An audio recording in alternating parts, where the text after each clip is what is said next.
ครับเนาะทามาตัวก็จูงแขนหน้าขึ้นมาเลยนะครับเนาะนำเข้ามานะครับเนาะ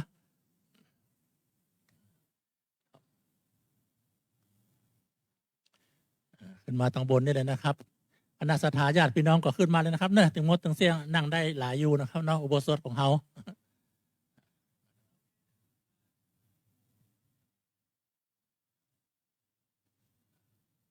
อ๋อดีแล้วครับเป็นนิมิตหมายอันนี้นาคที่ซ้อมเอาไว้นั่งตะไดครับผมแล้วรับที่ตะไดจะนั่งประจำตำแหน่งเลยนะครับเนาะ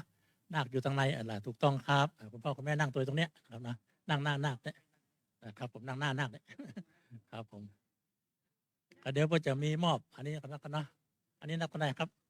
ซ้อมไว้คนแรกเลยนะนี่กันนั่งคนแรกนั่งตั้งข้างกันเลยคุณพ่อคุณแม่นั่งข้างนี้ญาตินานพุทธนะครับมานั่งได้มานั่งได้อันนี้เบอร์คนที่หนึ่งอ๋อคนที่หนึ่งอ๋อครับเอาวางเนี่ยเอาแกะผ้าเลยแกะพลาสติกออกเอาผ้าวาง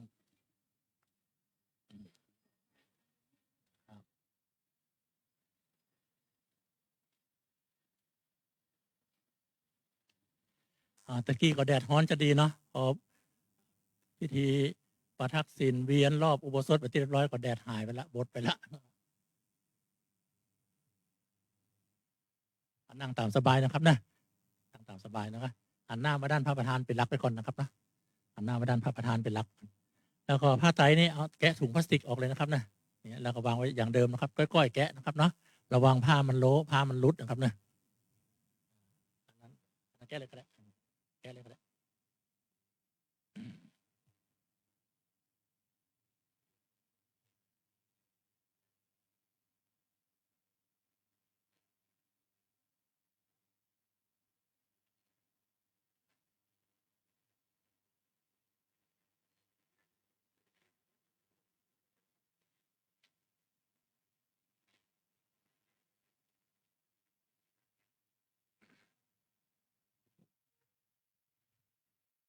ศรัทธาสาธุชนนอกนั้นนะครับนะที่มาร่วมการร่วมงานเชิญมาทั้งบนนะครับนะขึ้นมานั่งดูพิธีกรรมพิธีการได้นะครับเนอะท่านจะได้ดูได้หูได้เห็นพิธีกรรมพิธีการบรรพชาอุปสมบทตั้งแต่ขั้นตอนที่1 2 3 4 5ไปจนถึงแล้วเสร็จบริบูรณ์เป็นพระสงฆ์องค์เจ้าตั้งบนนี้เป็นที่เรียบร้อยนะครับเนาะเพราะฉะนั้นเชิญมาดูนะครับเนอะขึ้นมาดูได้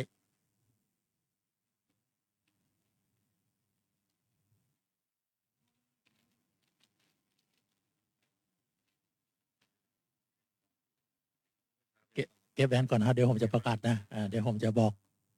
เขาชี้แจงนะครับนะเป็นระยะ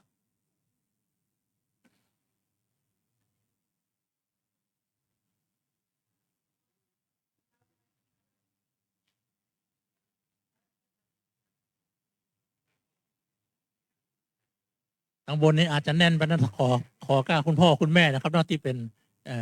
ที่จะมอบพระบาทมอบพระไตรให้กับนาคตำบลนี้นะครับเฉพาะตำบลแต่ที่เหลือทั้งรูปนั้นนั่งได้หมดนะครับนะท่านใดจะขึ้นมานั่งได้หมดเลยครับ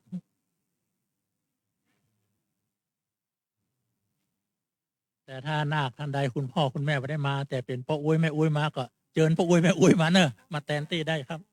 เราเชิญครับญาติอีก2 คนได้ครับได้ครับผมได้ครับ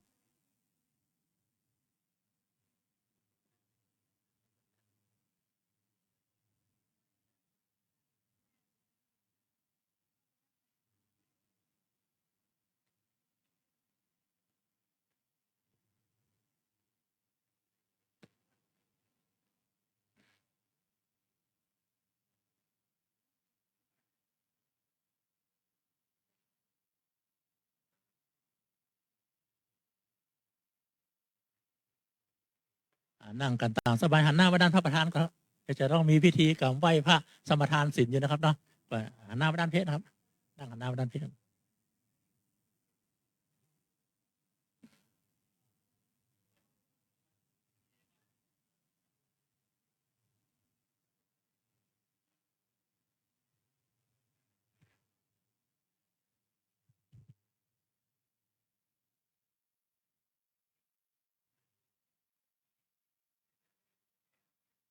เชิญมาเลยนะครับเนอะคณะสัทธาตั้งร่มนะครับเนาะยังมีที่ว่างเหลืออยู่นักตั้งบนเนี่ยเปิดพัดลมเพื่อรอเป็นที่เรียบร้อยแล้วนะครับเนาะเชิญเลยนะครับมานั่ง ตากพัดลมตางบนให้สบายนะครับนอกจะได้เห็นพิธีกรรมพิธีการด้วยนะครับเนาะ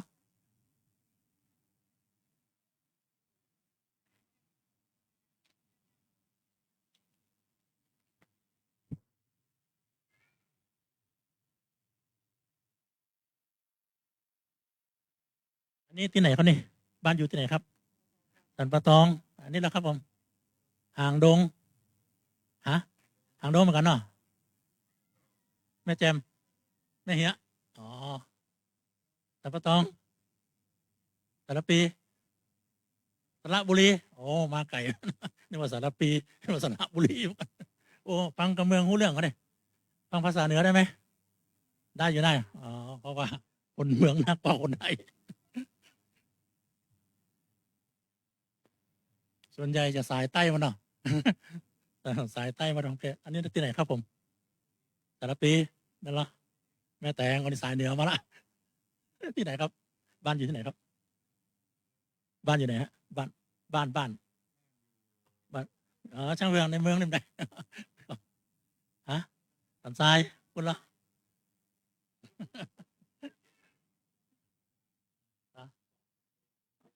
ไหนก็อ๋อเดี๋ยวผมจะจัดเองเดี๋ยวมันมีพิธีของมันอยู่ ครับแต่เดี๋ยวช่วงสุดท้ายนะครับเนื่องจากว่าทายทานคุณพ่อคุณแม่แล้วก็นาคนำมากันจำนวนรู้สึกว่าจะครบกันทุกคนแล้วนะครับเนาะนาคและก็หลายจะขอเอาขึ้นมาตังบนเพศเจ้าภาพและชุดเดียวบอนะครับตอนนั้นนะตอนสุดท้ายตอนถวายตานนะครับเนาะเดี๋ยวตั้งที่เหลือเขาจะเอาไปค้อนไปหอมกับตะลุ่มพุทธมดฟังเพศกับค้อนหอมกับฟังเพศกับฟังเพศนะครับเนาะแล้วก็เดี๋ยวหลังพิธีตอนถวายตานตอนสุดท้ายประมาณ3 โมงบ่าย4 โมงนะครับเนาะก็คือพระสงฆ์ของเจ้าลงไปรับตังปุนนะครับเนาะลงไปรับชุดปุนแล้วก็ตังบนนี้เจ้าภาพละ1 ชุดเดี๋ยวจะเฮ้พระใหม่ตอนนั้นเป็นพระใหม่แล้วเนาะประเคนตังหน้าตังบนพระสงฆ์ของเจ้านะครับเนาะชุดเดียวนะครับเนาะพอมันนักลงไป โลหนึ่ง มัน ส จะ อง ขึ้นมา สาม บ่อย สี่ นะครับ ห้า เนี่ยนี่นำเรียนให้ได้รับทราบตามนี้นะครับเนาะ โลหนึ่งสองสามสี่โลหนึ่งส นี้ อง นะค สา รับ ม เนาะ สี่ห้า จะได้อธิบายเสริมเพิ่มเติมขั้นตอนนะครับเนี่ยการถวายทาน เนื่องจากว่าวันนี้มันมีทั้งหมด11ถึงสามเณรนะครับเนาะแสดงว่ามีทั้งหมด11เจ้าภาพ เมื่อมี11เจ้าภาพจำเดียว2 ปัจจัยนะที่เจ้าภาพแต่ละเจ้าภาพนำมาน่ะมันจะต้องมารวมอยู่ในพานเดียวกันนะครับเนาะเช่น2 ปัจจัยทุกเจ้าภาพจะมีถวายพระอุปชาก็จะมีพานของพระอุปชาอยู่11 ซองศูนย์กันหมดอะหมู่ซองไผ่เป็นซองไผ่นะแต่มันมี11 ซองเจ้าภาพขอที่จะถวายพระคู่สวดก็อยู่ศูนย์กันนะของพระคู่สวดนะครับเนาะของพระลำดับก็ศูนย์กันป้องกันมันอยู่ในพานเดียวกัน เพื่อจะได้รู้ว่าของไผ่เป็นของไผ่วิธีการง่ายๆ เจ้าภาพคนนี้หน้าคนที่1คือใส่หมายเลข1ติดหน้าซองติดหน้าทุกๆซองเลยนะ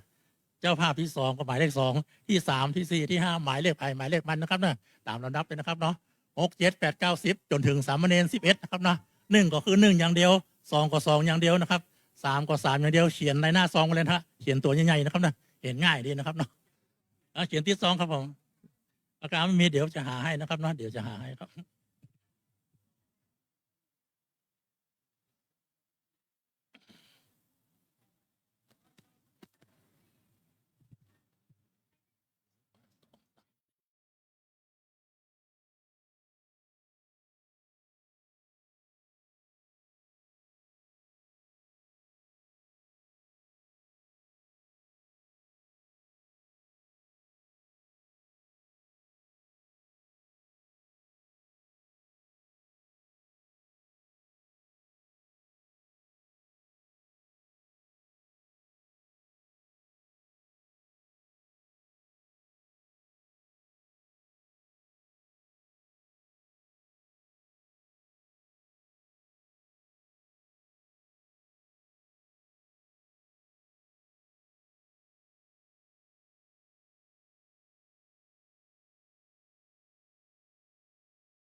พยทานเนี่ยคือกับพระสงฆ์องค์เน้นผู้ปฏิบัติธรรมตึงวัดเฮาได้บุญเหมือนกันหมดนะครับนะเข้าใจตามนี้นะครับนะมันจะไปอยู่ที่โฮงครัวที่เดียวกันหมดเลยนะครับ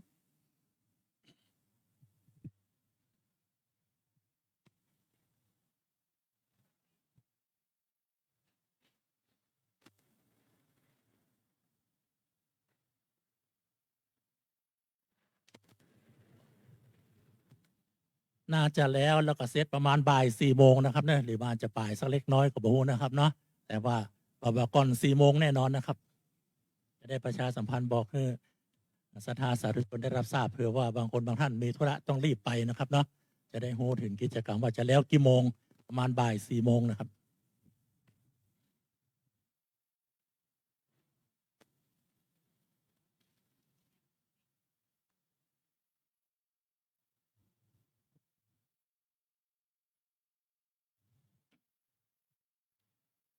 ในซองปัจจัยที่เตรียมมาถึงหมดรู้สึกว่าจะมี19 ซองนะครับเนาะ19 ซองนั้นนะ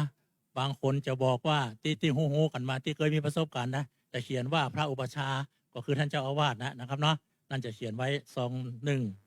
ที่มันมีจำนวนตรงไหนจะมาเท่ากันมันก็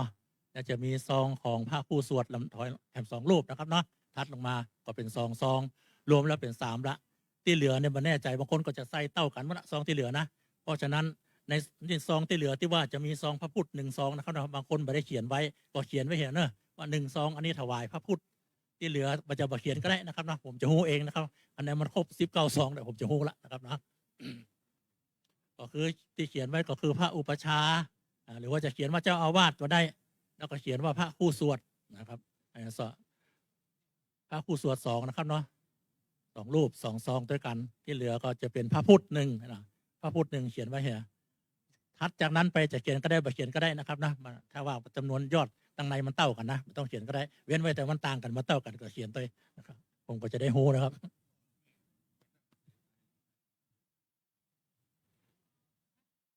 ทีนี้อธิบายสักเล็กน้อยนะครับเนาะก่อนพระอุปชาจะขึ้นมานะครับอันนี้ขอยืมกันนะยืมกำเอาเป็นแบบไหนสุมาตะครับฟังตังเพเนอะพอตังนี้พอผมนะครับเนาะตอนนี้สัญญาณระฆังดังเรียบร้อยแล้วพระสงฆ์องค์เจ้าที่กราบอาราธนานิมนต์ไว้ในพิธีบางรูปหลายรูปท่านก็ขึ้นมานั่งรอแล้วนะครับเนาะแอมสักกรรมหนึ่งท่านเจ้าอาวาสนะครับเนาะท่านเจ้าอาวาสหรือว่าพระอุปชาก็คือรูปเดียวกันคนเดียวกันนะครับเนอะในงานบวชมักจะฮ้องเจ้าอาวาสว่าพระอุปชานะครับเนาะเพราะทำหน้าที่บวชให้นาคทั้ง11ในวันนี้นะครับเนาะเมื่อพระอุปชาขึ้นมาถึงนะครับจะได้ประกาศแจ้งให้ศรัทธาสาธุชนทุกคนทุกท่านได้รับทราบนะครับเนอะเชิญชวนทุกท่านได้ประนมมือขึ้นตัวนะครับณตอนนั้นนะตอนนั้นเวลานั้นประนมมือขึ้นเพื่อถวายการต้อนรับพระเดชพระคุณหลวงพ่อพระภาวนาธรรมาภิรัตน์วิปัสสนาท่านเป็นเจ้าคณะอำเภอเมืองเชียงใหม่แล้วก็เป็นเจ้าอาวาสวัดลำเพิงตะโพธารามนะครับเนาะยกมือไหว้สาถวายการต้อนรับพร้อมกันแล้วก็ไม่ต้องเอามือลงนะครับนะค้างไว้เลยครับเพราะท่านขึ้นมาปุ๊บบัดเสียเวลาจะได้นำพานาคทั้ง11นำพาศรัทธาสาธุชนทุกท่านบูชาพระรัตนตรัยไหว้พระไปพร้อมๆกันนะครับนะเมื่อไหว้พระเสร็จสับเป็นที่เรียบร้อยท่านจะลงมานั่งตัวเนี้ยอาสนะใหญ่ๆงามๆตรงกลางนี่นะครับนะเมื่อท่านนั่งลงเสร็จสับเป็นที่เรียบร้อยเจิญนาคทั้ง11เจิญคุณพ่อคุณแม่ศรัทธาสาธุชนทุกคนทุกท่านกราบพระสงฆ์พร้อมกัน3 ครั้งนะครับเนาะเพื่อที่จะได้รับศีลสมาทานศีลในเบื้องต้นก่อนนะครับเนอะนาคทั้ง11คนออกเสียงด้วยนะคุณพ่อคุณแม่แล้วก็คณะศรัทธาญาติทุกคนจะได้ปฏิบัติไปพร้อมๆเป็นจังหวะพร้อมกันนะครับเนาะอัญชลีปันธาอภิวาสอย่างเงี้ยนะครับเนาะก็เดี๋ยวพัดลมมันเป่าผมนะครับเนาะท่านใดทุกเจ้าองค์ใดแก้ไขได้แล้วแก้ไขตรงนี้นะถ้ามีกาวก็มาติดไปกันนะครับเนาะผมมันออกมา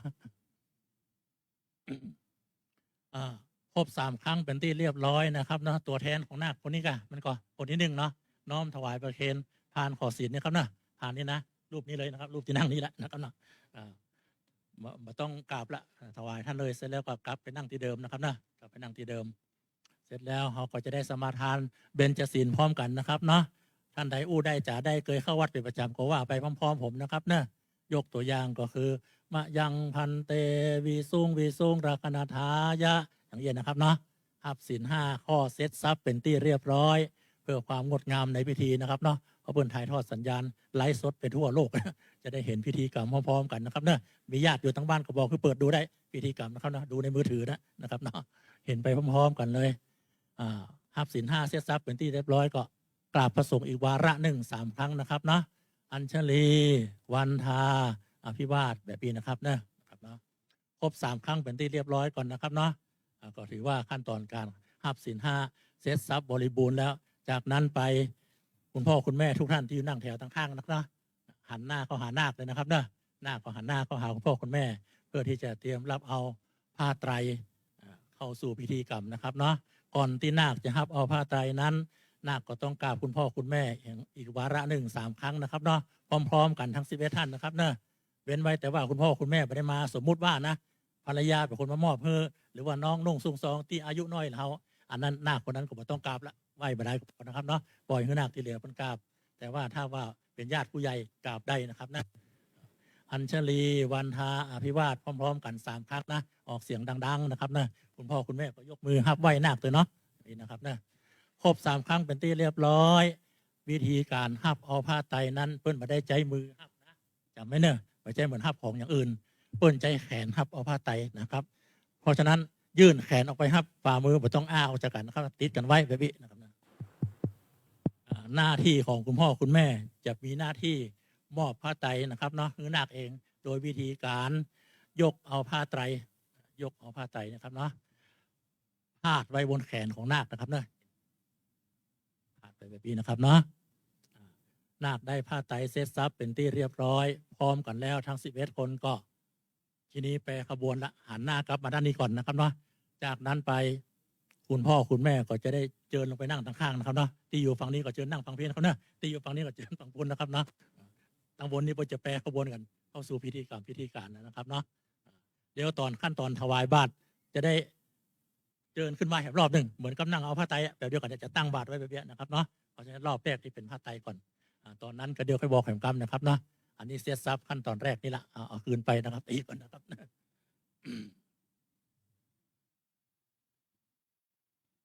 อันนี้ดอกบัวบาทที่เตรียมไว้เนาะบาทนี่ขยับไปด้านข้างเนี่ยไม่ได้ใจนะครับเนาะขยับไปด้านข้างเลยเนาะบาทขยับด้านข้างครับพร้อมทั้งดอกบัวก็ไว้ที่นี้ดอกบัวนี่เน็บแบบนี้นะครับนะดูผมเป็นตัวอย่างนะครับเนาะแล้วก็เน็บเหมือนผมนี่นะเอาหันหน้าดอกกันไปหันหน้าดอกแบบนี้หลายปุ้นก็เอาบาทกดไปปุ้นเลยฮะเอาไว้ตำแหน่งเนี่ยก็เดี๋ยวจะได้มาแหมรอบหนึ่งในรอบ2นะครับเนาะอันนี้รูปติดกลางไว้เพียงก็ได้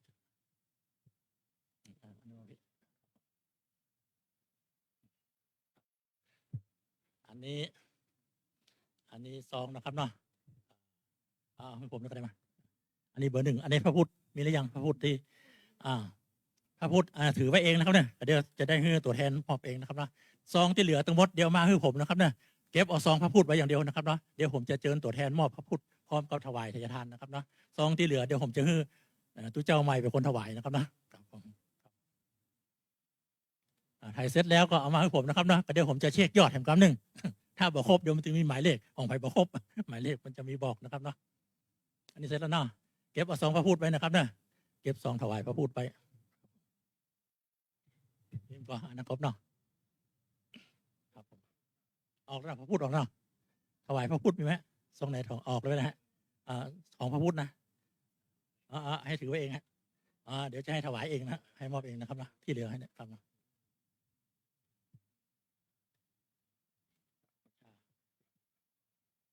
ทั้งหมดนะครับผมถูกต้องครับมีพันใดของพ่องครับผมเดี๋ยวจะนับใส่พานนะครับเนาะพระพุทธออกแล้วเนาะครับผมพระพุทธออกแล้วครับคนที่เอาซองพระพุทธออกไปแล้วต้องอยู่ครบเวลาครบพิธีกรรมนะครับเนาะพอต่อสุดท้ายจะได้เจิญถวายพระพุทธนะถ้าปิกบ้านไปก่อนก็หายไป1 ซองนะครับเนี่ยเพราะฉะนั้นห้ามปิกนะครับนะครับผมพระพุทธไปนะอันนี้ใส่เบอร์เรียงออกครับผมครับผม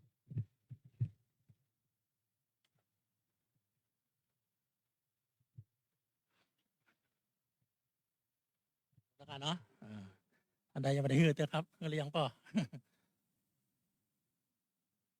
เดี๋ยวคือท่านใดยังไม่ได้ฮือแต่คือผมวัดมะรูนก็ได้ออกแล้วเนาะพระพุทธออกยังออกแล้วนะครับเนาะ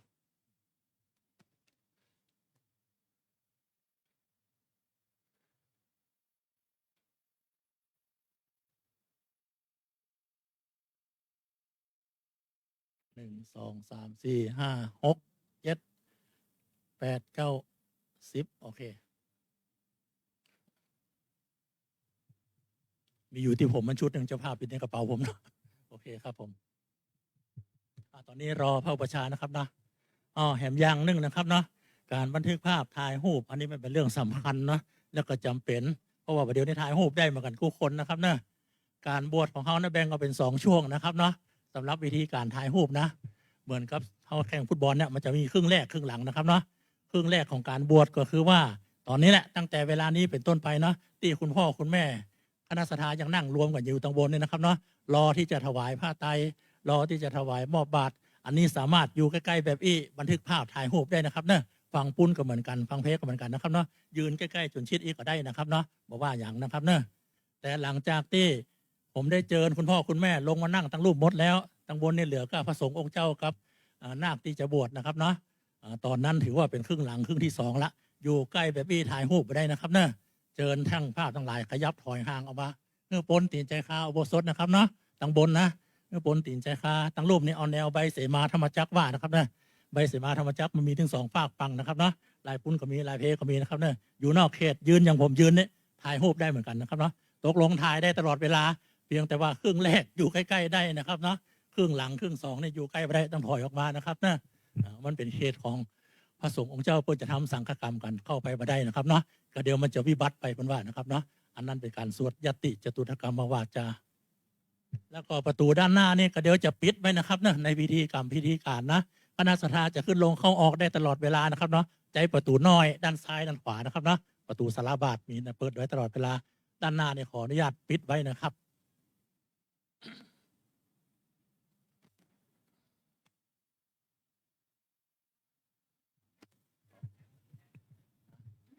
ขอบคุณครับ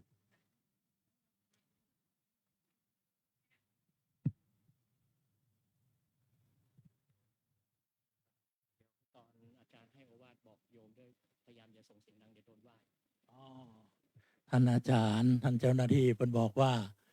ขั้นตอนในการบวชนั้นท่านเจ้าอาวาสเป็นคนละเอียดอ่อนนะครับเนาะเพราะปนต้องการให้นาคที่มาบวชเนี่ยมีคุณภาพรู้ซึ้งถึงข้อลักข้อธรรมข้อวินัยที่จะปฏิบัติแบบใดถึงบพิษแบบใดถึงจะถูกต้องงดงามเพราะฉะนั้นเพื่อนจะใส่ใจละเอียดอ่อนในการอู้การจาการสอนนาคซึ่งใช้เวลาเมินใจสมาธิน้อยเพราะฉะนั้นในขั้นตอนระหว่างนี้นะครับเนาะคณะสัตยาสาธุชนทุกคนทุกท่านก็ขอความ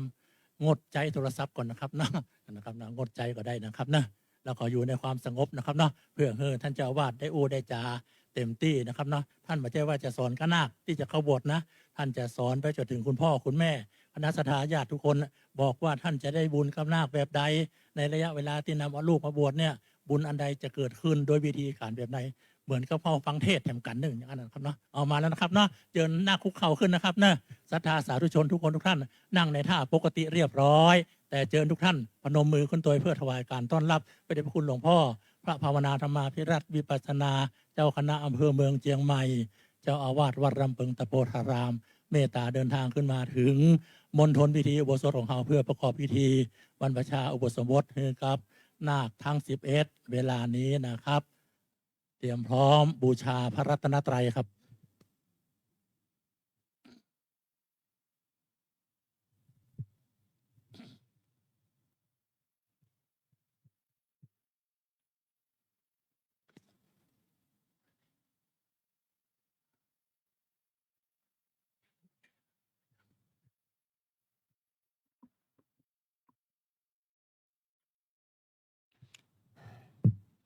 อิมินาสการเรนะ อิมินาสกาเลนะ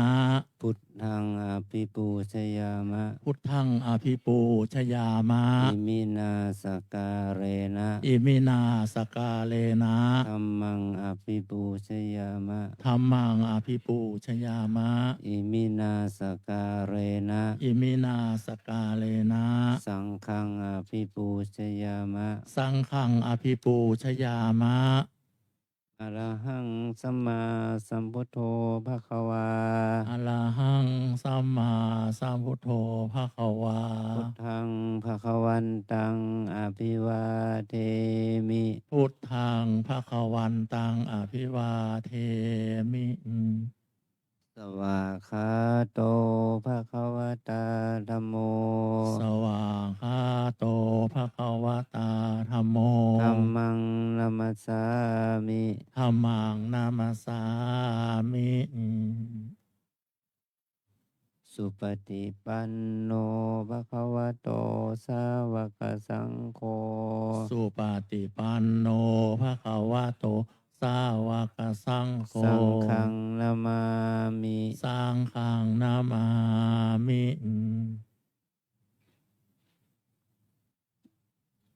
ทันธรรมยังพุทธัสสะภะคะวะโตปุพพภาคะนมการังกะโรมาเซ นะโมตัสสะภะคะวะโตอะระหะโตสัมมาสัมพุทธัสสะนะโมตัสสะภะคะวะโตอะระหะโตสัมมาสัมพุทธัสสะนะโมตัสสะภะคะวะโตอะระหะโตสัมมาสัมพุทธัสสะ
นาคทั้ง11คุกเข่าขึ้นนะครับ พร้อมศรัทธาสาธุชนนั่งในท่าปกติเรียบร้อยเจิญทุกท่านกราบพระสงฆ์พร้อมกัน3 ครั้งเพื่อสมทานเบญจศีลนาคออกเสียงแต่นะครับ อัญชลี วันทา อภิวาท อัญชลี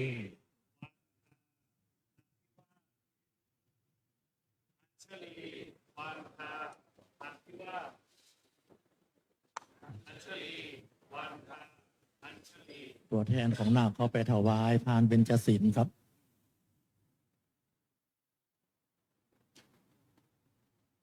เสร็จแล้วถอยกลับไปนั่งที่เดิม นาคทั้ง11พร้อมศรัทธาสาธุชน สมทานเบญจศีลพร้อมกัน ณ บัดนี้ มะยังพันเตวิสุงวิสุงรักขณทายะ ติสรเนนะสหปัญจศีลานิยาจามะพุติยัมปิมะยังพันเตวิสุงวิสุงรักขณทายะ ติสรเนนะสหปัญจศีลานิยาจามะตติยัมปิมะยังพันเตวิสุงวิสุงรักขณทายะ ติสรเนนะสหปัญจศีลานิยาจามะ นะโมตัสสะภะคะวะโตอะระหะโตสัมมาสัมพุทธัสสะนะโมตัสสะภะคะวะโตอะระหะโตสัมมาสัมพุทธัสสะนะโมตัสสะภะคะวะโตอะระหะโตสัมมาสัมพุทธัสสะ โอตัสสะภะคะวะโตอะระหะโตสัมมาสัมพุทธัสสะ นะโมตัสสะภะคะวะโตอะระหะโตสัมมาสัมพุทธัสสะนะโมตัสสะภะคะวะโตอะระหะโตสัมมาสัมพุทธัสสะ พุทธังสรณังคัจฉามิ พุทธังสรณังคัจฉามิ ธัมมังสรณังคัจฉามิ ธัมมังสรณังคัจฉามิ สังฆังสรณังคัจฉามิ สังฆังสรณังคัจฉามิ ทุติยัมปิพุทธังสรณังคัจฉามิ ทุติยัมปิพุทธังสรณังคัจฉามิ ทุติยัมปิธัมมังสรณังคัจฉามิ ทุติยัมปิธัมมังสรณังคัจฉามิ ทุติยัมปิสังฆังสรณังคัจฉามิ ทุติยัมปิสังฆังสรณังคัจฉามิ ตติยัมปิพุทธังสรณังคัจฉามิ ตติยัมปิพุทธังสรณังคัจฉามิ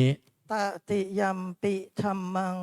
สรณังคัจฉามิ ตติยัมปิธัมมังสรณังคัจฉามิ ตติยัมปิสังฆังสรณังคัจฉามิ ตติยัมปิสังฆังสรณังคัจฉามิ ติสรณะขมนังนิธิตัง อามะพันเต ปานาติปาตา เวระมณีสิกขาปะทังสมาธิยามิ ปานาติปาตา เวรมณีสิกขาปะทังสมาธิยามิ อทินนาทานา เวระมณีสิกขาปะทังสมาธิยามิ อทินนาทานา เวรมณีสิกขาปะทังสมาธิยามิ กาเมสุมิชาจารา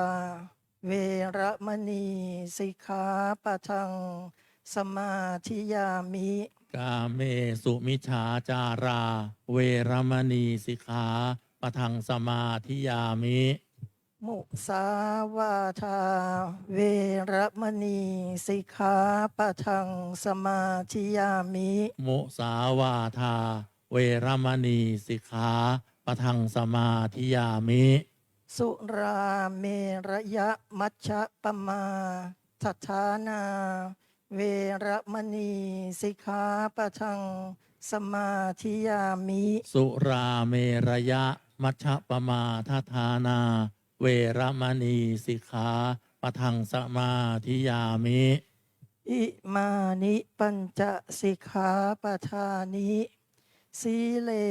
นะสุขติงยันติ สาธุ สีเลนะโภคสัมปทา สาธุ สีเลนะนิพุติงยันติตัสมาสีรังวิโสทะเย อามะพันเต อัญชลี วันทา อภิวาท อัญชลี วันทา อภิวาท อัญชลี วันทา อภิวาท อัญชลี วันทา อัญชลี จากนี้ไปเจิญหน้าครับคุณพ่อคุณแม่ หันหน้าเข้าหากันนะครับ หันหน้าเข้าหากันนะครับนะเอาผ้าไตรไว้ตรงกลางนะครับเนาะนาคเว้นระยะห่างพอก้มกราบได้ตีหัวจะประจนใส่ผ้าไตรนะครับนะเว้นพอก้มกราบได้นะครับนะถ้าพร้อมแล้วฟังสัญญาณจากผมนะครับนะนาค โยม ทั้งหมด พนมมือรับนาค โยมพนมมือ เจ้า ไว้ ภาพพนมมือรับอ่า นาคพร้อมแล้วกราบคุณพ่อคุณแม่พร้อมกันออกเสียงอัญชลีพร้อมกันเลยครับ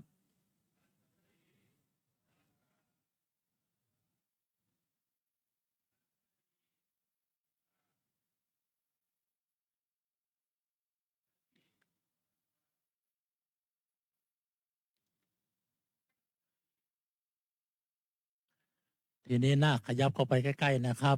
พร้อมทั้งยื่นแขนออกไปรับเอาผ้าไตรเหมือนที่ซ้อมใบตะกี้นะครับนะ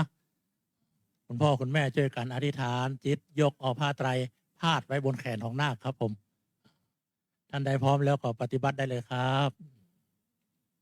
เอาเฉพาะผ้านะครับเนี่ยแผ่นรองนะไม่ต้องเอานะครับเนาะแผ่นรองนะเอารองไว้ไม่ได้ครับทีนี้เมื่อมอบเซตซับเป็นที่เรียบร้อยเจอคุณพ่อคุณแม่กราบพระประธานแล้วลงมานั่งตั้งข้างได้เลยนะครับเนาะใ ก็เดี๋ยวนาคก็จะแปรขบวนละเอาของกระเป๋ากระเป๋าเอาลงมาตัวนะครับเนี่ย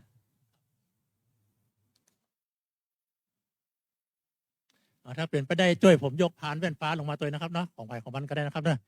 ท่านเจ้าภาพได้เอาพานแว่นฟ้าลงมาตัวนะครับนะจะได้ โยมพ่อโยมแม่ยกพานแว่นฟ้าลงไปข้างล่าง ลงมา เลย ที่ผมเนี่ยลงหน้าประตูลงมาทางหน้านะครับนะหันหน้าปิ๊กมาตรงเพะตรงเพะครับผมเจอเลยครับ เดินลงบันได ในหน้าเนี่ย เป็นด้านหน้าเลย หยิบเอาพานแว่นฟ้ามาเลยนะครับเนาะจะได้แบบเกะกะตรงบน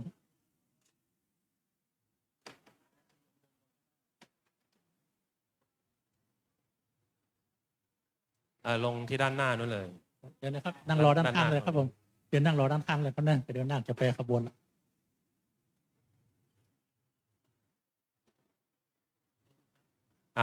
ต่อไปลำดับต่อไปนาคแปรขบวนเป็นแถวหน้ากระดาน เหมือนซ้อมเมื่อคืนเนี่ยเดินมาเลยก็ได้ ถ้าใครเดินคุกเข่าไม่ไหว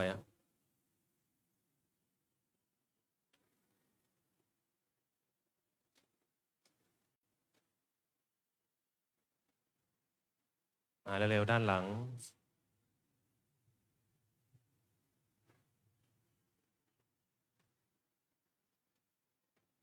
หลังจากนั้นเดินเข่าขึ้นมาบนพรมแดง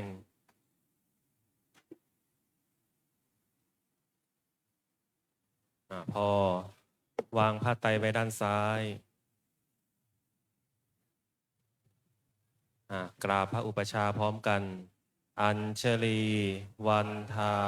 อภิวาทอัญชลีวันทาอภิวาทอัญชลีวันทาอภิวาทอัญชลีวันทาอัญชลีหลังจากนั้นให้เอาผ้าไตรไว้ที่แขนขยับเข้ามานิดนึงน้อมถวาย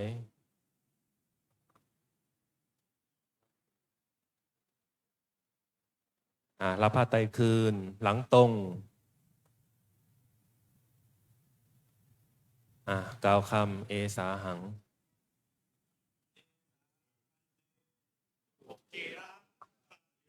พุทธังติตังภะคะวันตังสารนังคัจฉามิธัมมัญจะภิกขุสังฆัญจะละภัยยาหังพันเตตัสสะภะคะวะโตปัดพัชชังละภัยยังอุปสัมปะทังทุติยัมปาหังพันเตสุจีละปาริลิพุธัมปิตังภะคะวันตังสารนังคัจฉามิธัมมัญจะภิกขุสังฆัญจะตัสสะภะคะวะโตธัมมวินัยเยปัดพัชชังละภัยยังอุปสัมปะทังตติยัมปาหังพันเตสุจีละปะรินิพพุตัมปิตังภะคะวันตังสารนังคัจฉามิธัมมัญจะภิกขุสังฆัญจะละภัยยาหังพันเตตัสสะภะคะวะโตธัมมวินัยเยปัดพัชชังละภัยยังอุปสัมปะทังอาหังพันเตปัดพัชชังยาจามิอิมานิกาสายานิวัฏฐานิคะเหตวาปัดภาเชถะมังพันเตอนุกัมปังอุปาทายะอาหังพันเตปัดพัชชังยาจามิอิมานิกาสายานิวัฏฐานิคะเหตวาปัดภาเชถะมังพันเตอนุกัมปังอุปาทายะตติยัมปิอาหังพันเตปัดพัชชังยาจามิอิมานิกาสายานิวัฏฐานิคะเหตวาปัดภาเชถะมังพันเตอนุกัมปังอุปาทายะ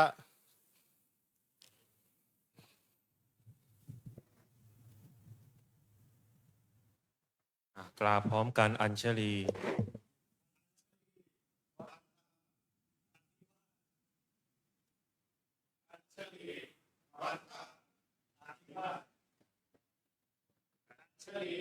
แ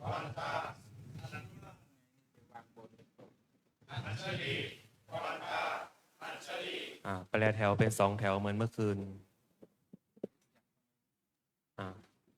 นั่งพับเพียบพนมมือใครอยู่แถวไหนเหมือนเมื่อคืนนึง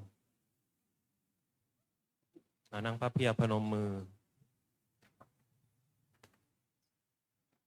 พอโคตรเสียบเข้าไปไหนฮะพอโคตรไปวางอยู่บนนั้น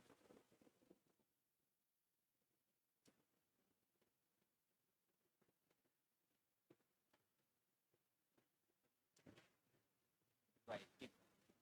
อย่างตกไหวงานวางพื้น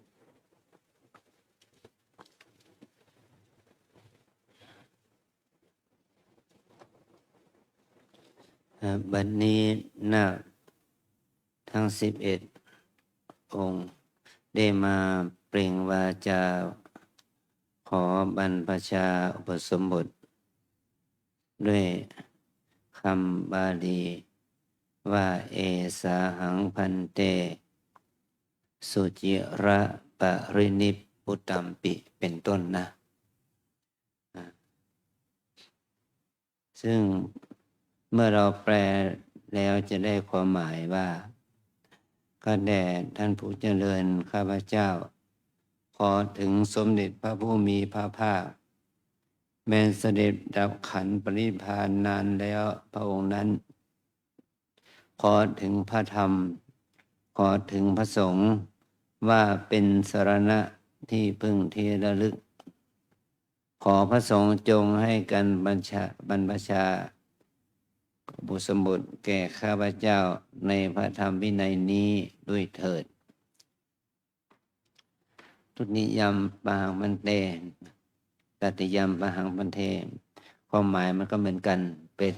เพียงแต่ว่าเป็นการกล่าวย้ำเป็นครั้งที่2ครั้งที่3นะ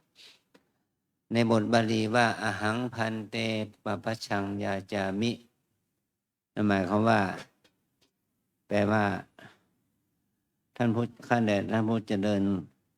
ขอท่านจงให้การบรรพชาแก่ข้าพเจ้า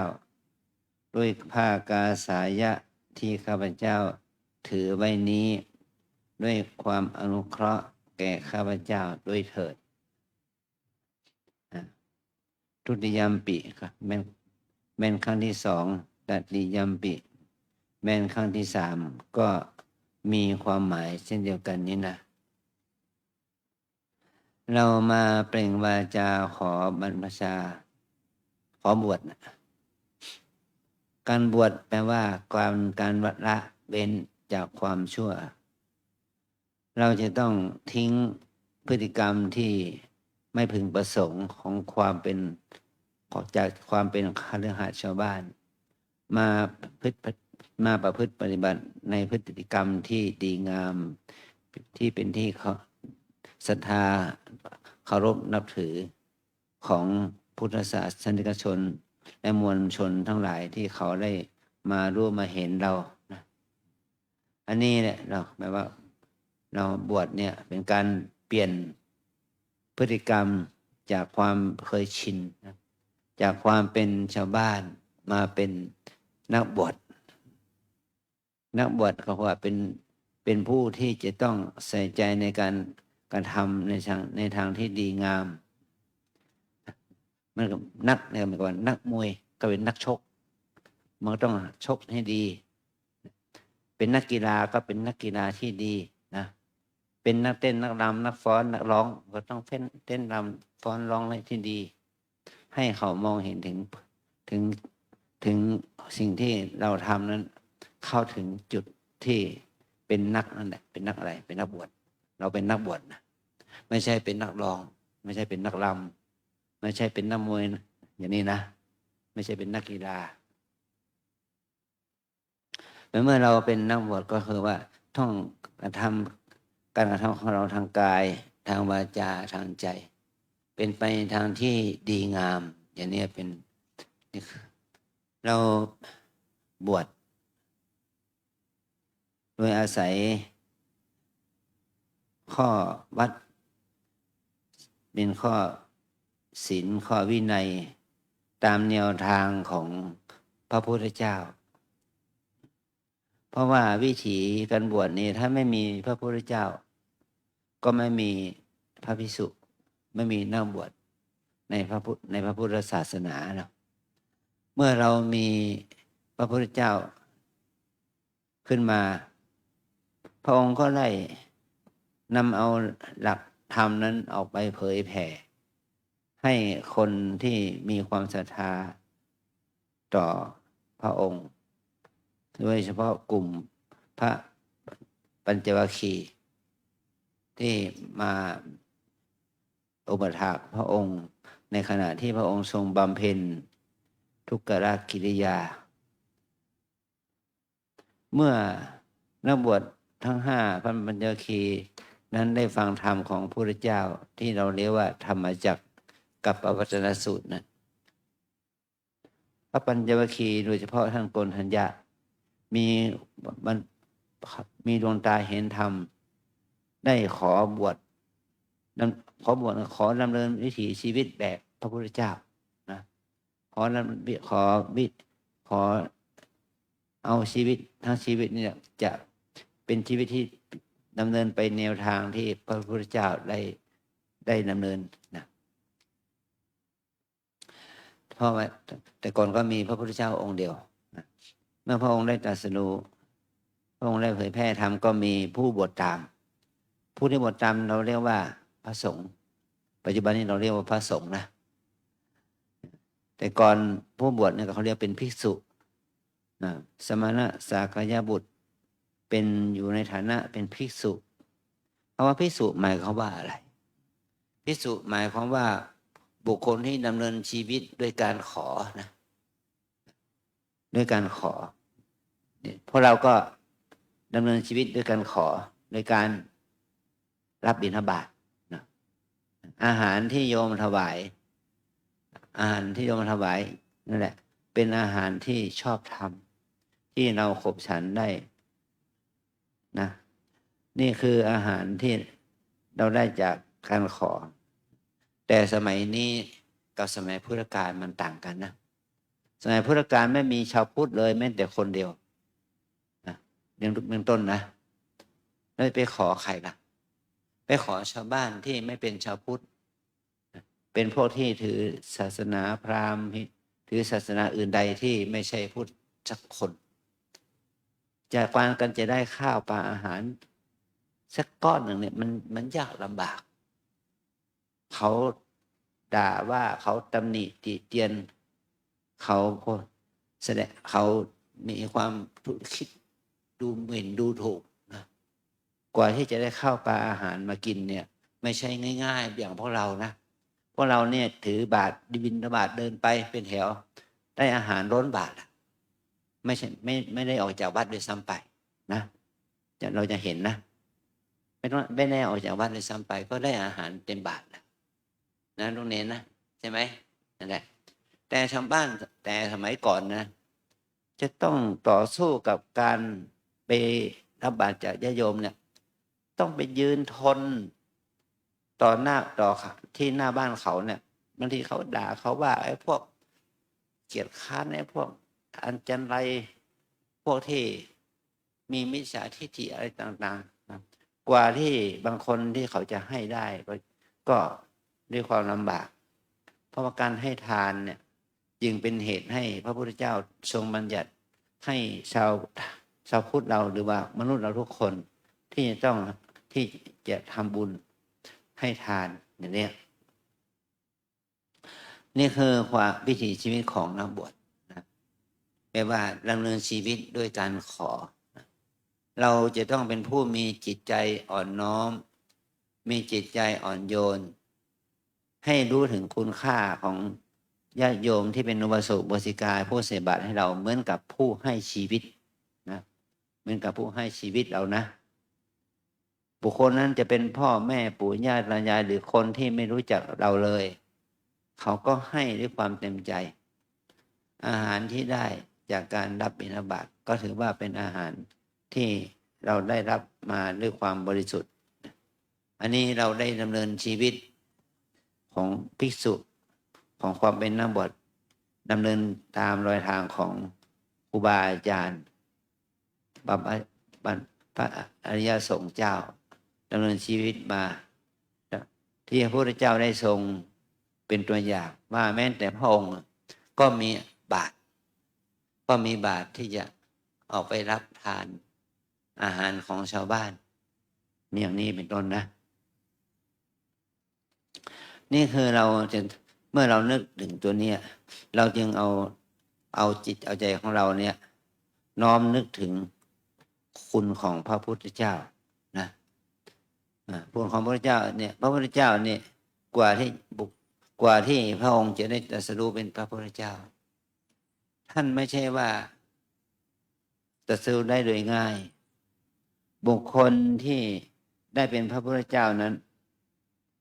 ท่านได้ตั้งมโนปณิธานในใจว่าขอให้เราจงได้เป็นผู้หลุดพ้นจากทุกข์เถิดเมื่อเราเอาพ้นจากทุกข์ได้แล้วก็ขอให้เราได้นำสัตว์โลกมวลมนุษย์ทั้งหลายเทวดาทั้งหลายให้รอดพ้นจากทุกข์ไปด้วยกันท่านอธิษฐานจิตอย่างนี้ เมื่อทำบุญทำทานอะไรก็ตามแต่เรียกว่าสร้างบารมีนะ ท่านมาทำบุญสร้างบารมีมา เพราะท่านก็ต้องอธิษฐานจิตอย่างเนี้ยว่าขอให้เราจงได้พ้นจากทุกข์และนำพาสัตว์โลกออกจากทุกข์ไปด้วยกันอย่างนี้สร้างบารมี บารมีมี10 ข้อนะทานบารมีคือการให้ทานจนเป็นนิสัยศีลบารมีการรักษาศีลเป็นนิสัยเนกขมะบารมีคือการประพฤติตนออกบวชออกจากกามเนี่ยวิริยะบารมีขยันมีความเพียรขันติบารมีมีความอดทนปัญญาบารมีมีความรู้ความฉลาดรู้สิ่งไหนที่ดีควรทำสิ่งไหนที่ไม่ดีควรเว้นอธิษฐานบารมีตั้งจิตให้มั่นคงว่าจะบรรลุธรรมให้ได้สัจจะบารมีตั้งสัจจะไว้กับใครก็ต้องรักษาสัจจะนั้นเมตตาบารมีมีเมตตาจิตต่อพระองค์เองและมีเมตตาจิตต่อสัตว์โลกอุเบกขาบารมีมีความยุติธรรมต่อคนทั้งหลายต่อสัตว์โลกทั้งหลายให้มันเป็นสันดานให้มันเป็นนิสัยเป็นอุปนิสัยอย่างนี้นะเมื่อพระองค์สร้างบารมี10 ประการนี้มาถึง7 อสงไขยจิตใจมันก็มีความแข็งแกร่งขึ้นมาจึงออกปากเลยว่าขอทานนี้ที่เราได้ทำนี้จงเป็นปัจจัยให้เข้าพระเจ้าได้บรรลุเป็นพระอรหันต์พ้นทุกข์เถิดและนำพาสัตว์โลกให้พ้นทุกข์ด้วยอย่างนี้เมื่อพระองค์ได้ทรงบำเพ็ญทานเป็นต้นก็ต้องอธิษฐานอย่างนี้อธิษฐานออกไปอย่างนี้จึงเข้าอสงไขยเมื่อพระองค์ได้ทำสร้างบารมีสร้างความดีไปถึง9 อสงไขยได้พบพระพุทธเจ้าพระองค์ในยุคนั้นคือพระทีปังกรพระพุทธเจ้านะพระทีปังกรพระพุทธเจ้าได้เห็นพระโพธิสัตว์เป็นบุคคลที่มีอุปนิสัยเห็นถึงบุคลิกลักษณะของพระโพธิสัตว์เนี่ยและพระองค์ก็รู้ว่าพระโพธิสัตว์องค์นี้จะได้เป็นพระพุทธเจ้าในอนาคตแต่พระองค์ก็ได้บัญญัติกรว่าดูก่อนภิกษุทั้งหลายเธอทั้งหลายลองดูฤาษีนี่สิใน4 อสงไขยแสนกับเขาจะได้เป็นพระพุทธเจ้าองค์หนึ่งเป็นพระพุทธเจ้าชื่อว่าโคตมะมีพระอัครสาวกชื่อว่าพระสารีบุตรโมคคัลลานะอย่างนี้นะมีอัครสาวิกามีพระอุปถาชื่อนั้นชื่อนี้มีพระราชบิดาชื่อนั้นชื่อนี้เป็นอย่างนี้ไปเรื่อยครบเสร็จตั้งแต่นั้นมาพุทธองค์ก็บำเพ็ญบารมีอีก4 อสงไขยแสนกับในชาติสุดท้ายที่เป็นพระเวสสันดรพระองค์ให้ทานบำเพ็ญทานทุกสิ่งทุกอย่างที่ไม่มีใครเสมอเหมือนนะและพระองค์พ้นจากความสิ้นชีวิตจากพระเวสสันดรไปเกิดเป็นเทวดาชื่อว่า สันดุสิตเทพบุตรนะสันดุสิตเทพบุตรนั้นก็บำเพ็ญบุญความดีอยู่ในดุสิตเทวโลก เทวดาอินทร์พรหมทั้งหลายก็เข้าไปทูลพระโพธิสัตว์ว่าถึงเวลาแล้วที่ท่านจะต้องไปตรัสรู้ในโลกมนุษย์ เนี่ยคือพระองค์ก็รับปากของพระเทวดาอินทร์พรหมทั้งหลาย เมื่อพระองค์รับปากแล้วก็พระองค์ก็ได้พิจารณาดูว่าโลกในสมัยยุคนั้นเหมาะสมกับการที่เราจะได้ตรัสรู้เป็นพระพุทธเจ้าได้หรือไม่พระองค์ได้พิจารณาอยู่5 ข้อหนึ่งทีปะทวีปที่ไปเกิดในทวีปไหนพระองค์เห็นว่ามนุษย์โลกนี่แหละสมบูรณ์ทวีปเนี่ยเป็นทวีปที่เหมาะสมที่จะมาเกิดเป็นพระพุทธเจ้า2ประเทศเทสะประเทศที่จะได้ตรัสรู้ทำหน้าที่ไหนก็ได้แก่มัชชิมประเทศมัชชิมประเทศคือแผ่นดินอินเดียสมัยนั้นเนาะจะเป็นสถานที่ตรัสรู้ของพระพุทธเจ้าทุกพระองค์นะแล้วอันที่3ก็คือตระกูลระหว่างตระกูลกษัตริย์กับตระกูลพราหมณ์ตระกูลไหนเป็นตระกูลที่เป็นที่ยอมรับของคนในยุคนั้นแล้วท่านก็รู้ว่าตระกูลกษัตริย์เป็นตระกูลที่เป็นที่ยอมรับของมหาชนในยุคนั้นนะถ้าตระกูลกษัตริย์แล้วก็ที่จะเกิดด้วยจะเป็นใครตระกูลไหนตระกูลสากยะตระกูลนะสากยะตระกูลที่เป็นตระกูลที่มีสายเลือดพ่อแม่ที่บริสุทธิ์มา7 ชั่วโคตรอย่างนี้นะแล้วก็บุคคลที่จะเป็นแม่ล่ะว่าแม่คือใครแม่ได้สร้างบารมีมาพร้อมหรือยังก็พระองค์ก็พิจารณาเห็นละว่าแม่ได้สร้างบารมีมาพร้อมที่เรียกว่าพระนางสิริมหามายานะจะมีอายุอีก10 เดือนกับ7 วันก็จะตายพระองค์ก็เลยลงได้พิจารณาอย่างนี้ก็จุติจากเทวโลกมาเกิดในมนุษย์โลกมาปฏิสนธิในมนุษย์โลกนะในวันนั้นพระนางสิริมหามายาได้ฝันว่าเหมือนมีช้างเผือกเชือกหนึ่งงดงามนะถือดอกบัวมาประทักษิณรอบพระกายของพระนางแล้วก็หายเข้าในสีข้างของพระนางแล้วพระองค์ก็ตื่นขึ้นมาเราไปรายงานให้ความฝันเนี่ยให้แก่พระเจ้าโสโธนะพระสัมมามีพระสัมมามีก็บอกให้พราหมณ์ผู้พยากรณ์ฝันว่าเป็นความฝันเป็นอย่างนี้จะเป็นอย่างไรแล้วโหรก็บอกว่าจะมีผู้มีบุญมาเกิดเมื่อพระองค์มีพระครรภ์ครบ10 เดือนแล้วก็จะ10 เดือนแล้ว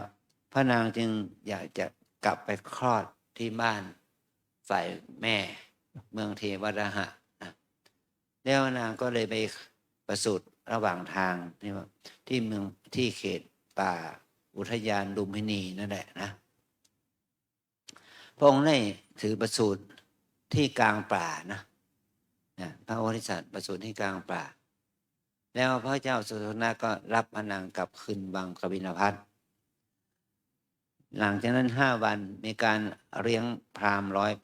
108ที่เป็นนักบวชของศาสนาฮินพราหมณ์ในขณะนั้นแล้วก็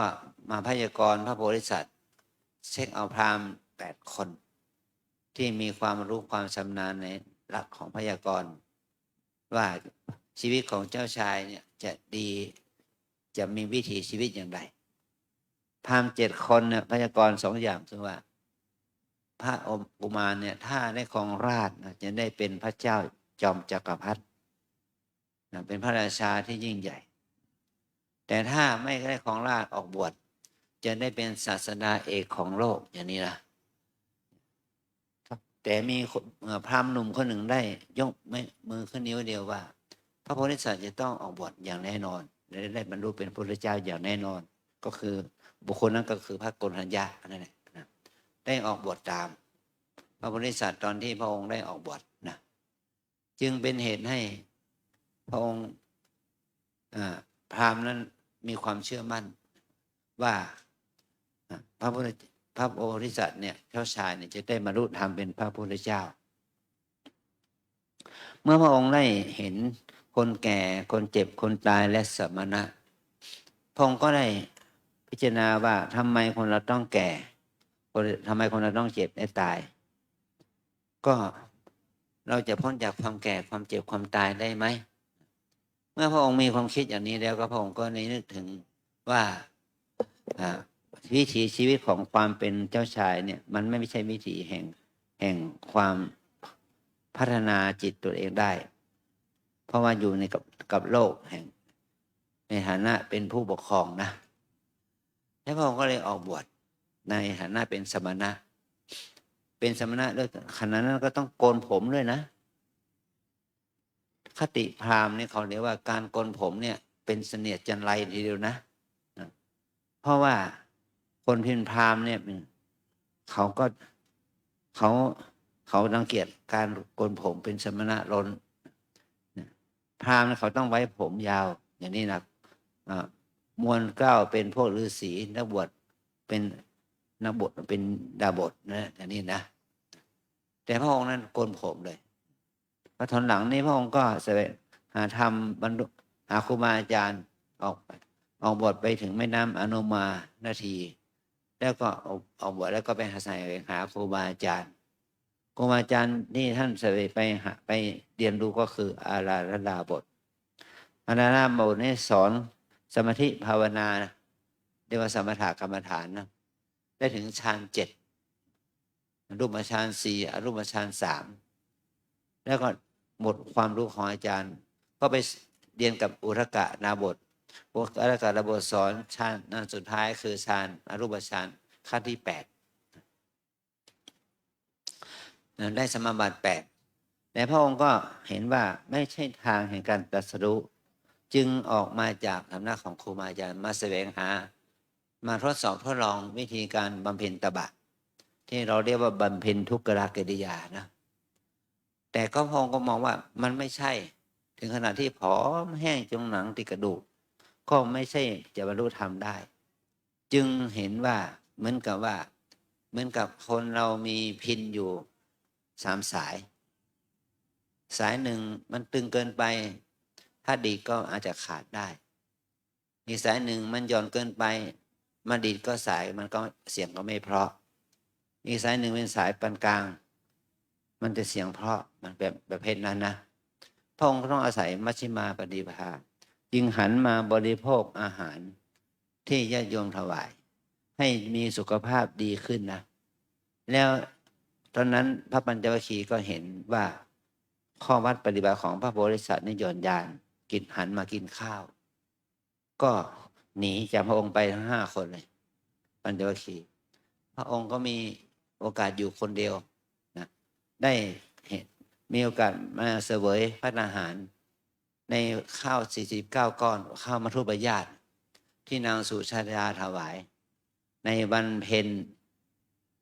เดือน6หรือว่าเดือน8เหนือเราเนี่ยเพ็ญเดือน8ปีนี้เพ็ญเดือน9ปีนี้มันเป็นอาทิตย์กมาศเขาได้เป็นเดือนเป็นเพ็ญเดือน9วันที่30 31เดือนพฤษภาเนี่ยจะเป็นวันวิสาขบูชาชื่อว่าเรานี่ได้มาบวชในโอกาสวันวิสาขะเดือนวิสาขะนะได้มาบวชเป็นเณรเป็นพระในช่วงเดือนวิสาขะนะถ้าเราอยู่ครบเดือนเราก็จะได้ร่วมวิสาขบูชาด้วยเหตุนี้นะเมื่อพระองค์ได้รับข้าวกะ49 ก้อนแล้วว่ามาเอานำมาเสวยข้าวมัทุปายาตทั้ง49 ก้อนพระองค์ก็ได้เอาถาดที่เขาที่โยมนางสุชาดาถวายนั้นเอามาอธิษฐานว่าถ้าถาดนี้ถ้าเราได้ตรัสรู้ในวันนี้ถ้าด้วยสัจจะนี้ขอให้ถาดนั้นลอยทวนน้ำและจมลงไป ก็เกิดปรากฏการณ์ว่าถาดลอยทอนน้ำและจมลงไป ในขณะที่จมลงไปนั้นเนี่ยในประวัติศาสตร์บอกว่านี่นาคตัวหนึ่งนอนอยู่ใต้ทะเลลึกแล้วก็ตื่นขึ้นมาเพราะถาดกระทบกันโอ้ทำไมพระพุทธเจ้าตรัสรู้อีกแล้วหรือเมื่อวานเขาตรัสรู้องค์หนึ่งแล้วก็ม้อยหลับไป อันนี้หมายความว่าสัตว์โลกเป็นเนี่ยมันตื่นขึ้นมาจนที่พระพุทธเจ้าจะรู้เท่านั้นที่จะตื่นได้ ตื่นจากความโง่ความหลงตื่นจากความโกรธโลภหลงตอนที่พระพุทธเจ้าตรัสรู้แต่ถ้าคำสอนของพระพุทธเจ้าหมดไปแล้วก็เข้าสู่ความโลภความหลงเหมือนเดิมเหมือนกับนาคที่หลับไปนะนี่คือความดีที่พระองค์ได้ทรงตรัสรู้ในวันเพ็ญเดือน6 เดือนเพ็ญเดือน8นะที่เพ็ญเดือนวิสาขะนะนี่คือเป็นเหตุให้พระพุทธศาสนาอุบัติขึ้นเมื่อพระองค์ได้ตรัสรู้แล้วก็เสวยวิมุตติสุขความดีผลบุญที่พระองค์ได้ทรงบรรลุเรียกว่าสุขเพราะความหลุดพ้นนั่นแหละนะพระองค์ได้บรรลุแล้ว49 วันพระองค์ก็มาพิจารณาว่ามวลมนุษย์ทั้งหลายในโลกนี้เป็นคนที่มีปัญญาน้อยปัญญาหยาบไม่เหมาะสมที่จะฟังธรรมบรรลุธรรมที่เกิดจากการตรัสรู้ของพระองค์ได้จึงมีพระทัยน้อมที่จะไม่สอนแต่พระองค์มาคิดถึงความจริงว่าสัตว์โลกที่มีทุลีจิตใจมันสะอาดผ่องใสยังมีอยู่แต่ถ้าไม่ได้ฟังธรรมก็จะไม่ได้บรรลุธรรมและพระองค์ก็เลยตั้งพระทัยที่จะออกสอนนะพระองค์ต้องเดินมาจากพุทธคยานะสถานที่ตรัสรู้เวลาเสนานิคมที่พุทธคยาไปถึงเมืองพาราณสีพอไปถึงเมืองพาราณสีแล้วพระองค์ก็ได้ทรงสอนทรงแนะนำให้พระปัญจวัคคีย์ฟังธรรมครั้งแรกก็พระปัญจวัคคีย์ก็ไม่บรรลุธรรมไม่อยากฟังธรรมไม่เชื่อว่าพระองค์ตรัสรู้แต่พระองค์ก็เลยถามว่ามีครั้งหนึ่งไหมว่าเราได้ตรัสรู้แล้วแต่ก่อนนี้เราทำบำเพ็ญทุกขและกิริยาแต่ละขั้นท่านมาถามว่าบรรลุธรรมไหมบอกอะไรให้เราหน่อยแต่พระองค์บอกว่าไม่บรรลุพระองค์ก็บอกตามจริงแต่วันนี้พระองค์บรรลุแล้วพระองค์ก็มาสอนถ้าเธอยอมรับเธอตรงแจ้งตั้งใจฟังเถิดพระปัญจวัคคีย์ก็ได้ฟังธรรมของพระพุทธเจ้าโดยเฉพาะท่านโกณฑัญญะมีความเชื่อมั่นในการตรัสรู้ธรรมของพระพุทธเจ้าเพราะกิริยาท่าทางภาพวรกายของพระองค์พระสัพพนรังสี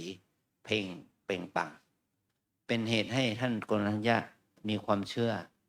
แล้วได้ฟังธรรมน้อมใจฟังธรรมของพระพุทธเจ้าจึงได้บรรลุธรรมเป็นพระโสดาบัน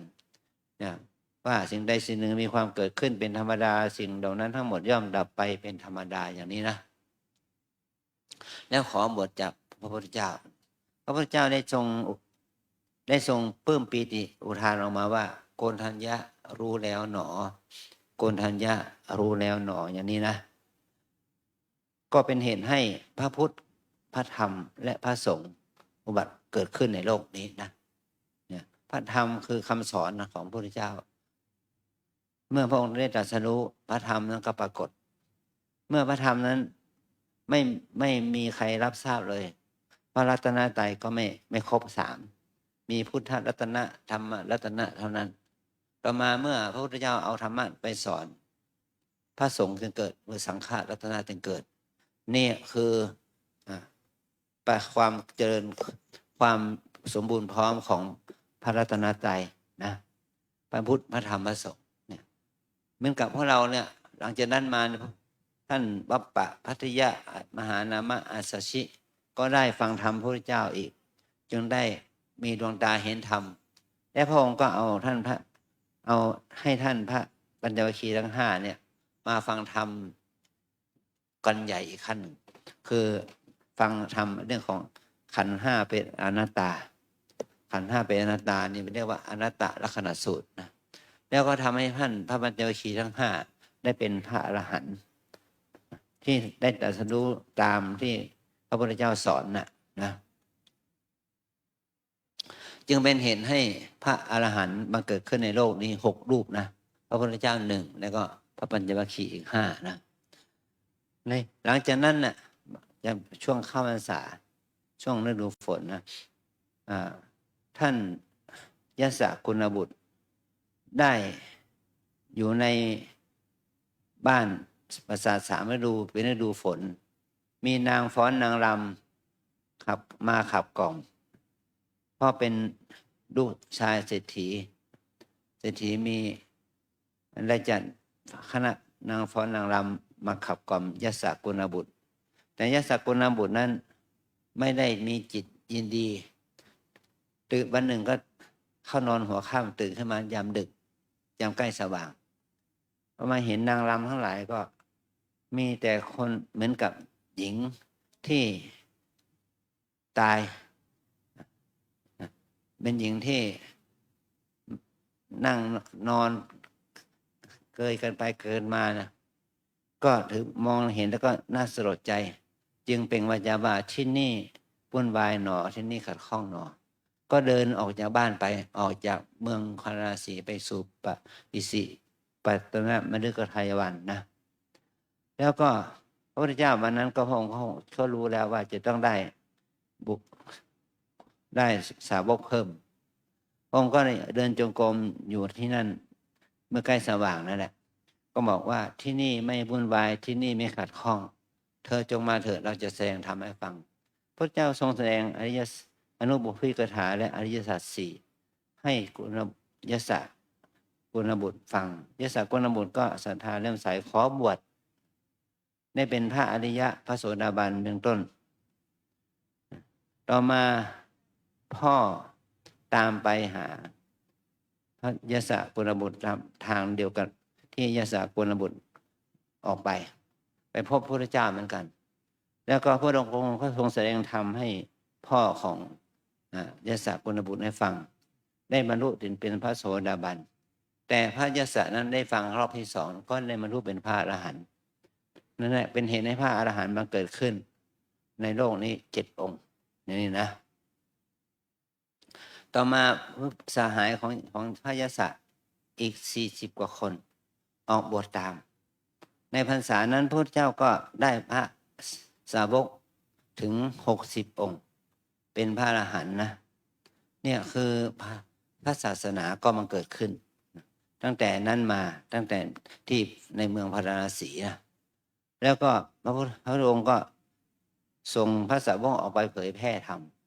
ปัจจาระพิกเวจาริกังมหุชนะหิตายะมหุชนะสุขายะเนี่ยเธอทั้งหลายจงจาริกไปเที่ยวไปเพื่อความสุขเพื่อความเจริญแก่คนหมู่มากอันนี้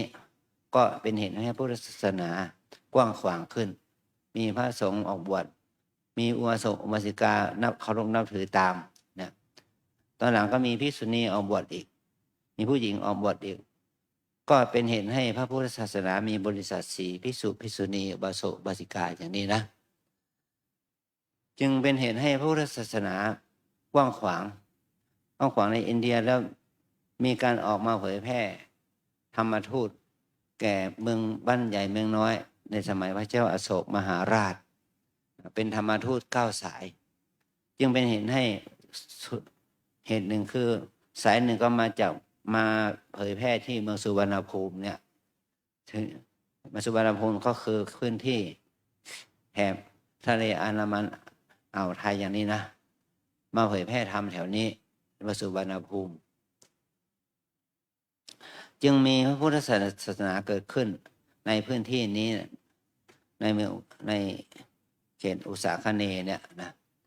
นี่พระองค์ก็พระพุทธศาสนาก็ดำรงอยู่ในเขตเมืองสุวรรณภูมิเนี่ยนะตั้งแต่พ.ศ. 300 เศษมาจนถึงทุกวันนี้เนี่ยปัจจุบันนี้พุทธศาสนาผ่านมา 2,569 ปีใช่ไหมเราถือว่าเราอยู่ในภาวะที่ อยู่ในกึ่งท้ายของพุทธกาลพุทธกาลพระพุทธศาสนาเรา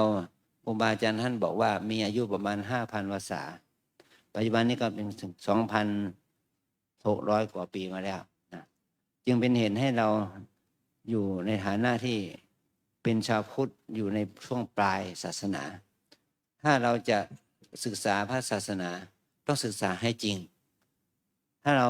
ทำความดีสร้างบารมีต้องสร้างความดีบารมีให้จริงจังมันจะเป็นเหตุให้เกิดความดีงามต่อความมีชีวิตของเรานะในฐานะที่เราเป็นนาคทั้ง11ชีวิตนี่นะทั้ง11ชีวิตเนี่ยเรามาบวช11คนแต่พ่อแม่ปู่ย่าตายายญาติมิตรที่มาร่วมเราบวชเราเนี่ยมีหลายคนนะเป็นนับเป็นร้อยคนนี่คือเขาต้องการบุญกับเรานะ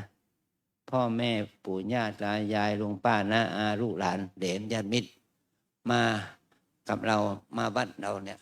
บางคนมาครั้งแรกมาวัดลำเพิงครั้งแรกมาเพื่ออะไรมาเพื่อเอาบุญที่ได้จากการบวชลูกหลานญาติมิตรนะอันนี้ก็คือว่าประโยชน์ที่เราบวชเนี่ยมันก็ตกอยู่กับตัวเราแล้วนอกจากนั้นก็เป็นตกอยู่กับพ่อแม่นะเมื่อพ่อแม่ญาติมิตรปู่ย่าตายายได้เห็นเราบวชท่านก็ชื่นใจสุขใจมีความดีใจว่าประโยชน์ที่ได้บวชลูกได้เห็นชายผ้าเหลืองของลูกก็มีความปลื้มใจปีติใจองค์พระสัมมาสัมพุทธเจ้าได้ทรงได้บัญญัติวินัยข้อหนึ่งว่ากุลบุตรจะออกบวชได้เนี่ยต้องได้รับการอนุญาตจากพ่อแม่เพราะว่าในยุคสมัยหนึ่งพระพุทธเจ้าเอาใครบวชก็บวชได้เลยนะมันเขาหนึ่งพระพุทธเจ้าเอาพระราหุลและพระนันทะออกบวชนะพระเจ้าจุโธทนะพระองค์ก็รู้สึกเศร้าพระทัยเพราะว่าลูกหลานได้ออกบวชหมดไม่มีใครสืบทอดราชบัลลังก์นะก็เลยขอพรจากพระพุทธเจ้าว่าตอนนี้ไปคนไหนจะบวชนะจะต้องได้รับอนุญาตจากพ่อแม่นะอันนี้ก็เป็นการเพราะเราต้องได้รับอนุญาตจากพ่อแม่ใช่ไหมมันมีคำตอบคำถามคำตอบเราเรียกว่าอันตรายิกธรรมอันตรายิกธรรมข้อหนึ่งมีถ้าพระครูสวดท่านได้ถามพวกเราว่าอนุญาโตสิมาตาปิตูหิได้รับอนุญาตจากพ่อแม่แล้วหรืออย่างนี้นะเราต้องตอบว่าอามะพันเตว่าเราได้รับอนุญาตจากพ่อแม่นะนี่แหละพ่อแม่ก็ได้บุญจากการที่เราบวชเนี่ยท่านได้อนุญาตให้พอเราบวชท่านก็ได้บุญจากการบวชของเราได้รับที่พ่อแม่ได้อนุญาตเราบวชนี่นะอันนี้ก็เหมือนกันเราบวชแล้วก็พ่อแม่ก็มีความปลื้มใจสุขใจว่าลูกได้เข้าสู่ใต้ร่มผ้ากาสาวพัสของพระพุทธศาสนาของพระธรรมวินัยนี้นะนี่คือเป็นอานิสงส์ที่พ่อแม่ได้อานิสงส์บุญนะนอกจากนั้นพ่อแม่ยังให้ปัจจัยค่าผ้าไตรค่าบาตรค่าจีวรค่าทุกสิ่งทุกอย่างค่าใช้จ่ายสำหรับทำบุญแก่พระสงฆ์พระอันดับค่าอาหารการกินที่มาเลี้ยงแขกค่าน้ำมูกน้ำมันที่เดินทางมาอันนี้เป็นสิ่งที่พ่อแม่เป็นผู้สละใช่ไหมพ่อแม่สละนี่พ่อแม่อยากจะได้บุญกับเราอย่างนี้แหละเราจึงเห็นคุณค่าของการบวชเนี่ยเป็นประโยชน์ต่อพ่อแม่นะพ่อแม่ก็ได้บุญกับเราด้วยเราทั้งหลายเนี่ยได้ชีวิตได้ร่างกายเอามาจากพ่อแม่ใช่ไหมพ่อแม่เลี้ยงดูเราตั้งแต่อยู่ในครรภ์คลอดออกมาเลี้ยงดูเราตั้งแต่ไปเบาะมาจนเป็นเด็กอนุบาลเด็กประถมมัธยมมาจนถึงเข้ามหาวิทยาลัยพ่อแม่ต้องส่งเสียเราทั้งหลายตลอดอันนี้คือสิ่งที่พ่อแม่ให้แต่สิ่งที่เราจะให้แก่พ่อแม่ได้อย่างไรล่ะก็คือการบวชนะ บวชเพื่อเป็นอานิสงส์บวชเพื่อทดแทนคุณของพ่อแม่นะอย่างนี้เป็นต้นนะเราทั้งหลายไม่ใช่บวชเพื่อทดแทนคุณของพ่อแม่อย่างเท่านั้นแต่เราต้องบวชเพื่อบูชาคุณพระรัตนตรัยเนี่ยเราจะบวชเพื่อบูชาคุณพ่อแม่ได้ก็คือว่าจากพ่อแม่ที่ไม่มีศรัทธาเราทำให้ท่านมีศรัทธาต่อวัดพระธรรมคำสอนของพระพุทธเจ้าจากพ่อแม่ที่ไม่มีศีลทำให้ท่านมีศีลรักษาศีลได้จากที่พ่อแม่ไม่มีจาคะไม่มีปัญญาก็ทำให้ท่านมีจาคะมีการเสียสละและมีปัญญานะจากท่านคนที่ไม่คิดถึงเรื่องบุญกุศลเลยก็ทำให้พ่อแม่ได้คิดถึงบุญกุศลด้วยอาศัยที่การที่เราบวชนี่นะอันนี้คือเป็นประโยชน์ที่เราได้บวชทำให้พ่อแม่มีศรัทธามีศีลมีจาคะมีปัญญาเกิดขึ้นนะอันที่สี่อันที่สามอย่างประโยชน์ที่เราบวชเนี่ยจะได้แก่พระพุทธศาสนาเราเนี่ยเพิ่มจำนวนสมาชิกสงฆ์ขึ้นมาอีก11 ชีวิตนะเป็นพระ10 ชีวิตเป็นสามเณร1 ชีวิตเป็นการที่จะทำให้สมาชิกสงฆ์เพิ่มขึ้นแม้ว่าเราจะบวชระยะสั้นก็ตามยาวก็ตามจึงเป็นเหตุให้พระศาสนามั่นคงตั้งมั่นเราจะได้นำพาพ่อแม่ที่ให้พ่อแม่ได้ระลึกถึงเราว่าลูกของเราบวชเป็นพระที่วัดลำปึงลูกของเราบวชเป็นพระประพฤติปฏิบัติธรรมที่วัดลำปึงอันนี้ก็ทำให้พ่อแม่มีจิตใจสุขใจปลื้มใจปีติใจที่เกิดจากการที่เราได้มาบวชที่นี่นี่นะอันนี้เราได้เห็นคุณค่าของการบวชแล้วแล้วเราจะทำยังไงให้เราได้บวชด้วยกายด้วยใจล่ะเรามาบวชด้วยกายก็โดยวินัยการสังฆกรรมบวชด้วยวินัยบวชด้วยใจบวชด้วยใจก็ต้องบวชด้วยการมาฝึกฝนอบรมปฏิบัติว่าเรามาบวชนี้เราจะต้องนุ่งห่มผ้ากาสาวพัสผ้ากาสาวพัสนี่ดุจท่านเปรียบเทียบเหมือนกับเรานุ่งห่มธงชัยของพระอรหันต์นะเรานึกถึงว่าสิ่งที่เรานุ่งห่มนี่เป็นของที่พระอรหันต์ท่านนุ่งห่มเราจะนุ่งห่มนี้ได้ก็ต่อเมื่อมีจิตใจสัมผัสพระกรรมฐานเมื่อจิตใจเราได้สัมผัสพระกรรมฐานเนี่ยเราจึงสามารถที่จะนุ่งห่มพระกาสาวพัสด้วยความปีติอิ่มใจนะถ้างั้นขอให้เราทั้งหลายนั้นได้รับพระกรรมฐานเป็นต้นนะเกสาโลมานะขาทันตาตะโจทันตานะขาโลมาเกสาโลมานะขาทันตาตะโจทันตานะขาโลมาเกสาโลมานะขาทันตาตะโจนี่แปลว่าผมขนเล็บฟันหนังนะเกสาแปลว่าผมโลมาแปลว่าขนนะขาแปลว่าเล็บทันตาแปลว่าฟันตะโจแปลว่าหนังสิ่งตรงนี้อยู่ที่ตัวเรานะเราเห็นด้วยตาอาศัยที่เราเห็นด้วยตาเนี่ยว่าผมขนเล็บฟันหนังนี้ถ้าเราไม่ดูแลเอาใจใส่มันมีโทษมันเป็นของปฏิกูลไม่สะอาดถ้าเราเข้าไปยึดมั่นยึดถือกายเรากายเขาก็จะก่อให้เกิดความยินดีด้วยกิเลสตัณหาราคะถ้าเราพิจารณาดูความเป็นของไม่สะอาดเป็นของปฏิกูลนั่นแหละจะเป็นเหตุให้เรานั้นได้มีจิตได้สัมผัสกับสมาธิภาวะที่เกิดจากการพิจารณาผมขนเล็บฟันหนังนี้นะพลังความดีนี้จะทำให้เรามีจิตสงบมีจิตที่ระงับจากกิเลสถือว่าเป็นเหตุให้เรานั้นได้บวชใจนะเป็นให้เราได้บวชใจได้เข้าถึงความที่จิตใจเราได้สัมผัสพระกรรมฐานของพระอริยะนะเอาตอนนี้ไปขอให้เราถอดเสื้อออกแล้ว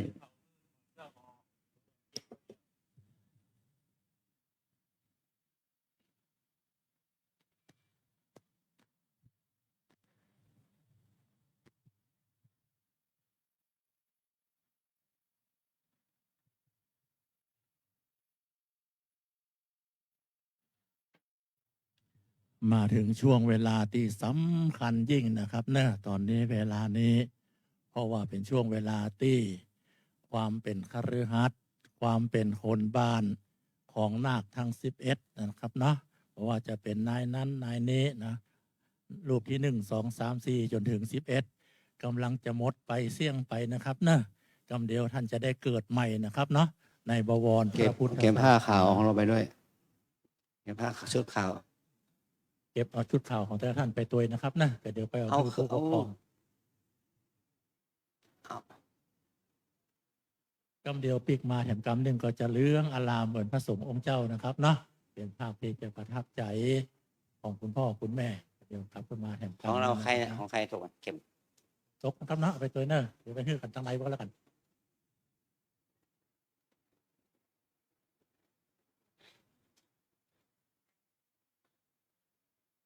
ในช่วงเวลานี้นะครับน่าจะขออนุญาตประชาสัมพันธ์บอกกล่าวนะครับเนอะ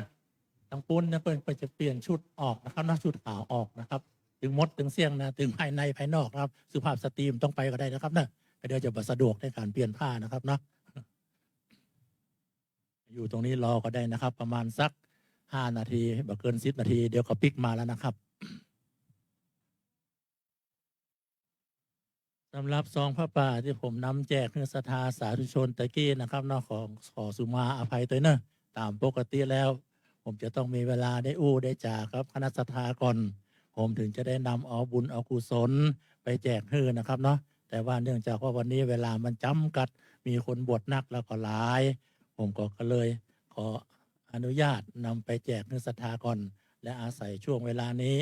ประชาสัมพันธ์บอกกล่าว เนื่องจากว่ามันมีความจำเป็น แต่ว่านะครับเนาะเพราะว่ารัฐบาลชุดนี้นะครับเนาะจะว่าจะได้ดีนะครับเนาะเป็นปีนโยบายขึ้นก้าไฟทำให้วัดวาอารามต่างๆ ตอนนี้ก็สะดุ้งกันแล้วนะครับเนาะเพราะว่าต้องใจไฟเป็นจำนวนนักแล้วก็หลายสำหรับที่ธรณีสงฆ์ตำบลไหลหินอำเภอเกาะคาของวัดลำเปิงของเขานะ อันนั้นซ้ำกว้างมีจำนวนอาณาบริเวณถึง80 ไร่กัน เพราะฉะนั้นก็ใจไฟเป็นจำนวนนักแล้วก็หลาย เพราะว่ามีพระสงฆ์องค์เจ้าท่านอยู่จำวัดปฏิบัติธรรมที่หั่นแล้วก็นอกจากพระสงฆ์องค์เจ้าแล้วก็ยังมีสิ่งสารสัตว์ที่อยู่ในความอนุเคราะห์วางก็มีนะครับนะเหมือนเขาสวนสัตว์เนี่ยอยู่ที่หั่นนะเพราะฉะนั้นก็มีการใจไฟเหมือนกันพอสมควรก็เลยจำเป็นจะต้องเพิ่มเติมเสริมระบบไฟจากแสงอาทิตย์ดวงอาทิตย์ที่มันส่องเมื่อวันเนี่ยจะได้ถึงจะเอามาใจได้เมื่อคืนด้วยนะครับเนาะเพราะฉะนั้นก็ต้องมีระบบไฟฟ้าโซล่าร์เซลล์นี่แหละเป็นแสงอาทิตย์ที่จะต้องสร้างแปลงให้มีขึ้นเพื่อนำมาใช้ในตอนกลางค่ำกลางคืนก็เลยจำเป็นจะต้องบอกบุญศรัทธาสาธุชนนะครับเนะร่วมกันสร้างบุญในพระป่าของนี้นะครับเนาะซึ่งจะทอดถวายในวันวิสาขบูชาตรงกับวันที่31 เดือนนี้นะครับเนาะพฤษภาคมปลายเดือนพอดีวันสุดท้ายของเดือนพอดีนะครับเนะเชิญชวนศรัทธาสาธุชนร่วมบุญร่วมกุศลด้วยกันก็ได้นะครับเนาะเวลานั้น2 ทุ่มนะครับเนะ2 ทุ่มที่วัดของเขาเนี่ยนะครับเนาะแต่ท่านใดบ่มีเวลาต้องการจะสร้างบุญสร้างกุศลในพระป่าของนี้เพราะว่านาทีปัญญาสมาอาภาปัญญาเป็นแสงสว่างในโลกคนใดมีแสงสว่างคนนั้นก็มีปัญญาอย่างที่พระพุทธเจ้าตรัสไว้นะครับเนาะถ้าหากว่าท่านพร้อมแล้วที่จะสร้างบุญสร้างกุศลในวันนี้บอกกันเดียวก็เอาฮือผมก็ได้นะครับเนี่ยเพราะบางคนบางท่านก็เอามาฮือแล้วนะครับเนาะแต่ท่านใดยังบอกพร้อมเตื้อวันพูกวันฮือจะมาทำบุญตั้งบาตรพระใหม่อยู่ก็จะมาฝากเอาไว้ฮือที่ผมวันพูกวันฮือก็ได้นะครับเนาะหรือว่าจะไปที่สำนักงานของแม่ชีหน้าประตูวัดก็ได้เหมือนกันนะครับเนี่ยอันนี้แล้วแต่สะดวกกันแล้วกันต้องขอสุมาอภัยซองพระป่าซองนี้บ่มีQRโค้ดนะครับเนาะต้องทำบุญแบบโบราณนะครับแบบดั้งเดิมนะครับเนี่ยขอสุมาอภัยด้วยนะครับเนาะ จะมอบบาตรยังไง เดี๋ยวขึ้นมาครับอาจารย์ครับสำหรับผู้ปกครองนะครับนะผู้ปกครองก็จะขึ้นมาก่อนก็ได้นะครับ ขึ้นมานั่งรอนะครับนะขึ้นมานั่งรอนะครับนะที่เหมือนกับตะกี้เหมือนกับมอบผ้าไตรนะครับนะขึ้นมาเลยนะครับเนี่ยเจ้าภาพที่1เจ้าภาพที่2ที่3ขึ้นมานั่งเหมือนตะกี้นะครับเนาะก็เดี๋ยวเจอเลยนะครับ อยู่ที่นี่ครับขึ้นมาเลยนะครับเนี่ยมานั่งประจำตำแหน่งเหมือนตะกี้นะครับก็เดี๋ยวว่าที่สามเณรจะขึ้นมามารูนนะครับนะนั่งเหมือนตะกี้นะครับ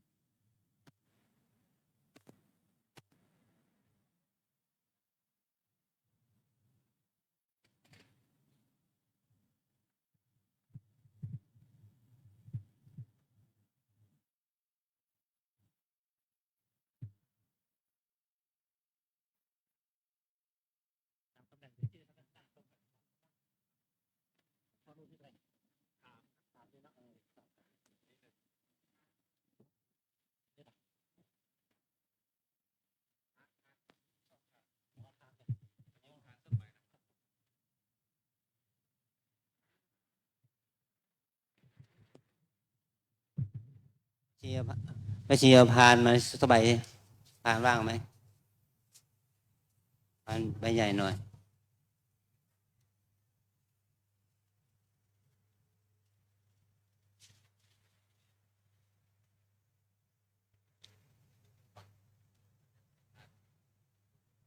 เอาพานมา2 ใบ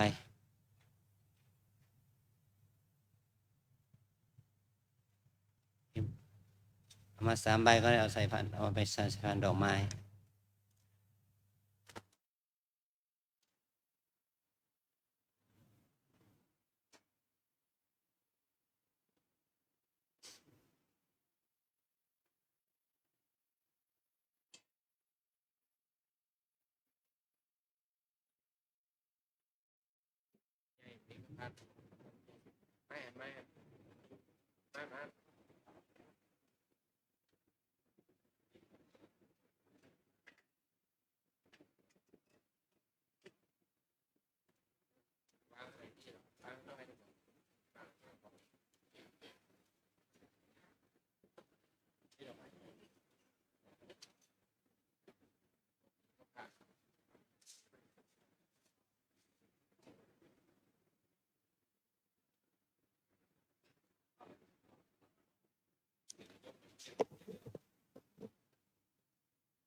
สถาเดียวครับปอนพร้อมกันนะครับนะพอดีมีเจ้าภาพมาถวายพระพุทธรูปนะครับนะครับปอนด้วยกัน ขออนุโมทนากับคุณโยมวรากร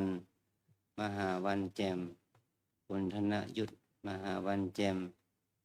ได้มีกุศลศรัทธาน้อมนำอัญเชิญพระพุทธรูปเจ้าพระพุทธบูชา มาถวายที่วัดน้ำเปิงพระพุทธธรรมในโอกาสที่มีการบวชพระ10 รูปและสามเณร1 รูปในวันนี้ ขอเป็นบุญบารมีอุปถัมภ์คำศรัทธาญาติโยมได้เจริญงอกงามไพบูรย์เพิ่มพูนบารมีธรรมหายทุกข์หายโศกหายโรคหายภัยก็เปลี่ยนเดวันยามจงระงับดับหาย มีความสุขกายสุขจิต มีความสุขความเจริญในมนุษย์สมบัติ สวรรค์สมบัตินิพพานสมบัติ ขอได้พ้นจากอุปสรรคขอเปลี่ยนเดวันยามทั้งหลายจนทุกประการพลังบุญกุศลที่ถวายพระพุทธรูปบูชาในวันนี้ ขอให้เราทั้งหลายได้เคารพได้นับถือได้บูชาได้กราบได้ไหว้ในพระรัตนตรัยทุกภพทุกชาติจนกว่าเราจะเข้าถึงมรรคผลนิพพานเป็นที่สุด ขอให้เราได้รับการยอมรับนับถือเคารพบูชาต่อมวลมหาชนทั้งหลายได้เป็นที่ศรัทธาที่ยอมรับนับถือของมวลมหาชนทั้งหลายขอมีความเจริญก้าวหน้าในสมมาปฏิบัติหน้าที่กิจกรรมการงานทุกสิ่งทุกอย่างขอได้ถึงความดีงามของได้รับยศสรรเสริญสุขของได้เมื่อถึงมนุษย์สมบัติสวรรค์สมบัตินิพพานสมบัติเป็นที่สุดขอได้เรารู้ธรรมด้วยญาณปัญญาอันชอบของประกอบด้วยคุณงามความดีสร้างบารมีศีลสมาธิปัญญาขอให้ได้เกิดมิจฉาจารณะที่งดงามขอให้เกิดปัญญาเกี่ยวฉลาดปราดเปรื่องเมื่อเข้าข้ามถึงสังสาระเข้าถึงมรรคผลนิพพานเป็นที่สุดนั่นจงจะมีเที่ยงแต่ดีๆยะถาวาริวหาปุราปาริปุเรนติสาคารังเอวเมวะอิโตทินังเปตานังอุปกัปปติอิจิตังปฏิตังทุมหังคิปะเมวะสมิจจตุสเพปุเรนตุสังคปาจันโทปนะระโสยถามณิโชติระโสยถาสัพพินิชยสิทธิธนังลาภังสดทิภาคยังสุขังพลังจิริอายุจวันโนจะโภคังบุติจะยะสวาสตะวสาจะอายุจะชีวาสิทธิภวันตุเตสพีติโยวิวัชชันตุสัพพะโรโควินัสตุมาเตภววันตรายโยสุขีทีคายุโกภวะอภิวาทนะสีริสนิจังมุทธาปัจจายโน จตารโอธรรมาวัฏันติ อายุวันโนสุขังพลัง อโลคยาปรมาลาภาสันตุถีปรมังทานัง วิสาสะปรมายติ นิพพานังปรมังสุขังขออนุโมทนาเนาะ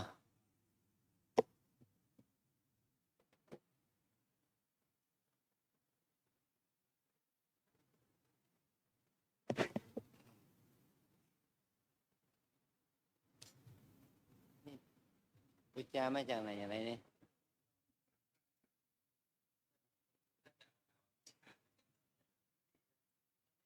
ฮะที่ประเทศนะ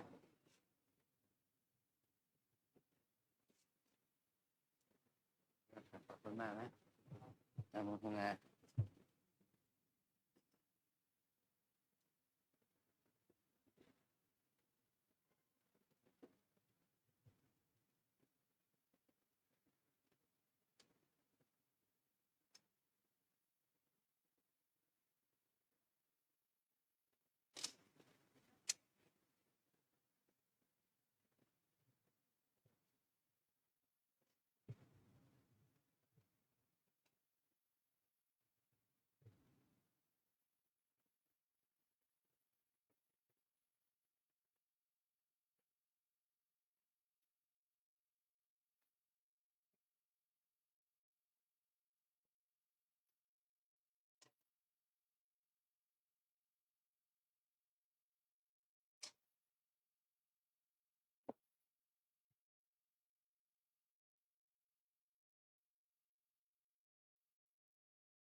โยมหันหน้าไปยังตะกี้นะหันหน้าเข้าหาบาท หันหน้าเข้าหาบาทนะครับเนาะ นั่งหันก็ได้นี่นี่นั่งหันนะเดี๋ยวพระนั่งจะนี่เน้นนะ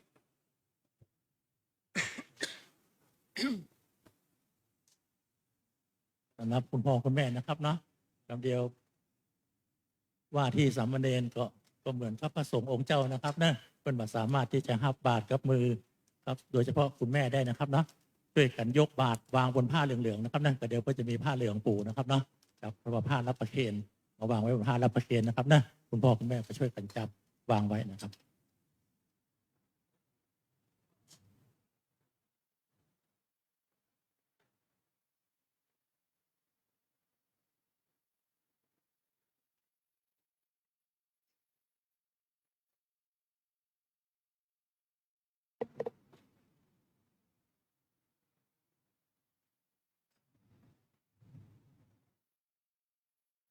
คุณพ่อคุณแม่สามเณรอยู่ที่ไหนครับขึ้นมาเลยนะครับ สามเณรกำลังพอหาอยู่นะครับนะ อยู่ไหนบอกขึ้นมา ดูP11 ฮะทำไมไม่ขึ้นมาล่ะเขาปิดประตูแล้ว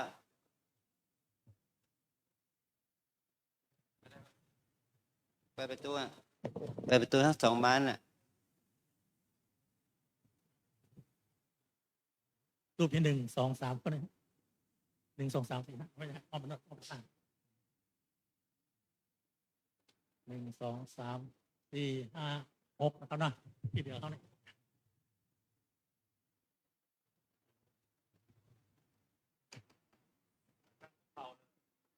หันหน้าไปหาโยมพ่อแล้วแม่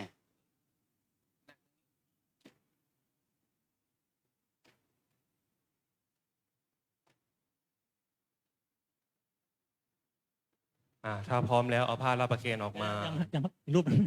อีกรูปหนึ่ง นี่เจอกันนี่ให้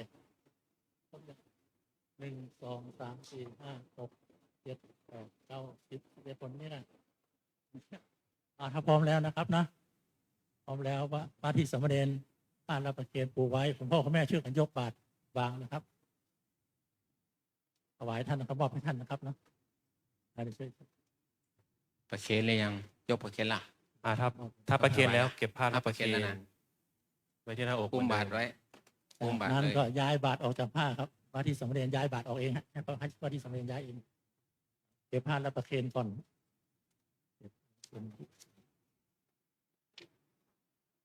จากนั้นเชิญคุณพ่อคุณแม่ลงสาราบาตรตามเดิมเมื่อกี้นะครับนะ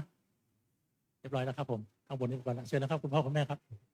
โยมพ่อโยมแม่ลงข้างล่างได้เลย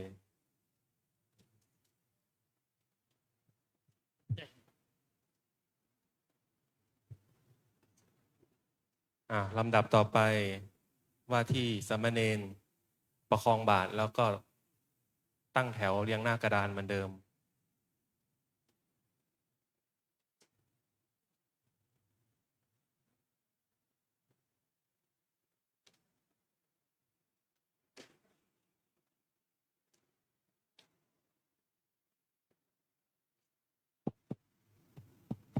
หลังจากนั้นขยับขึ้นมาบนพรมแดง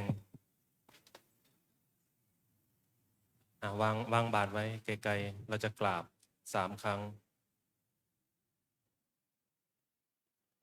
เวลากราบอย่าให้มันโดนบาตร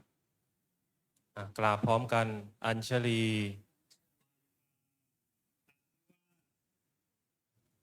อัญชลีวันทาอัญชลีวันทาอัญชลีวันทาอัญชลี ตัวแทนประเคนพานขอศีล2 มือ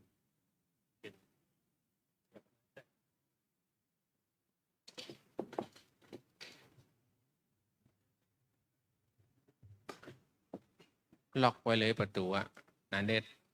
ล็อกประตูไว้ไงเด็กกับคนเปิดอ่ะ ต่อไปกล่าวคำอาหังพันเตสรณะสีลัง สารณสีลังทุติยัมปิอาหังพันเต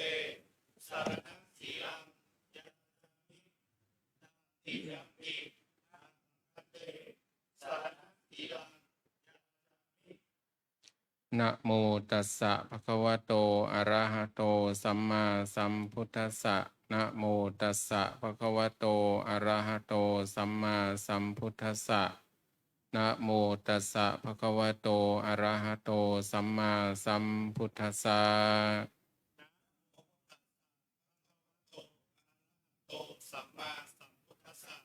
นะโมตัสสะภะคะวะโตอะระหะโตสัมมาสัมพุทธัสสะนะโมตัสสะภะคะวะโตอะระหะโตสัมมาสัมพุทธัสสะ ยะมหังวะทามิตังวะเทหิพุทธังสารนังคัจฉามิธัมมังสารนังคัจฉามิสังฆังสารนังคัจฉามิทุติยัมปิพุทธังสารนังคัจฉามิ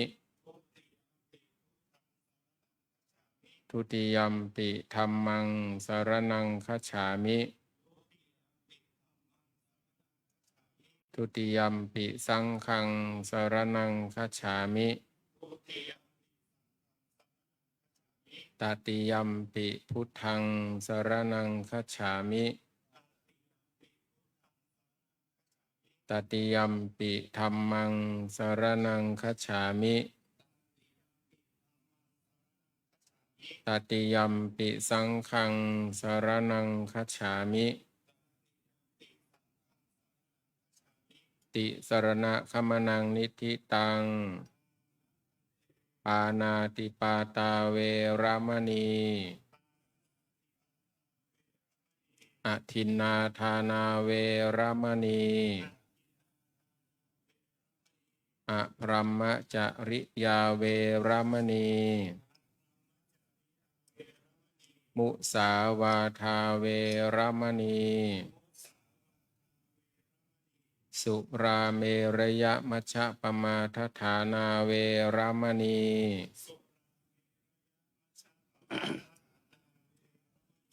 วิกาละโภชนาเวรมณีนัจจคีตวาทิตวิสุกะทัสนาเวรมณี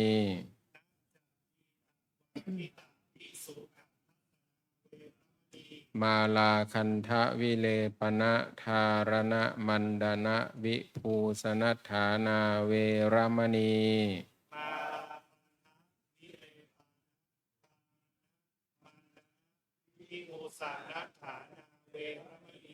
อุจจาสยนะมหาสยนาเวรมณีชาตะรูปราชตะปฏิฆหนาเวรมณี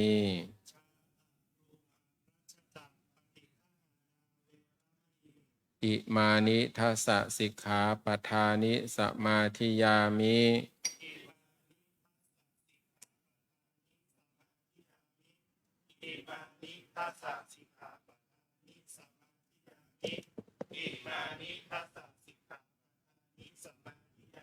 กราบพร้อมกันอัญชลี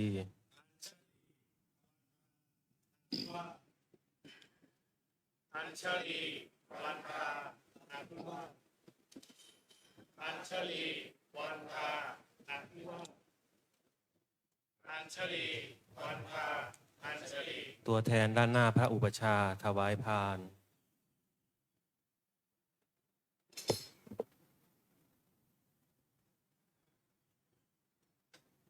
หลังจากนั้นกล่าวคำขอนิสัยอาหังพันเต นิสยัง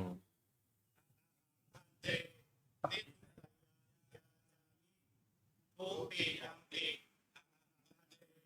นิสัยติยัมปิอาหังพันเตนิสัยยะจามิอุปชายโยเมพันเตโหหิอุปชายโยเมพันเตโหหิอุปชายโยเมพันเตโหหิปฏิรูปัง โอปายิกัง ปัสสาธิเกนะสัมปาเทหิ ปะเกนานิเทโร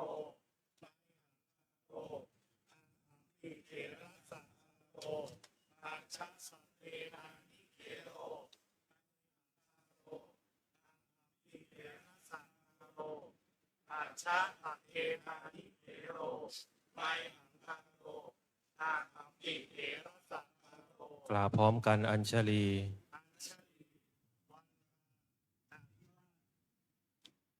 อัญชลีวันทาอภิวาท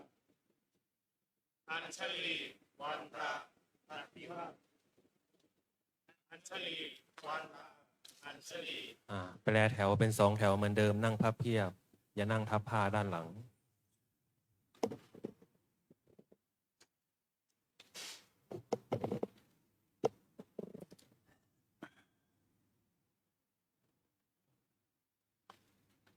บัดนี้เราทั้งหลายได้เป็นสามเณรโดยสมบูรณ์แล้ว เราได้เป็นสามเณรในเวลา 14:16 นาที หลังจากที่เราเปล่งวาจาขอรับเอาพระสงฆ์เป็นสรณะ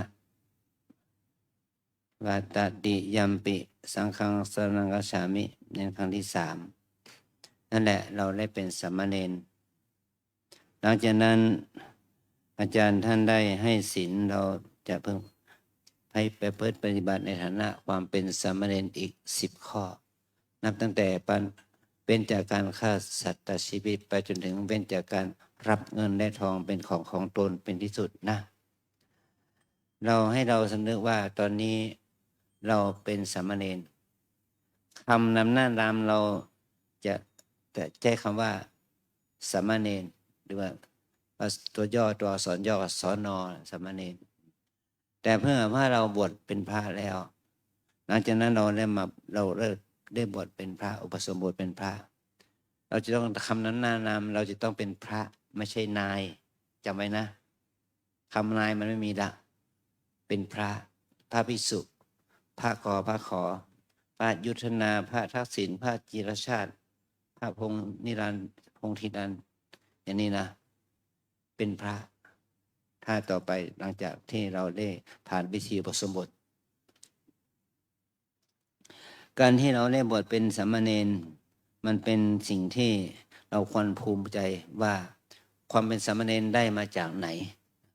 ได้มาจากตอนที่พระสัมมาสัมพุทธเจ้า เสด็จไปโปรดพุทธบิดาในเมืองกบิลพัสแล้วพระนางสิริมาหาพระนางพิมพา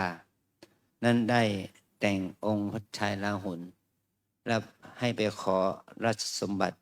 จากพระราชบิดาคือพระพุทธเจ้าพระพุทธเจ้าได้เห็นราหุลกุมารที่ได้มาพบพระองค์เป็นครั้งแรกเนาะก็ขอสมบัติตามที่พระราชมารดาแนะนำมาพระพุทธเจ้าเลยให้สมบัติพิเศษเรียกว่าอริยทรัพย์อริยสมบัติคือให้บวชเป็นเณรให้บวชแล้วให้พระอัครสาวกคือพระสารีบุตรบวชเณรให้แก่สามเณรเด็กราหุลกุมารพระสารีบุตรนั้นได้ทูลว่าจะบวชอย่างไรให้แก่ทารกน้อยนี้เด็กนี้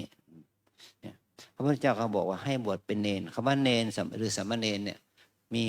มีความหมายว่าเป็นเหล่ากอของสมณะเหมือนกับว่าเป็นหน่อเนื้อที่จะเป็นพระภิกษุต่อไปในวันข้างหน้าเรียกว่าสามเณรนะแต่พอเรานะมีอายุเกิน20 ปีขึ้นไปเนี่ยเขาจะได้บวชเป็นพระนะได้บวชเป็นพระภิกษุนี่ว่าเรียกบวชสมบทเรายังมีเณรองค์หนึ่งเณรอัสสสิทธิ์คำวงศ์จะได้บวชเป็นสามเณรที่อยู่ว่าเรานี่นะเป็นหางนาคเลยหางเณรเดี๋ยวเรียกว่าเณรหางนาคได้บวชด้วยความเป็นสามเณรท่านได้กล่าววาจาขอนิสัยว่าอังพันเตนิสยังยาจามิขอท่านจงให้นิสัยแก่ข้าพเจ้านิสัยแปลว่าข้อวัดปฏิบัติของความเป็นนักบวชข้อวัดปฏิบัติของเราในการขึ้นนุ่งห่มนุ่งอย่างไรห่มอย่างไรแต่ตอนนี้เรายังนุ่งห่มไม่เป็นอาศัยพี่เลี้ยงนุ่งห่มให้แต่เราจะต้องฝึกนุ่งฝึกห่มด้วยตัวเองนะตราบใดที่เรายังอยู่ในวัดนี้เราจะต้องฝึกนุ่งห่ม2 แบบห่มคลุมไหล่และห่มดอง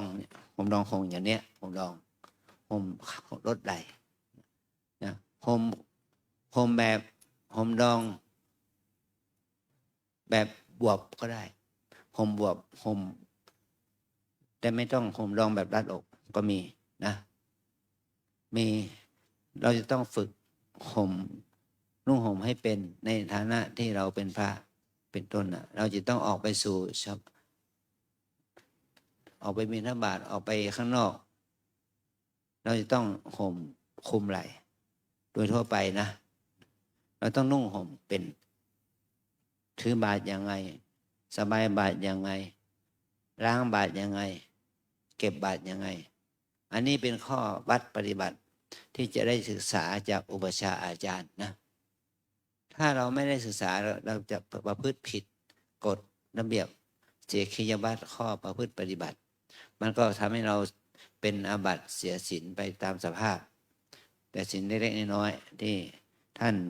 ไม่ได้เข้าใจนั่นแหละการนุ่งกันห่มนุ่งอย่างไรห่มอย่างไรก็ต้องนุ่งห่มให้ถูกต้องถ้านุ่งห่มไม่ถูกต้องก็เป็นที่คารหะว่าตัวป่านนี้แล้วยังนุ่งห่มไม่เป็นอย่างนี้นะสิ่งเหล่านี้ก็ต้องอาศัยพระพี่เลี้ยงช่วยสอนช่วยแนะนำนะว่าเราจะนุ่งห่มอย่างไรอย่างเนี้ยจะกินอยู่อย่างไรจะนั่งนอนอย่างไรจะอาบน้ำอาบท่าอย่างไรมีข้อวัดปฏิบัติในวันหนึ่งเนี่ยตื่นขึ้นมาแล้วทำวัดเช้าทำวัดเย็นกวดเช็ดถูขบฉันอย่างไรบิณฑบาตอย่างไรอันนี้คือเป็นข้อวัดของความเป็นนักบวชของเรานะอันที่สองเรามาเปล่งวาจาขอผมเป็นพระอุปชฌาย์อุปชฌาย์นี่แปลว่าผู้เพ่งโดยตระหนักหมายความว่าเพ่งดูข้อประพฤติปฏิบัติท่านทั้งหลายจะต้องเรียนกรรมฐานสมอารมณ์อย่างไรเดินจงกรมนั่งสมาธิอย่างไร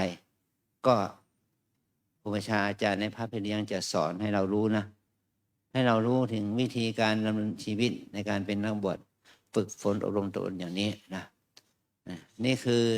ข้อวัดปฏิบัติของอุปชฌาย์อาจารย์อุปชฌาย์มีหน้าที่อีกอย่างหนึ่งคือว่าเป็นผู้รับรองเธอเข้าสู่สงฆ์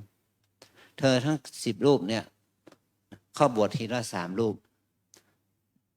การที่ได้เข้าบวชจะต้องได้รับการรับรองจากพระอุปัชฌาย์พระอุปัชฌาย์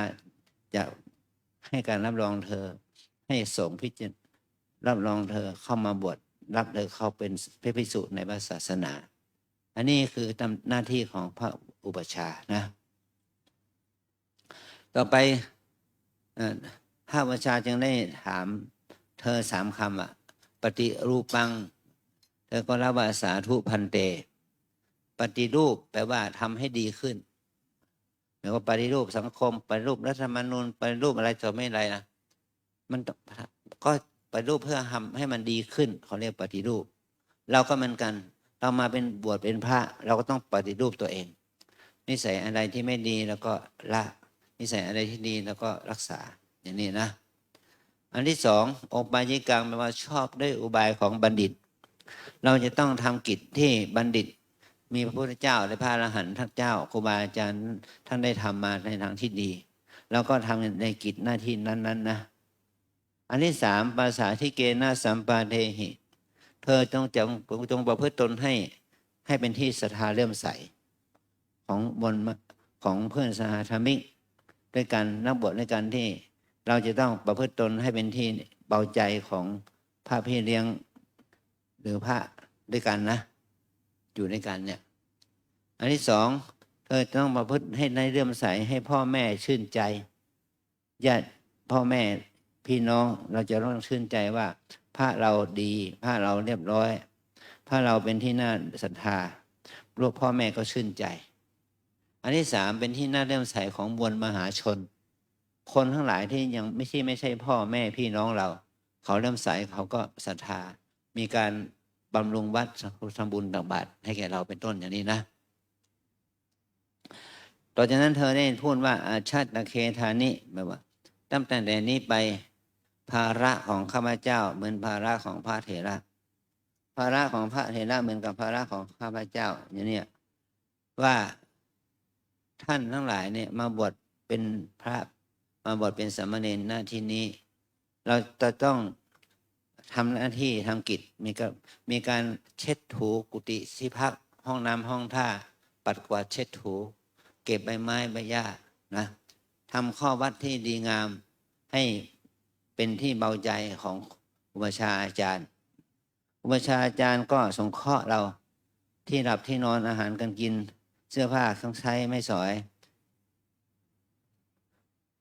ถ้าสิ่งไหนมันไม่มีหรือมันปกพร่องไปเราหาไม่ได้เราต้องขอจากอุปัชฌาย์อาจารย์พระพี่เลี้ยงนะไม่ต้องไปรบกวนพ่อแม่ผ้าเช็ดตัวไม่มีก็เอาที่วัดนี่สบู่ยาสีฟันไม่มีก็เอาที่วัดนี้วัดนี้มีสบู่ยาสีฟันผ้าเช็ดตัวอย่างนี้นะผ้าสบงจีวรเรานุ่งห่มยังไม่พอแล้วก็บอกให้พระพี่เลี้ยงว่าผ้าสบงจีวรของเราไม่พอก็ขอจากพระพี่เลี้ยงว่าเรารับสงเคราะห์ได้นะอันนี้คือภาระที่อุปัชฌาย์อาจารย์จะต้องดูแลเราจะต้องดูแลวัดวาอารามด้วยเราจะนี่คือกิจน้อยใหญ่ที่เราได้ทำเนี่ยก็เพื่อเป็นความดีงามเป็นความศรัทธาเลื่อมใสขอให้เกิดความศรัทธาเลื่อมใสของนักปฏิบัติธรรมทั้งหลายพระสงฆ์องค์เนรทั้งหลายและญาติโยมทั้งหลายสืบต่อไปนะตรงนี้ไปจะได้ยกเธอเข้าเป็นภิกษุในพระพุทธศาสนาชื่อของเธอยังเป็นภาษาไทยอยู่จะตั้งชื่อเป็นภาษาบาลีให้ใหม่ดังต่อไปนี้นะพระยุทธนาสามเณรยุทธนาเนี่ยให้นำฉายาว่าอาทิจิตโตสามเณรทักษิณนี่ให้นำฉายาว่าตปาสีโรสามเณรจิรชาติให้นำฉายาว่าธิรสีโรสามเณรพงศ์ธิรันให้นำฉายาว่าประภาโต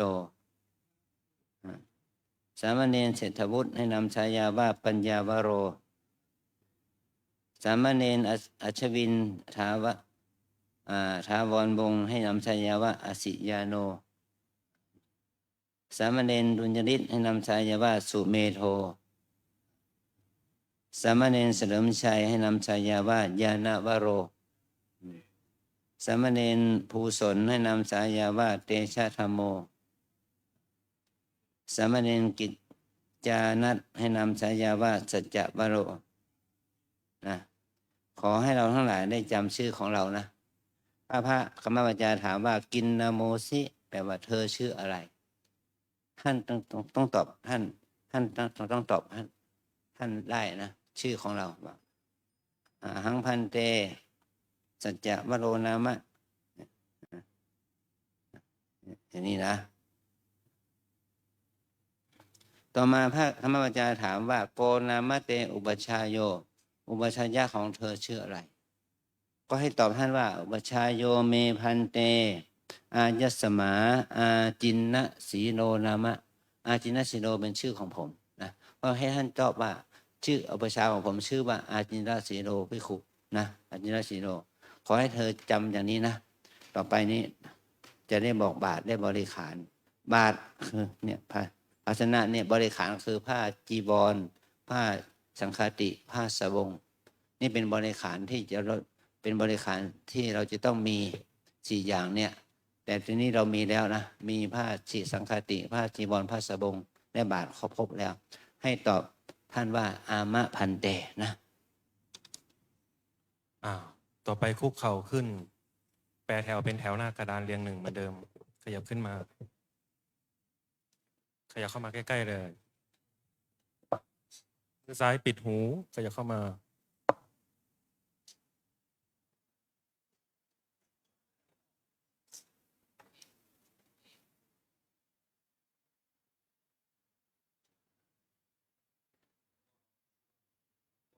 ขยับเข้ามาใกล้ๆเพราะว่าจะได้จับบาทขยับเข้ามาอีก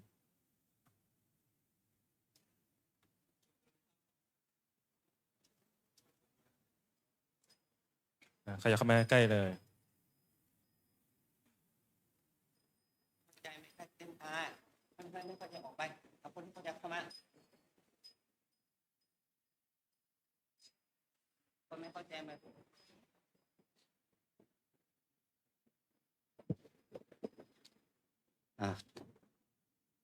ให้ตอบว่าอามะพันเตนะอายันเตปัตโตพันเต อายังสังฆาติ อามะพันเต อายังอุตราสังโฆ อามะพันเต อายังอันตรวาสโกขัชชะเอาเมโอกาเซติตถะขยับถอยออกไปชุดแรก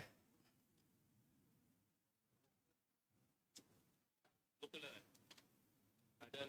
กลับหลังหันเรียงแถวหน้ากระดานออกไป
ตัสสะ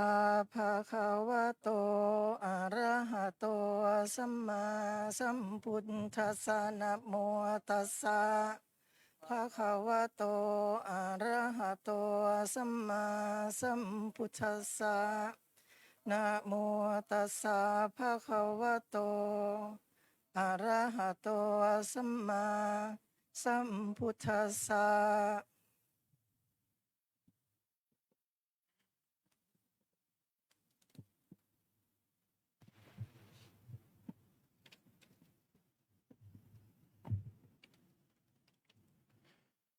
สุนาตุเมพันเตสังโฆอาทิจิตโตจะตปาสีโลจะทิระสีโลจะอายสมโตอาจินนสีลสาวปสัมปทาเปคายาทิสังคสปตะกันลังอาหังอาทิจิตตันจะตปาสีลันจะทิระสีลันจะอนุสาสยยัง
สุนา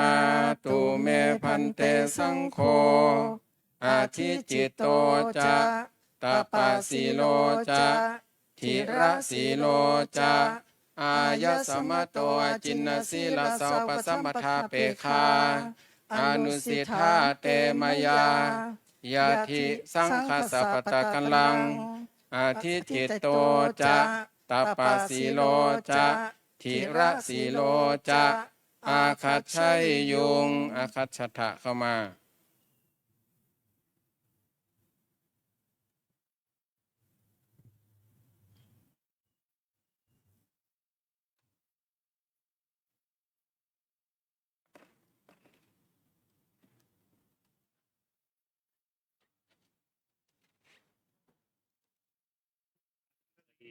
วันทาอภิวาอัญชลีวันทาอภิวาอัญชลีวันทาอภิวาอัญชลีวันทาอัญชลี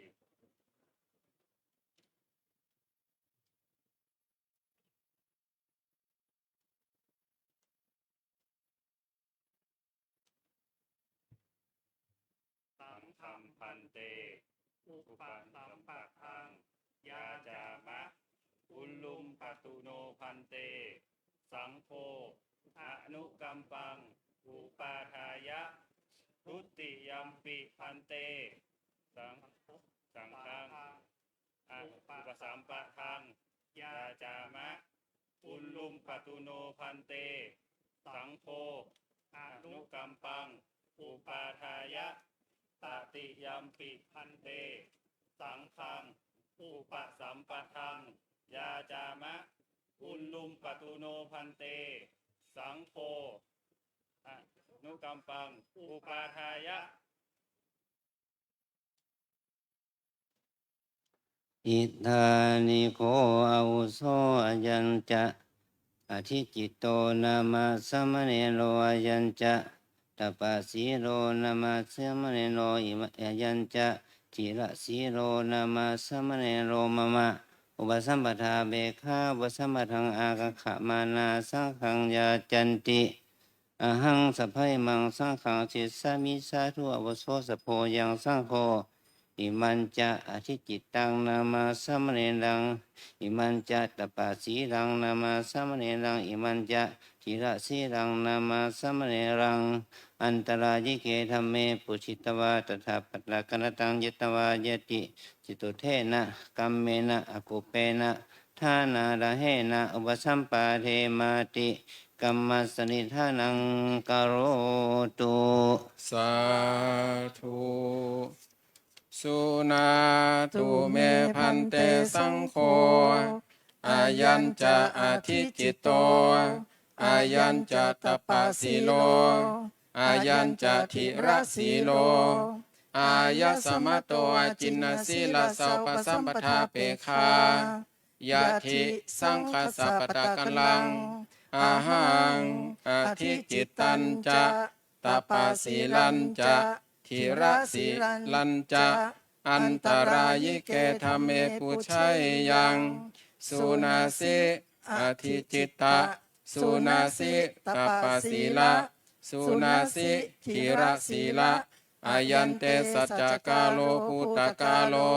ยังชาตังตังปุชามิสันตังอธิติวัตตพังอาสันตังอธิติวัตตพังสันติเตเอวะรูปาอาภาธากุทังคันโท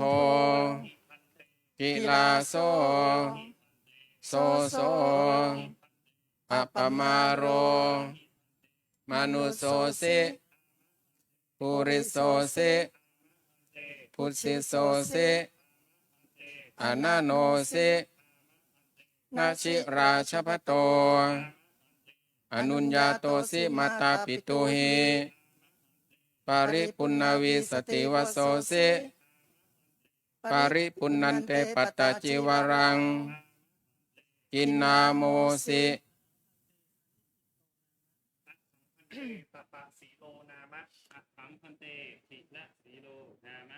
โกนามะเตอุปัชฌายโย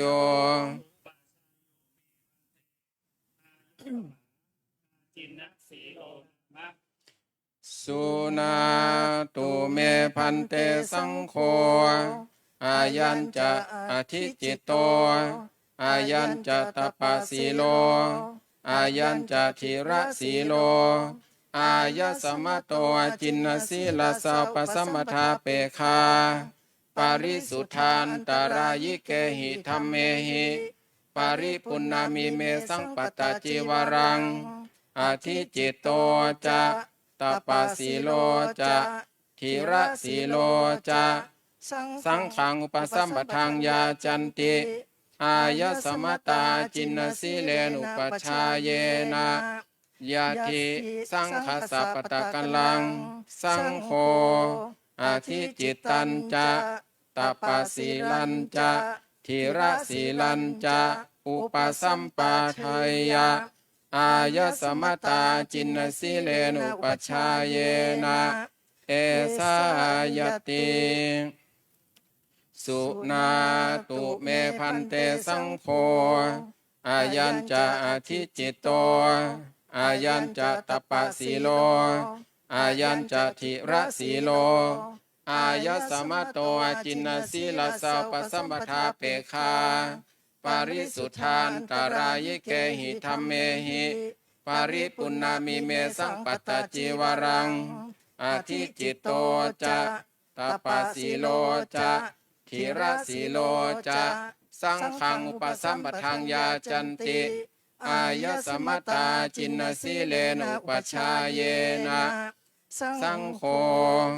อธิจิตตัญจะตปะสีลัญจะทิระสีลัญจะอุปสัมปาเทติอายะสมตาจินนสีเลนุปชาเยนะยัสสายะสมโตขมติ อาทิจิตตัสสัจจะตัปปะศีลสัจจะทีระศีลสัจจะอุปสัมปทาอายสมตาจินนสีเลนุปชาเยนะโสตุนหัสสะยัสนะคมติโสภาไสยะทุติยัมปิเอตมะทังวัฏา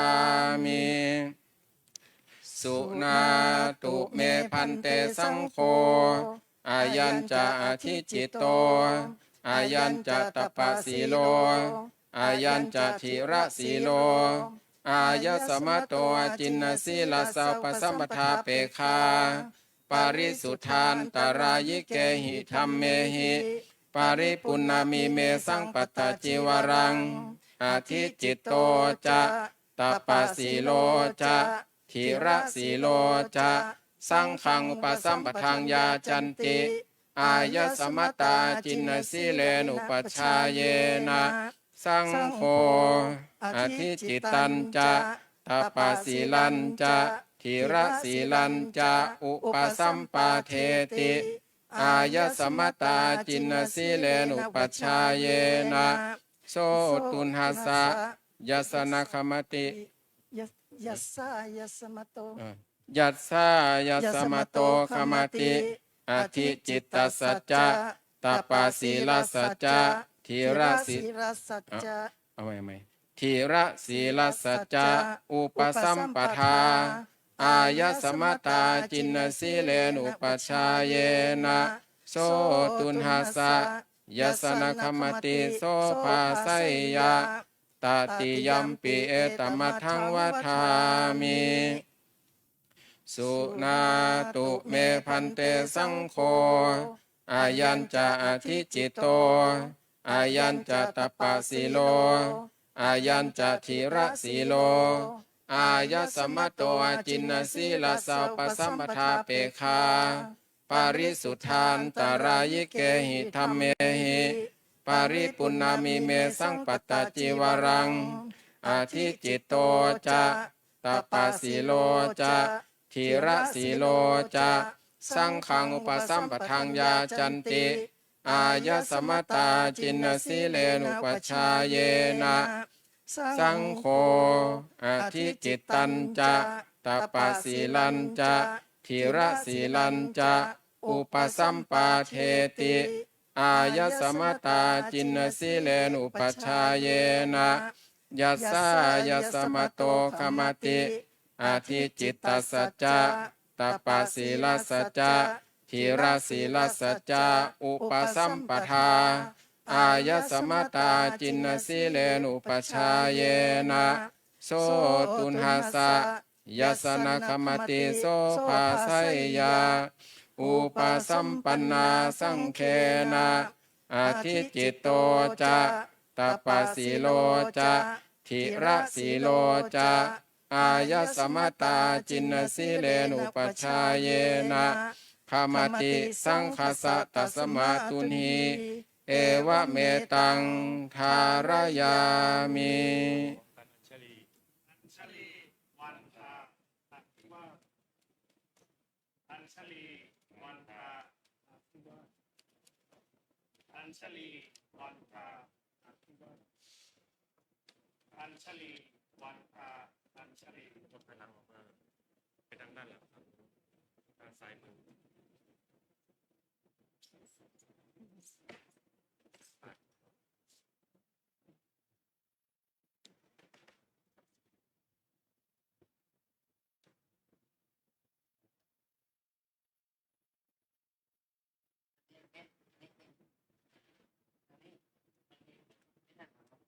ขยับ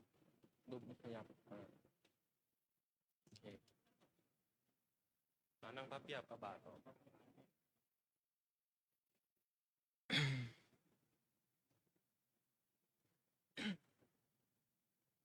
นั่งพับเพียบเร็วๆ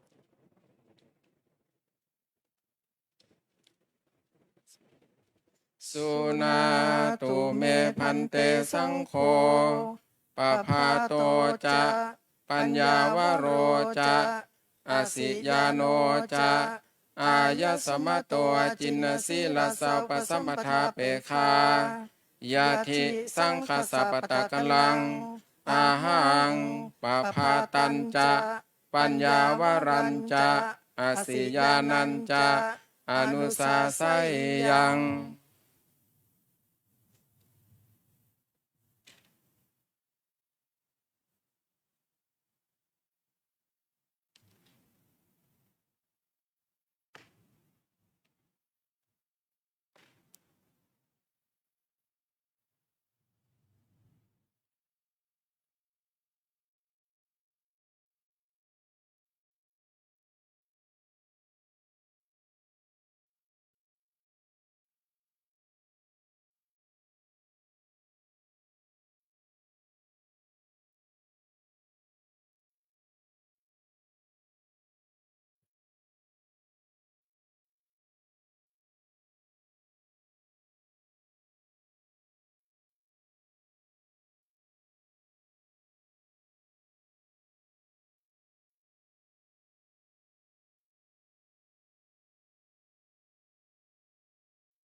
สุนาตุเมพันเตสังโฆปะพาโตจะปัญญาวโรจะอสิยาโนจะอายสมะโตจินสีลสัพพสัมปทาเปคา อนุ อนุสิทธะ เตไม่ ใช่ อนุสิทธาเตมียัง อนุสิทธากัน เรียกมาครับเอาใหม่เนาะอาจารย์ เอาไม่สุนาตุเมพันเตสังโฆปะพาโตจะปัญญาวโรจะอสิยาโนจะอายสมะโตจินสีลสัพพสัมปทาเปคา อนุสิทธาเตมยายาทิสังคสัปปตะกัลลังปะพาโตจะปัญญาวโรจะอสิยาโนจะอาคัจฉัยยุงอาคัจฉทะเข้ามา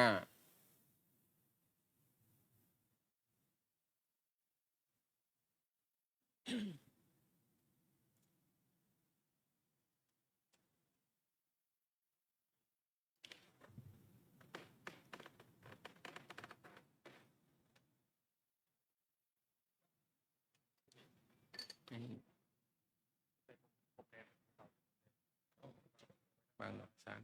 บางดอกใบใบ อัญชลีวันทาอัญชลีวันทาอัญชลีวันทาอัญชลีวันทาอัญชลี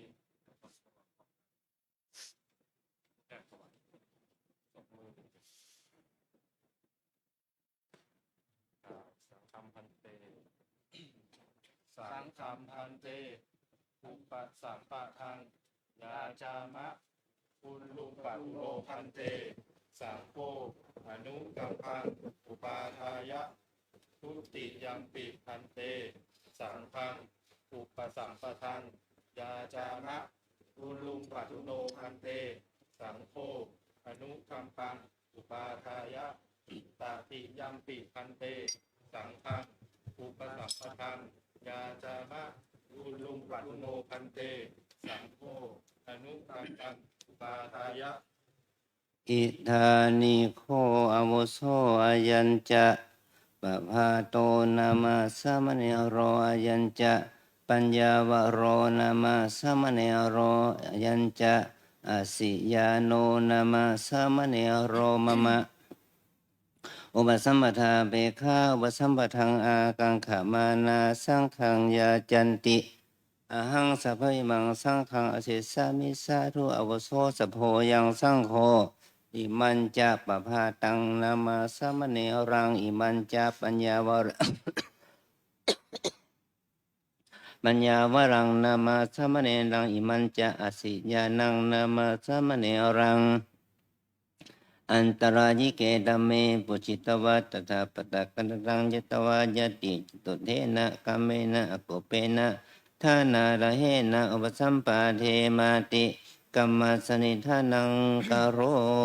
ตุ สาธุสุนาตุเมพันเตสังโฆอายัญจะปะภาโตอายัญจะปัญญาวโรอายัญจะอาสิยาโนอายะสมะโตจินสีลาสัพพสัมปทาเปคายาธิสังคสัพพตะกัลลังอาหังปะภาตัญจะปัญญาวรัญจะอาสิยานัญจะอันตรายิเกธรรมเมปุชัยยังสุนาสิปะภาตะสุนาสิปัญญาวระสุนาสิอาสิยานะอายันเตสัจจกาโลพุตตกาโลยังชาตังตังปุชามิสันตังอธิติวัตตพังอาสันตังอธิติวัตตพังสันติเตเอวะรูปาอาภาธาปุถทังคันโทกิลาโสโสโสอัปปมาโรมนุโสสิปุริโสสิปุสิโสสิอนันโนสินาชิราชพโตอนุญญาโตสิมาตาปิตุหิปาริปุณณวิสติวโสสิปาริปุณณันเตปัตตาจิวรังกินนาโมสิ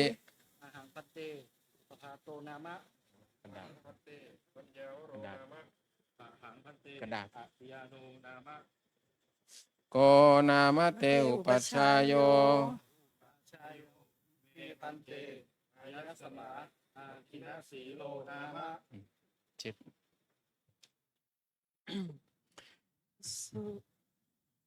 สุนาตุเมพันเตสังโฆอายัญจะปะภาโตอายัญจะปัญญาวโรอายัญจะอสิยาโนอายะสมะโตจินนสีลาสัพพสัมปทาเปคาปาริสุทธานตารายิเกหิธัมเมหิ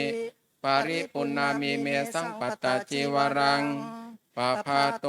จะปัญญาวโรจะอาสิยาโนจะสังขังอุปสัมปทังยาจันติอายะสมตาจินนสีเลนุปัชฌายเยนะยะทิสังคสัพพตะกัลลังสังโฆปะภาตัญจะปุญญาวรัญจะปัญญาวรัญจะอาสิยานัญจะอุปสัมปาทัยยะ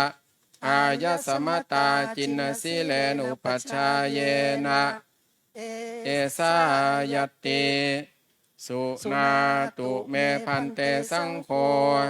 อายัญจะปะภาโตอายัญจะปัญญาวโรอายัญจะอสิยาโนอายะสมะโตจินนสีลาสัพพสัมปทาเปคาปาริสุทธานตารายิเกหิธัมเมหิปาริปุณณามิเมสังปัตตาจิวรังปะภาโตจะปัญญาวโรจะอสิยาโนจะ สังฆังอุปสัมปทานยาจันติ อายสมตาจินนสีเลนุปชฌาเยนะสังโฆปภาตัญจะปัญญาวรัญจะอสิยานัญจะอุปสัมปาเทติ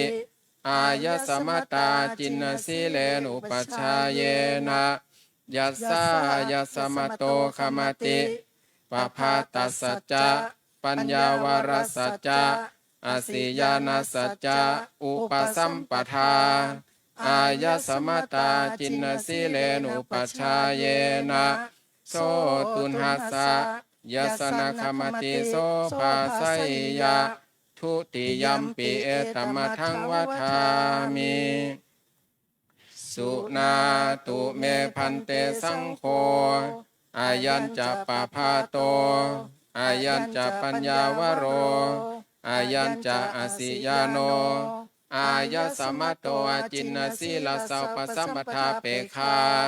ปาริสุทธานตารายิเก หิธรรมเม เอาไหม หิ เอาไหม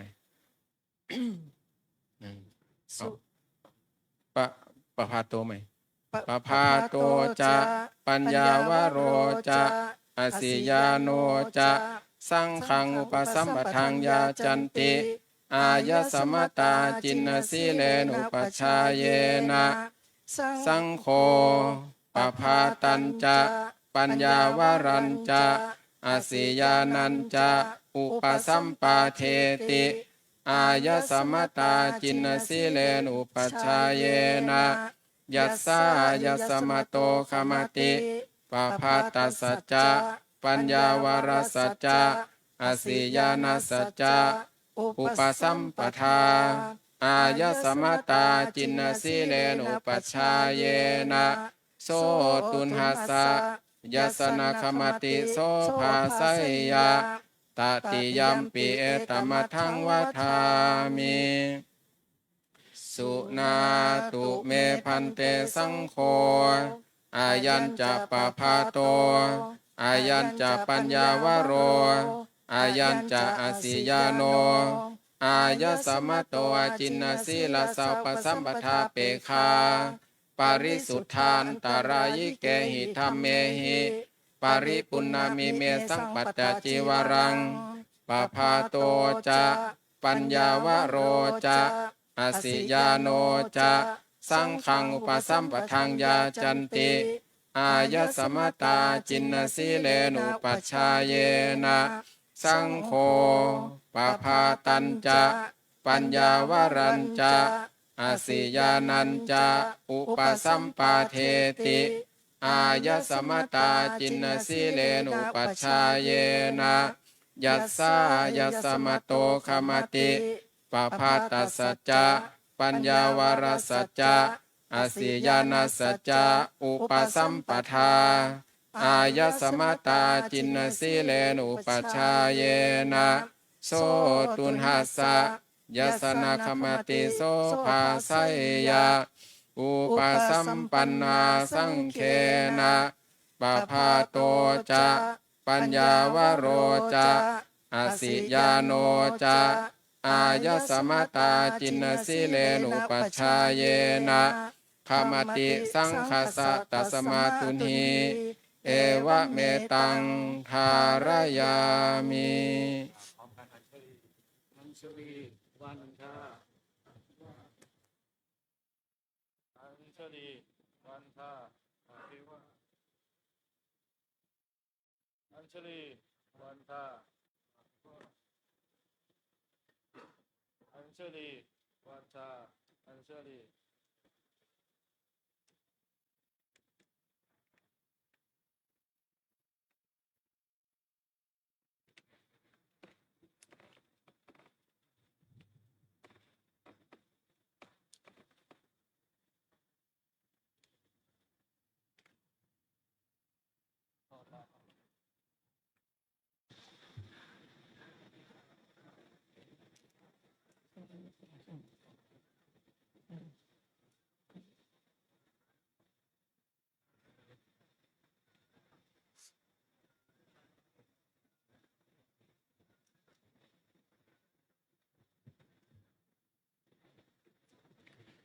สุนาตุเมพันเตสังโฆสุเมโทจะยานาวโรจะอายสมะโตจินสีลสัพพสัมปทาเปคายาทิสังคสัปปตะกลังอาหังสุเมทันจะยานาวรัญจะอนุสาสยยัง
สุนา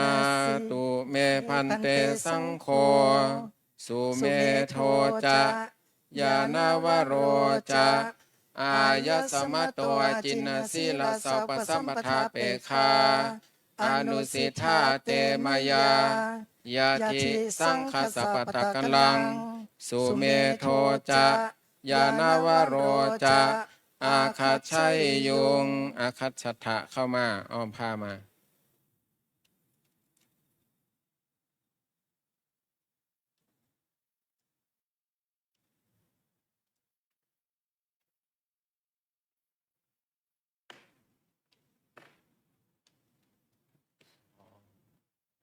วางซ้ายมือ อัญชลีวันทาอัญชลีวันทาอภิวาทอัญชลีวันทาอภิวาทอัญชลีวันทาอัญชลี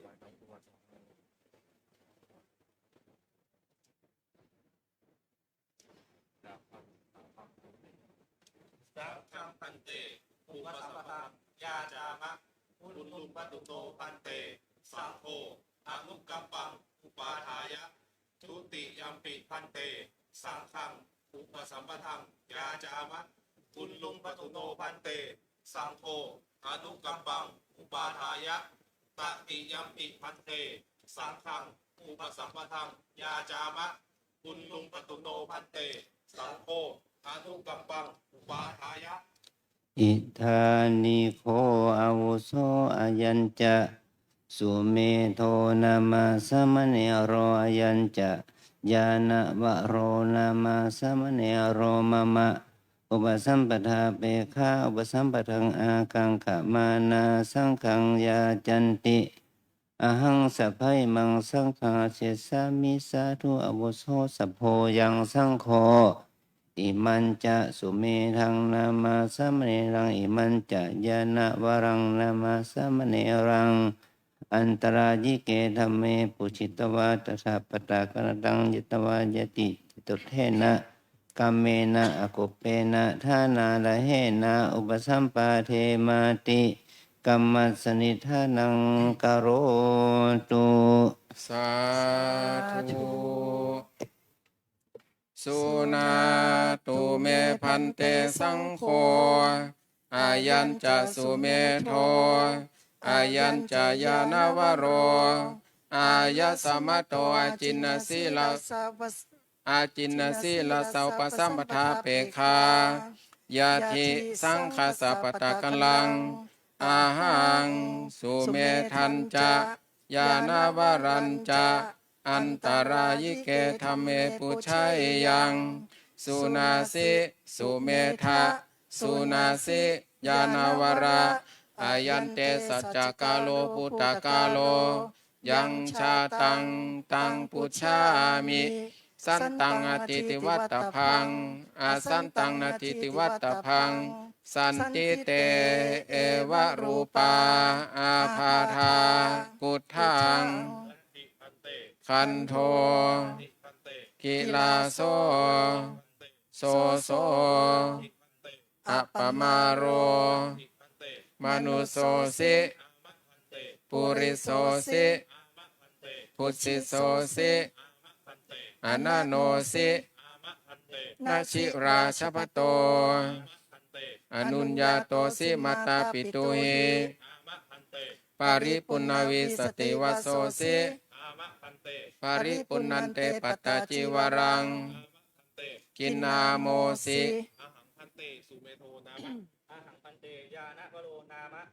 โกนามะเตอุปัชฌายโย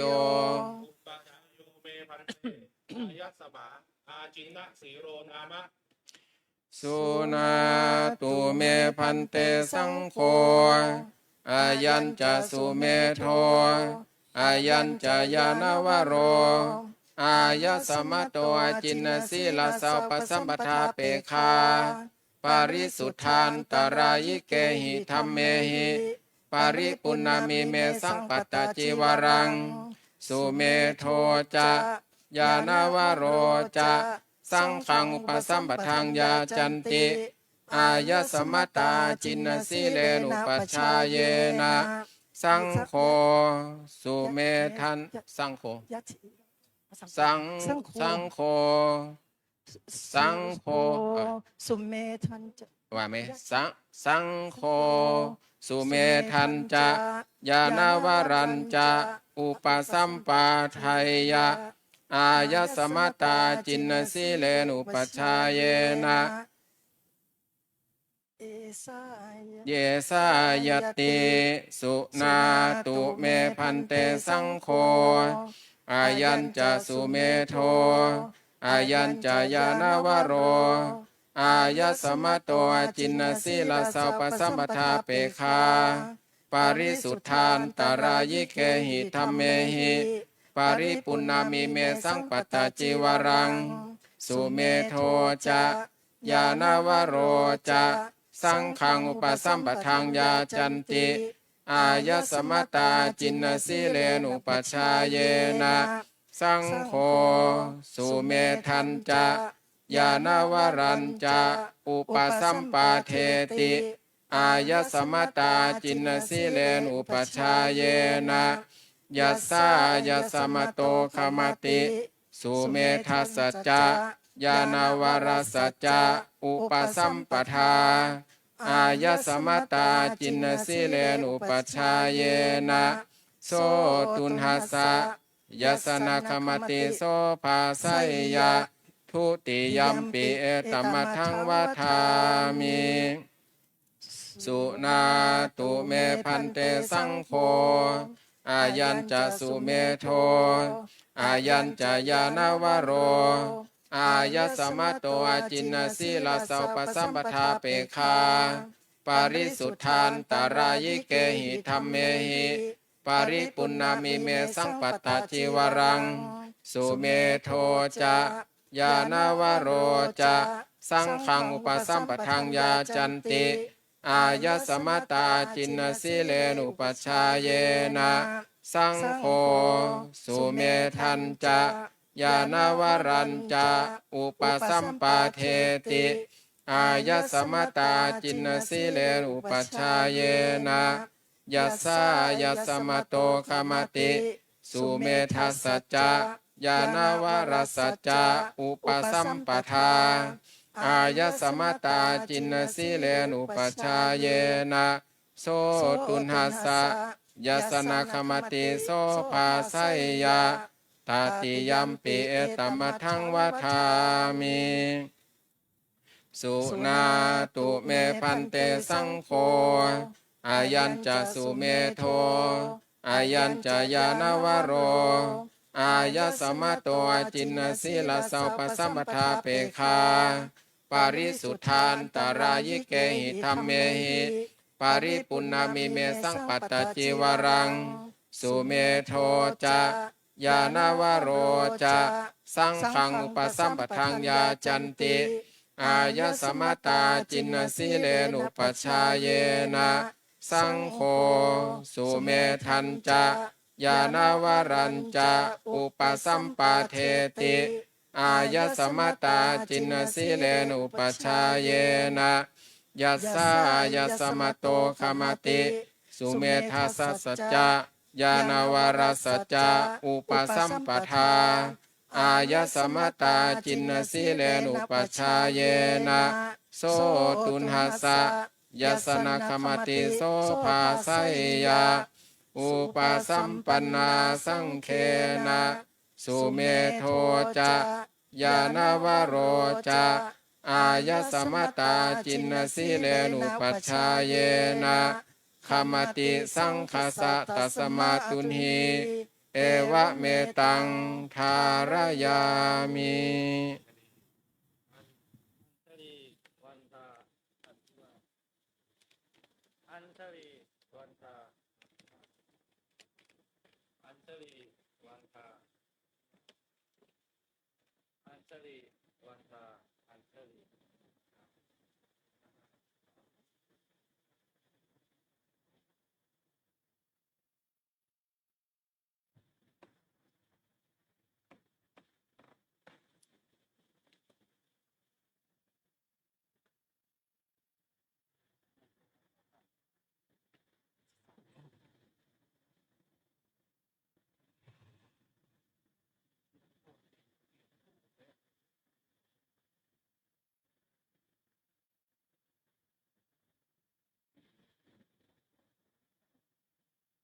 สุนาตุเมพั พั น น เต เต สั สั ง ง โฆ โฆเตชะธัมโมจะสัจจะวโรจะอายะสมโตจินนสีลสาวปสัมปทาเปคายาทิสังคสัปตะกลังอาหังเตชะธรรมันจะสัจจวรัญจะอนุสาไสยัง ส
สุนา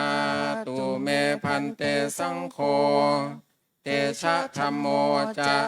สัจจวโรจะอายะสมโตจินสีลสัพพสัมปทาเปคาอนุสิทธาเตมยายาทิสังคสัพพตกัลลังเตชะธัมโมจะสัจจวโรจะอาคัจฉัยยุงอาคัจฉทะเข้ามา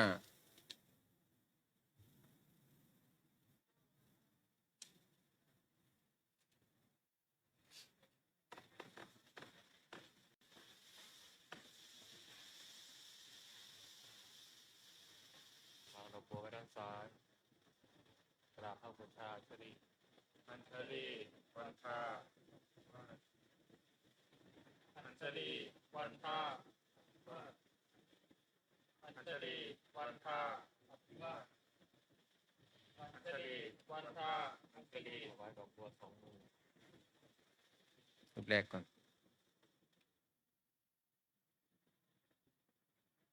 สังฆัมพันเต สังฆัมพันเตอุปสัมปทังยาจามะคุลุมปัตโนพันเตสังโฆอานุกัมปังอุปาทายะทุติยัมปิพันเตสังฆังอุปสัมปทังยาจามะคุลุมปัตโนพันเตสังโฆอานุกัมปังอุปาทายะตติยัมปิพันเตสังฆังอุปสัมปทังยาจามะคุลุมปัตโนพันเตสังโฆอานุกัมปังอุปาทายะ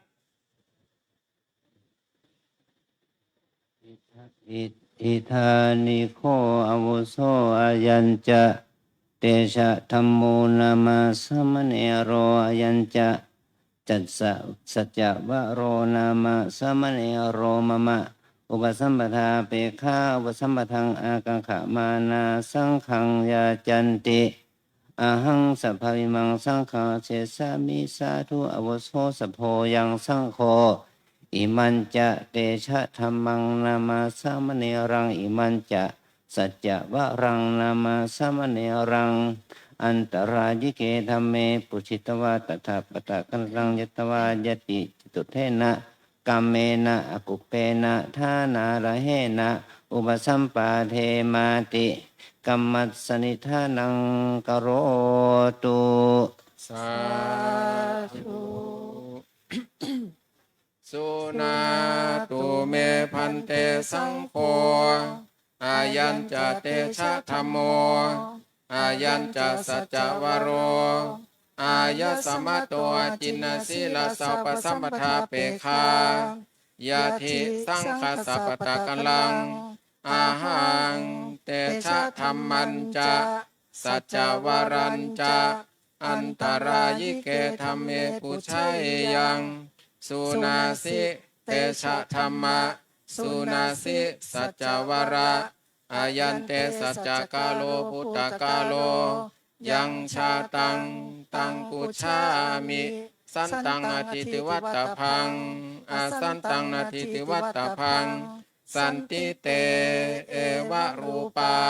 อาภาธาพุทธังคันโทกิลาโสโสโสอัปปมาโรมนุโสสิปุริโสสิปุสิโสสิอนันโนสินาชิราชพโตอนุญญาโตสิมาตาปิตุหิปาริปุณณวิสติวโสสิปาริปุณณันเตปัตตจิวรังกินนาโมสิพันเตสัจจวโรนามะ โกนามเตอุปชายโย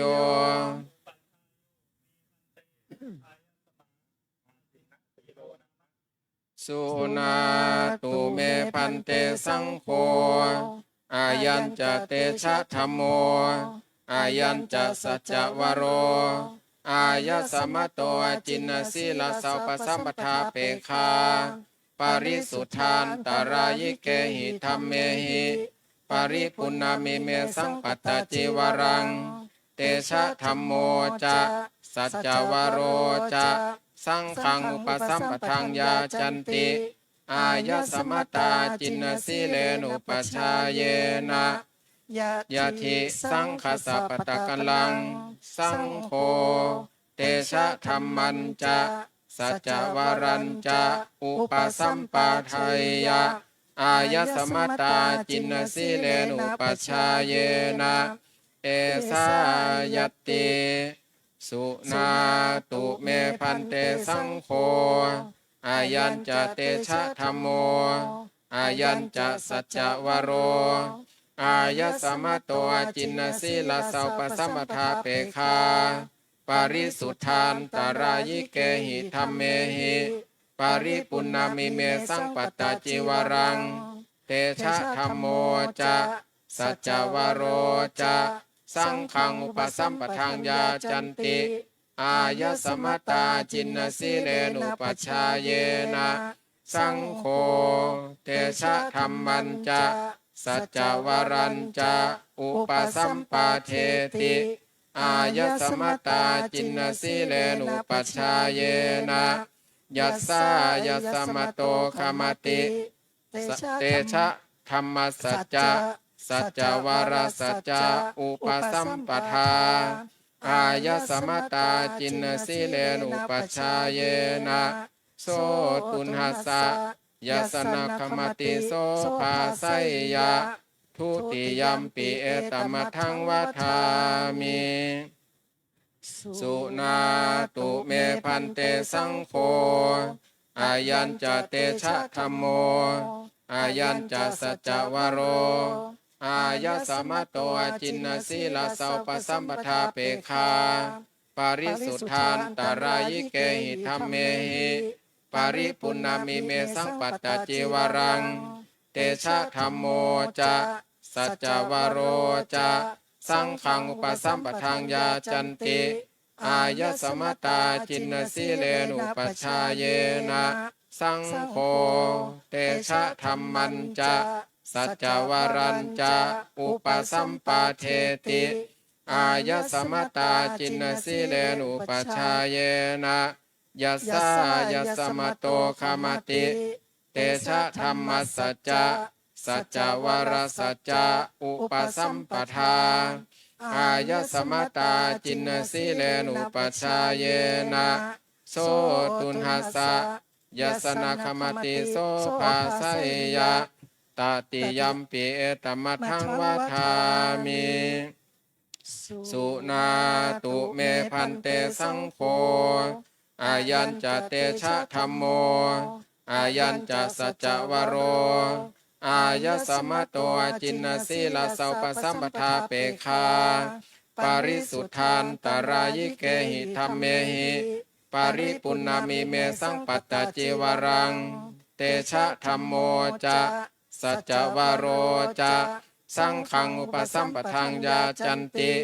อายสมตาจินสีเลนุปชฌายเยนะสังโฆเตชะธัมมันจะสัจจวารัญจะอุปสัมปาเทติ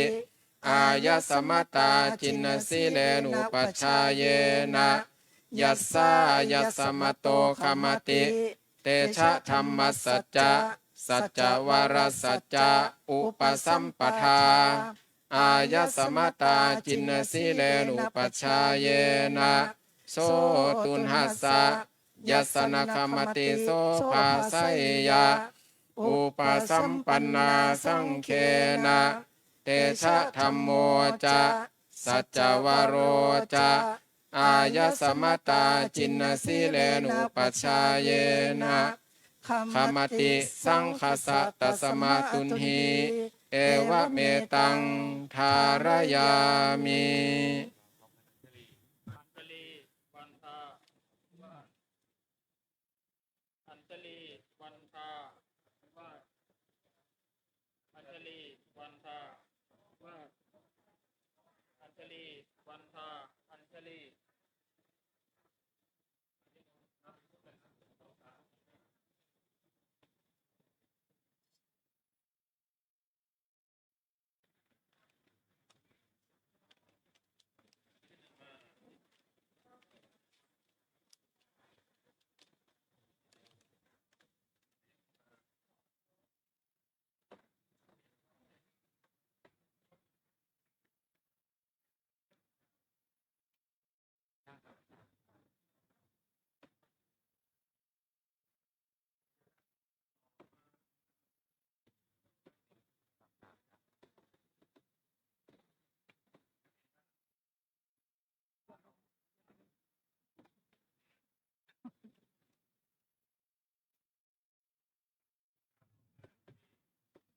ลีวันทาอภิวาทอัญชลีวันทาอภิวาทอัญชลีวันทาอภิวาทอัญชลีวันทาอัญชลี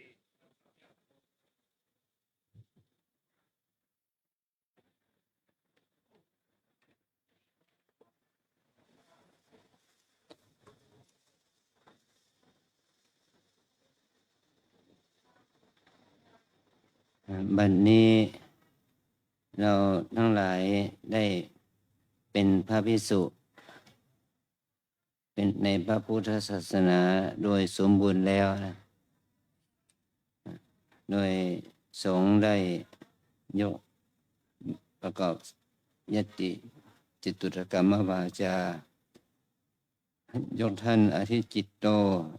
ท่านตปะสีโลท่านธิระสีโลขึ้นเป็นภิกษุในพระพุทธศาสนาสำเร็จเป็นภิกษุเวลา 14:51 นาทีประชุมสงฆ์รวม 18 รูปได้ยกท่านปภาโตท่านปัญญาวโรท่านอสิยาโนขึ้นเป็นภิกษุในพระพุทธศาสนาสำเร็จเป็นภิกษุเวลา 15:06 นาทีประชุมสงฆ์21 รูปได้ยกท่านปัญญาสุเมโทท่านยานะวโรขึ้นเป็นภิกษุสำเร็จเป็นภิกษุภาวะเวลา 15:19 นาทีประชุมสงฆ์23 รูปได้ยกท่านเตชะธัมโมท่านสัจจวโรขึ้นเป็นภิกษุภาวะสำเร็จเป็นภิกษุเวลา 15:32 นาที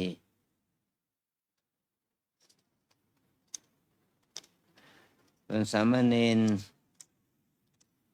อัฏฐสิทธิ์คำวงศ์ได้เป็นสามเณรเวลา 14:16 นาทีนะ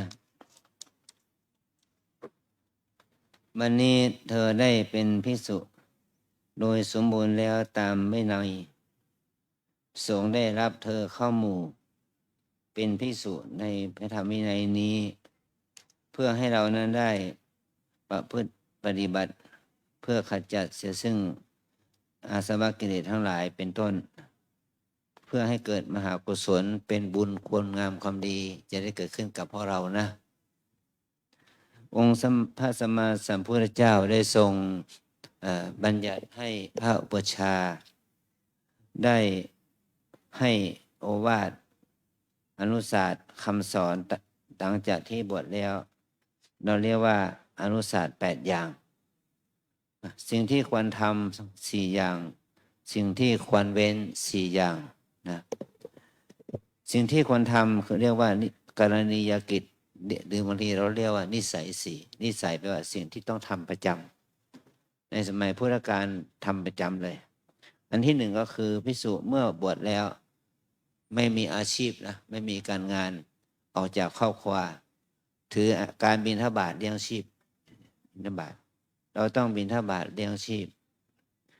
การบิณฑบาตนั่นเป็นอาชีพเป็นอาหารที่เราได้ด้วยความบริสุทธิ์กิจนิมนต์อื่นๆอันที่ว่าอาติเรกลาภอย่างอื่นที่ว่ากิจนิมนต์สังฆพัสสังฆทานสรกพัสอันนี้เป็นต้นนะอุโบสถิกพัสพัสสำหรับบรรอุโบสถอะไรอย่างเนี้ยมันมีก็ไม่ใหญ่ก็ไม่ต้องไม่มีก็ไม่ต้องกังวลเรามีอาหารบิณฑบาตเป็นเครื่องเลี้ยงชีพเราจะเห็นปัจจุบันนี้พระเนรในวัดในประเทศไทยเราเนี่ยบิณฑบาตเป็นผู้มีเกียรติเป็นผู้มีบุญญาติโยมใส่บาตรให้เสมอ แต่ถ้าเราใส่รับบาตรญาติโยม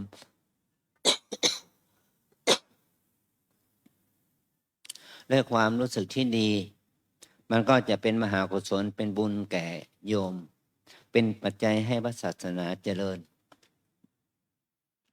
เราใส่บาตรเราไปรับบาตรให้เราไปรับบาตรจากญาติโยม เราไม่ควรที่จะสวมรองเท้า ไม่ควรที่จะสวมหมวกในหน้าหนาว เราควรที่จะนุ่งห่มให้เรียบร้อย บาตรที่เราจะบิณฑบาตต้องสะอาด ไม่ใช่สกปรกเลอะเทอะเราต้องรักษาบาตรให้ดี อย่างนี้เป็นต้นนะ อันที่สองภิกษุเมื่อบวชแล้วเนี่ย เราจะต้องเปลี่ยนสีผ้า จากผ้าชาวบ้านเป็นผ้ากาสาวพัสนะผ้ากาสาวะนี้เป็นผ้าย้อมฝาด ที่พระเจ้าได้ทรงบัญญัติให้ภิกษุบวชแล้วต้องนุ่งห่มผ้าบังสุกุล ผ้าบังสุกุลแปลว่าเป็นผ้าเปื้อนฝุ่น ผ้าที่เขาทิ้งแล้ว เราเอาเก็บมาซักมาเย็บมาย้อมมานุ่งห่มเป็นผ้าบางสกุลปูปะอย่างนี้นะแต่ปัจจุบันนี้เราโชคดีเรามีผ้าเนื้อดี ผ้าฝ้ายผ้าไหม ผ้าป่าน ผ้าลินิน ผ้าขนสัตว์ ผ้าใยสังเคราะห์นุ่งห่มเราไม่ต้องไปนุ่งห่มผ้าที่เอามาจากกองขยะเยอะแยะนะเราอาศัยผ้าที่พ่อแม่ญาติโยมทำบุญให้เป็นเครื่องนุ่งห่มเราได้เครื่องนุ่งห่มเสื้อผ้ามาดีๆตั้งแต่วันบวชแล้วนะขอให้เราภูมิใจในความดีนี้นะอันที่สามภิกษุเมื่อบวชแล้วเราทิ้งบ้านทิ้งเรือนแล้วเราไม่ต้องไปหาบ้านหาเรือนใหม่ที่ไหนเราอยู่ตามโคนต้นไม้ในสมัยก่อนนะเขาอยู่ตามโคนต้นไม้เรียกว่าดุขมูลแต่ปัจจุบันนี้เรามีวัดมีเสนาสนะที่อาศัยมีโบสถ์มีวิหารมีสดามีกุฏิมีห้องน้ำห้องท่าสมบูรณ์ถ้าเราได้สถานที่อย่างนี้ก็ถือว่าเป็นโชคดีของเรานะแต่เราจะต้องช่วยกันรักษาห้องน้ำห้องท่ากุฏิที่พักให้สะอาดสะอ้านไม่ปล่อยให้เลอะเทอะสกปรกรกรุงรังในที่เราอยู่อาศัยนะสมัยก่อนมันมีแค่ว่าเราอาศัยเงื่อมหินถ้ำมีกุฏิมีปราสาทมีเรือนสูงเป็นชั้นๆมีเหมือนกันแต่พระพุทธเจ้าสอนว่าให้เรายินดีในเสนาสนะแค่ร่มไม้แต่ปัจจุบันนี้เราได้ความสะดวกจากการที่ญาติโยมได้สร้างกุฏิสร้างโบสถ์สร้างวิหารสร้างศาลาให้เราอยู่อาศัยนะข้อที่สี่ภิกษุเมื่อบวชแล้วเนี่ยเมื่อป่วยไข้ไม่สบายอาพาธก็ต้องมียารักษาโรคยารักษาโรคเราเรียกฉันยาดองที่ด้วยน้ำมูดเน่าน้ำมูดเน่าคือน้ำปัสสาวะเนี่ยเอายามาดองน้ำปัสสาวะด้วยพวกเอาสมอสมุนไพรมะขามป้อมอะไรอย่างนี้นะเอามาดองเอานั่นแหละเอามากินเพื่อรักษาโรคภัยแค่เจ็บแม้ปัจจุบันนี้ไม่เป็นที่นิยมแล้วเรามียาแผนไทยแผนปัจจุบันแม้แต่ยาที่เป็นประเภทยาวัคซีนเราก็ต้องมียารักษาเราต้องรักษาตามสภาพของแผนใหม่แผนไทยแผนจีนแผนปัจจุบันยาเคมีพันเนี่ยเราก็ต้องอาศัยยาที่มีอยู่ในปัจจุบันรักษาถ้าเราไม่มีก็นั่นแหละเอายาดองด้วยน้ำมูดเน่ากินเพื่อรักษาโรคภัยไข้เจ็บนะยาสมุนไพรอะไรอย่างนี้นะที่หาได้ใน4ข้อนี้เราจะรักษาได้ข้อเดียวเท่านั้นข้อบิณฑบาตนะเรารักษาเราได้มีข้อวัดปฏิบัติคือบิณฑบาตทุกวันแต่3ข้อนั้นไม่ละเรามีผ้าก็นุ่งห่มผ้าบางสกุลแล้วก็มีผ้าเนื้อดีอยู่โคนไม้ก็อยู่กุฏิถ้าเราเป็นไข้ก็ไปหาหมอหายารักษานะอีก4ข้อหลังเนี่ยเป็น4ข้อนี้สำคัญถ้าเราละเมิดด้วยเจตนาแล้วมันจะทำให้เราพ้นจากความเป็นพระทันทีนะเราจะพ้นจากความเป็นพระทันทีเขาตำหนิเราว่าเราไม่เป็นพระแล้วไม่สมควรที่จะนุ่งห่มผ้าปัสสาวะพระละก็คือ4ข้อให้เรานึกถึงสภาพของศีล4ข้อ1ข้อ1เว้นจากการฆ่า2เว้นจากการลักขโมย 3 เว้นจากการเสพเมถุน 4 เว้นจากการพูดมุสาข้อ 5ไม่ใช่ว่าไม่ใช่ว่าทำได้นะเว้นกัน แต่เขาว่าไม่ถึงขั้นพ้นจากความเป็นพระแต่ว่าเป็นโลกวัชชะโลกรังเกียจเราจะกินเหล้ากินยาอย่างนี้ไม่ได้ แต่ไม่ถึงกับสึกขาพ้นจากความเป็นพระนะโดยเป็นวินัย แต่4 ข้อเนี่ยมันจะไม่เราพ้นจากความเป็นพระโดยวินัยก็1 เว้นจากการฆ่าคือเว้นจากการฆ่ามนุษย์แม้แต่ปรุงยาให้หญิงแท้งก็ไม่ได้นะอันที่ 2 เว้นจากการลักขโมยสิ่งที่เราขโมยเราจิตนาลักขโมยนั่นเป็นสิ่งที่มีมูลค่าเท่ากับ5 มาศกเท่ากับ1 บาทมาตราเงินนะอันนี้จะทำให้เราพ้นจากความเป็นพระอันที่ 3 เว้นจากการเสพเมถุนจะเสพเมถุนกับหญิงก็ตามกับชายก็ตามแม้แต่สัตว์เดรัจฉานก็ตามนะถ้าเราเสพแล้วกับพ้นจากความเป็นพระ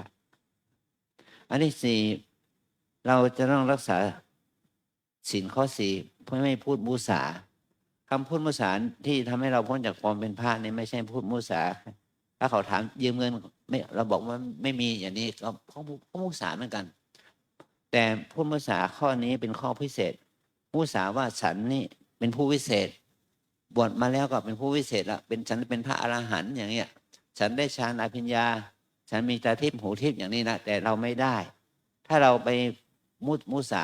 อุปโลกตนเองเป็นพระอริยะเป็นพระอรหันต์เป็นผู้วิเศษนั่นแหละจะทำให้เราพ้นจากความเป็นพระนะขอให้เราได้รู้ถึงกฎ4 ข้อนี้เป็นกฎที่ใหญ่นะเราจะต้องรักษาศีล4 ข้อนี้ไปตลอดชีวิตตราบใดที่เรายังบวชเป็นพระนะแม้ว่าเราจะบวชเป็นพระ7 วันเราก็ต้องรักษาให้ได้สมบูรณ์ภายใน7 วันให้สมบูรณ์ถ้าเราบวช15 วัน1 เดือนก็รักษาศีล4 ข้อนี้ให้ได้สมบูรณ์ไม่ให้มันขาดบกพร่องแต่ศีลข้ออื่นเรามี227 ข้อเนี่ยมันก็เป็นศีลที่จะต้องรักษาจะต้องดูแลเอาใจใส่ตัวเองนะอันนี้หลวงพ่อบอกในวันนี้เป็นเพราะว่าเราจะได้ไม่พลั้งเผลอไม่ฆ่าไม่ลักขโมยไม่เสพเมถุนแล้วก็ไม่พูดมุสาเกี่ยวกับคุณธรรมชั้นสูงฌานอภิญญามรรคผลนะตอนนี้ไปเราจะได้บอกเป็นภาษาบาลีครับขอให้ตั้งใจฟังนะ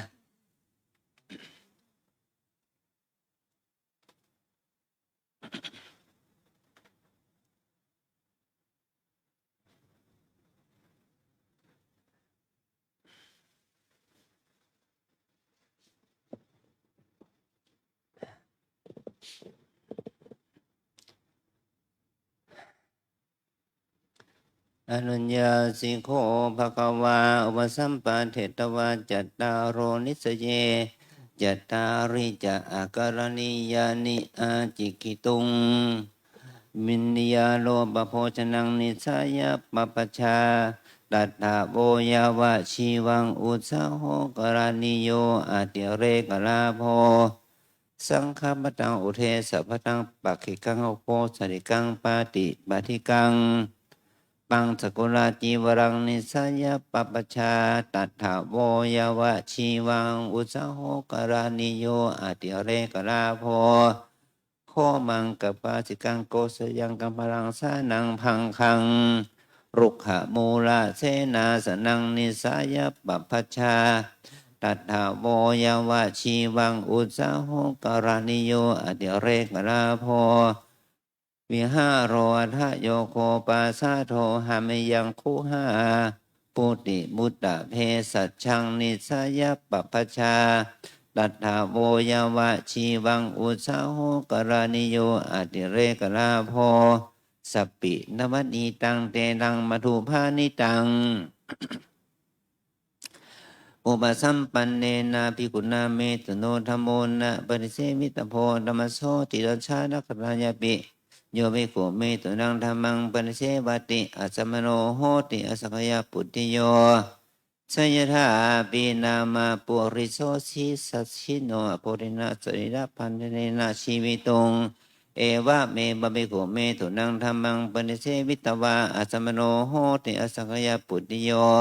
ตังโวยวะชีวังอกรณียังอุปสัมปันเนนะภิกขุณะอาทินังทยาสังฆทังนะอัฏฐาตพัง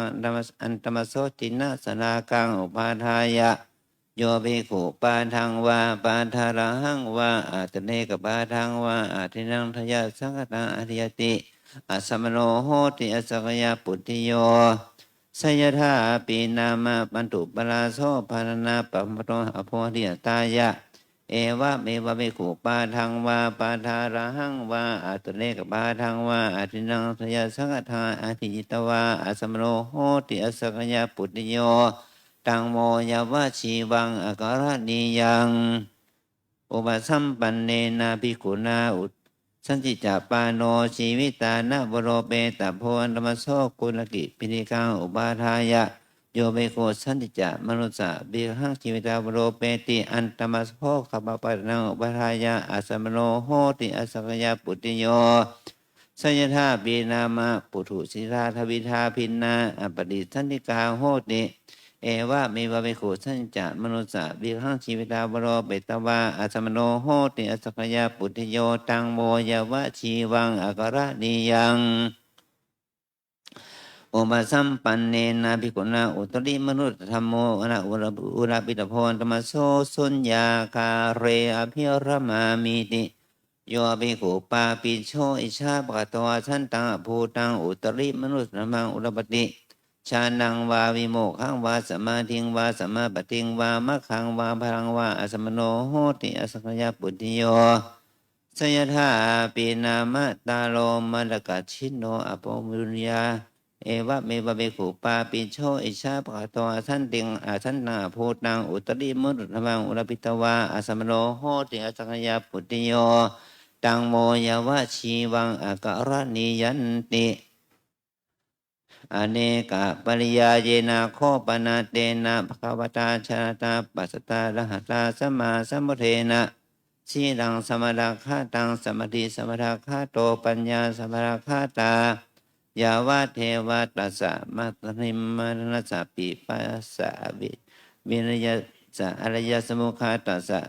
วัตถุปเชตัสสะตหักขยัสสะวิราคัสสะนิโรธัสสะนิพพานัสสะสัจฉิกิริยายะตัสสะปริภาวิโต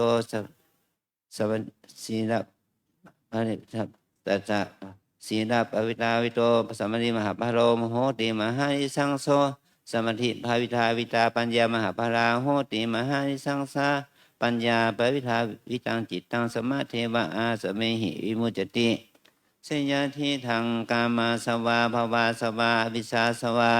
ตัสมาติหาโมยมัสมิงตัณหาคาตัปะเวทิเตธรรมะวินเยสกจังอธิศีลสิกขาสกิตภาอธิจิตตสิกขาสกิตภาอธิปัญญาสิกขาสกิตภาตัทธะอัปมาเทนะสัมปาเทตัพพัง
มาตุโนพันเต สังโฆขมันตุ ตุมเฮหิปิขมิตพัง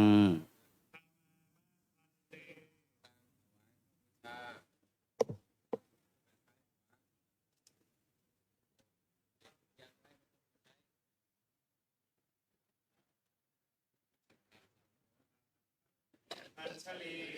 วันทานาทิวาสอัญชลีวันทานาทิวาสอัญชลีวันทานาทิวาสอัญชลีวันทาอัญชลี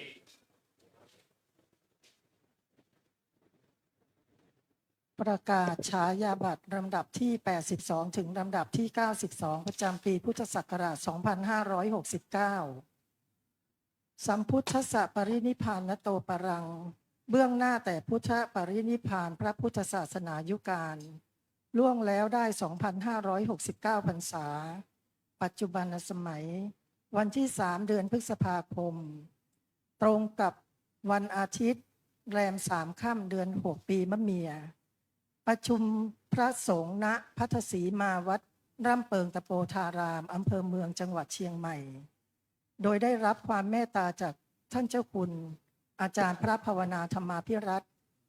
วิปัสสนาธุระ วัดร่ำเปิงตะโปธารามได้เมตตามาเป็นพระอุปชฌาย์ได้รับความเมตตาจากท่านพระครูวินัยธรอินจันทร์กันโตภาโส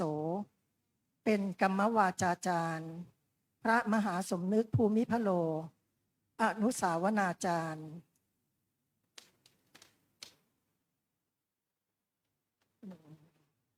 ในวาระแห่งการประชุมสงฆ์15 รูป ให้บรรพชาอุปสมบทแก่ พระอธิจิตโต พระตปะสีโล และพระธีระสีโล ทั้ง3สำเร็จเป็นพระภิกษุในเวลา 14:50 นาที ในวาระประชุมสงฆ์18 รูป ได้ให้บรรพชาอุปสมบทแก่ พระประภาโต พระปัญญาวโร และพระอสิยาโน ทั้ง3สำเร็จเป็นพระภิกษุในเวลา 15:06 นาที ในวาระแห่งการประชุมสงฆ์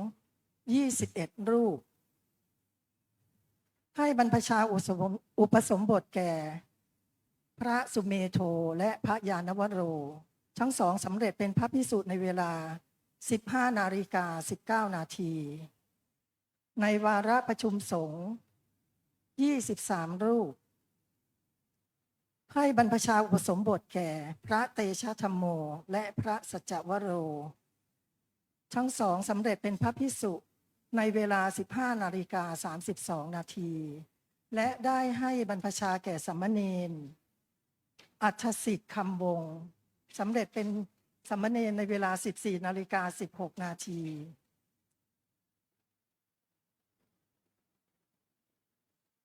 ขอทุกท่านจงเจริญด้วยศีลสุตตาธิคุณและชีคายุ สุขสิริสวัสดิ์งอกงามไพบูรณ์ในพระบวรพุทธศาสนาทุกทิวาราตรีการเชิญ ลงนามโดยพระอุปชฌาย์พระภาวนาธรรมาภิรัตน์วิปัสสนาธุระ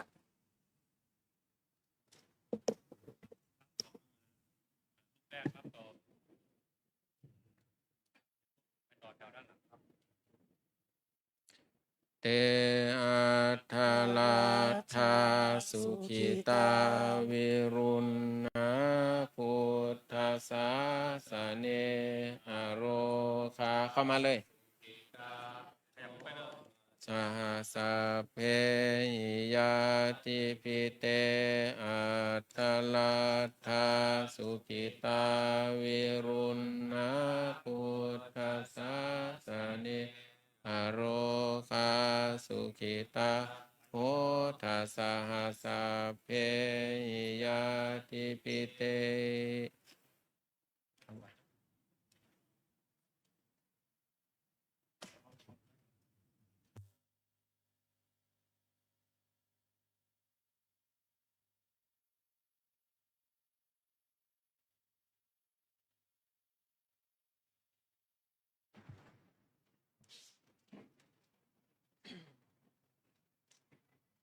วางแผ่นไว้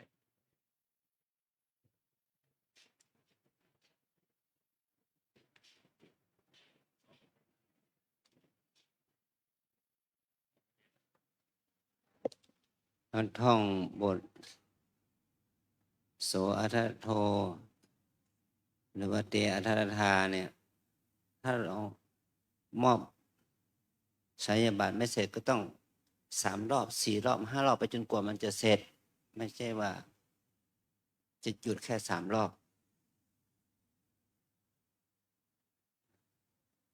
เราไปสวดเชิญโตที่ปริญญาบัตรแล้วเขาสวดเป็น2 ชั่วโมงนะ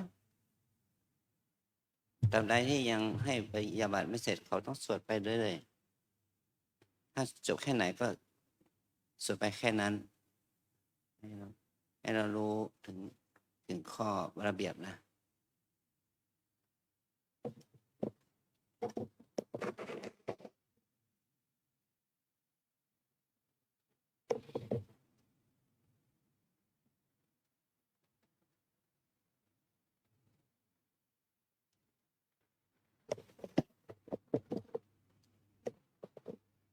กรณียมันทากุสาเนนะยันตังสันตังพาทังอาภิสาเมจัสสะโกอุชุจัสสุหูชุจัสสุจัสสะมุทุอานาติมานิสันตุสะโกจัสสุภาโลจะอาปักกิจโจลาหุกามุติสันตินทาลิโยจะนิปะโกจะอาปะกัปโพธรรมาจาเลกินจิเยนะวินโยปาเลโอบาวะไทยยุงสุขีโนวะเขมิโนโหนตุสัพเพสัตตาเยกิจิปานาพุทธันทิตัสสาวาทาวาราวะอานาวะเสสาธิคาวะเยวามัชชิมาลัสสกะอนุคาทุลาทิฏฐาวะเยจะอาทิฏฐาเยจะทุเลวะสันติอาวิทุเลภาเวสีวาสัพเพสัตตาภาวันตุสุขิตัตตานาปโรปารังนิโกเปทานาทิมัญเยกินจิพายาโลสนาปฏิฆาสัญญานัญญมัญญัสสะทุกขามิจฉยามาตายาธานิยังพุทธังอายุสาเอกพุทธะสัพพะพุทธเตสุมาณสัมภาวะเยอาปาลิมานังเมตตัญจะสัพพะโลกัสสมิงมานะสัมภาวะเย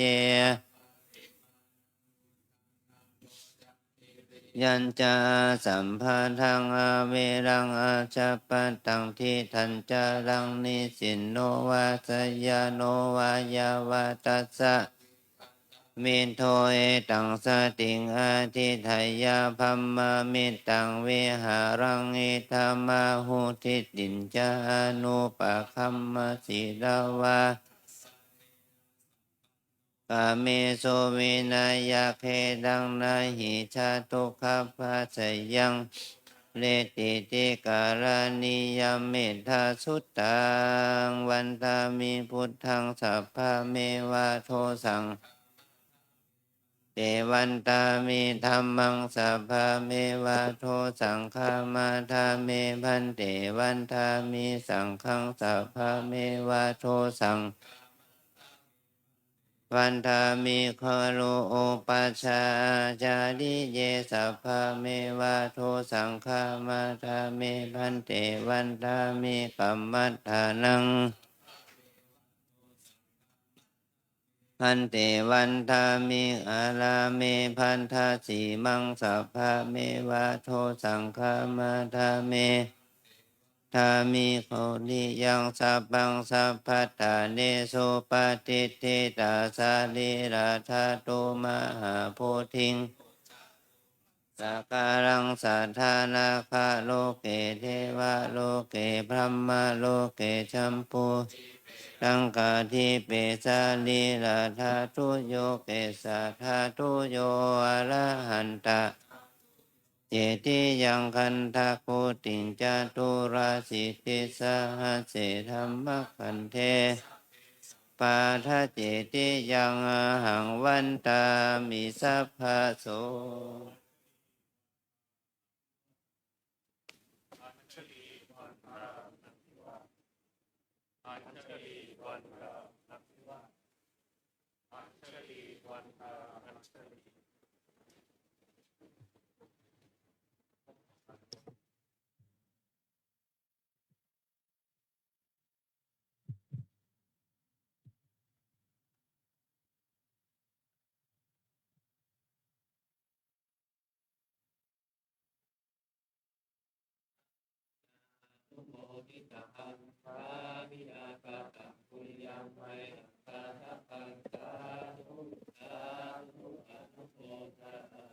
จัตตารโอธรรมาวัฏันติ อายุวันโนสุขังภะลัง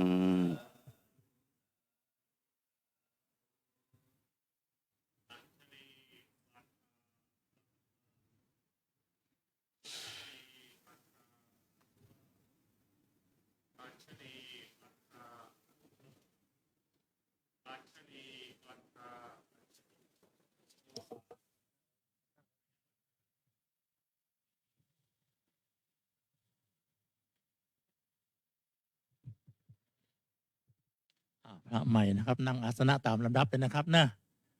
รูปที่หนึ่งนั่งโถสุดนะครับนะ1 2 3 4 5อย่างวันนะครับตรงนี้ก็6 7 8 9 10 11เลยนะครับ ช่วงเวลานี้ขออนุญาตเทียบทายทานด้านหน้าพระสงฆ์องค์เจ้ากันนะครับ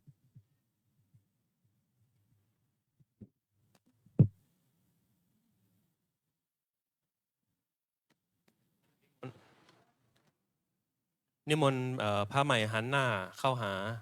กับน้ำปานะตัวเองเดี๋ยวเชิญญาติขึ้นมาข้างบนประเคนน้ำปานะ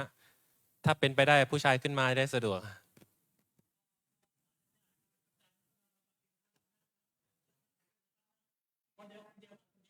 ขึ้นมาคนเดียว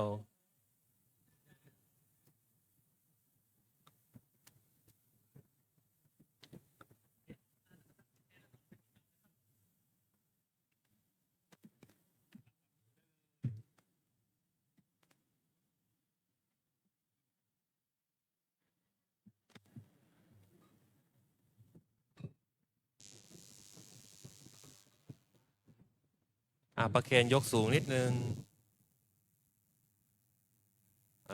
ประมาณนี้ประเคนเสร็จแล้วลงไปข้างล่างได้เลย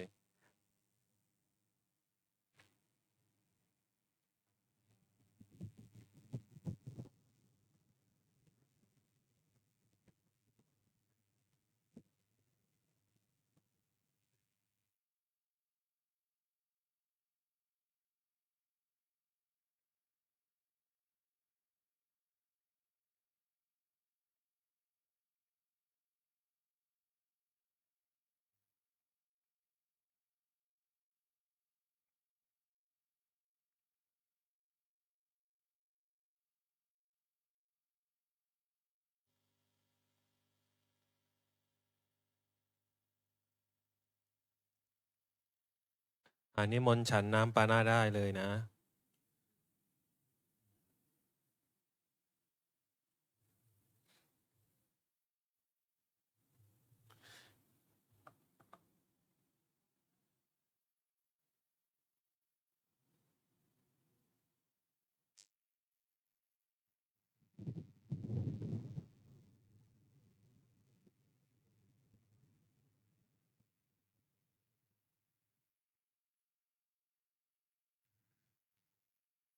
ฉันน้ำปานะเสร็จแล้ว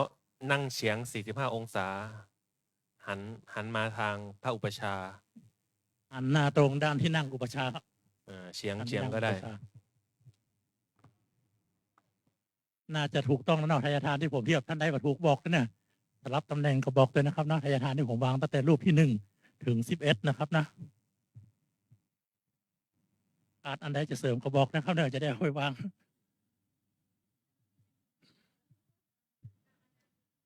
ตอนประเคนอันใดนักพระใหม่ช่วยกันประเคนนะครับเนี่ยช่วยกันยกได้นะครับเนาะ เช่นเฉพาะตะกร้าด้านหน้าสีขาวๆนะครับ อันใหญ่นะครับเนี่ยช่วยกันยกได้ครับ เดี๋ยวเราพระประชาขึ้นมาครับเดียวนะครับเนาะมาละขึ้นมาแล้วครับ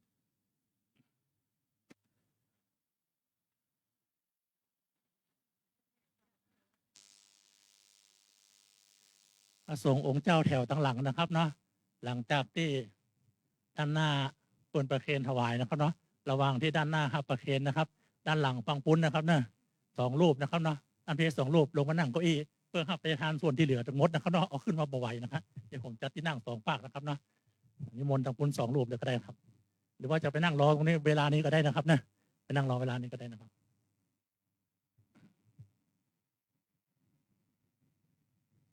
บัดนี้พร้อมแล้วนะครับ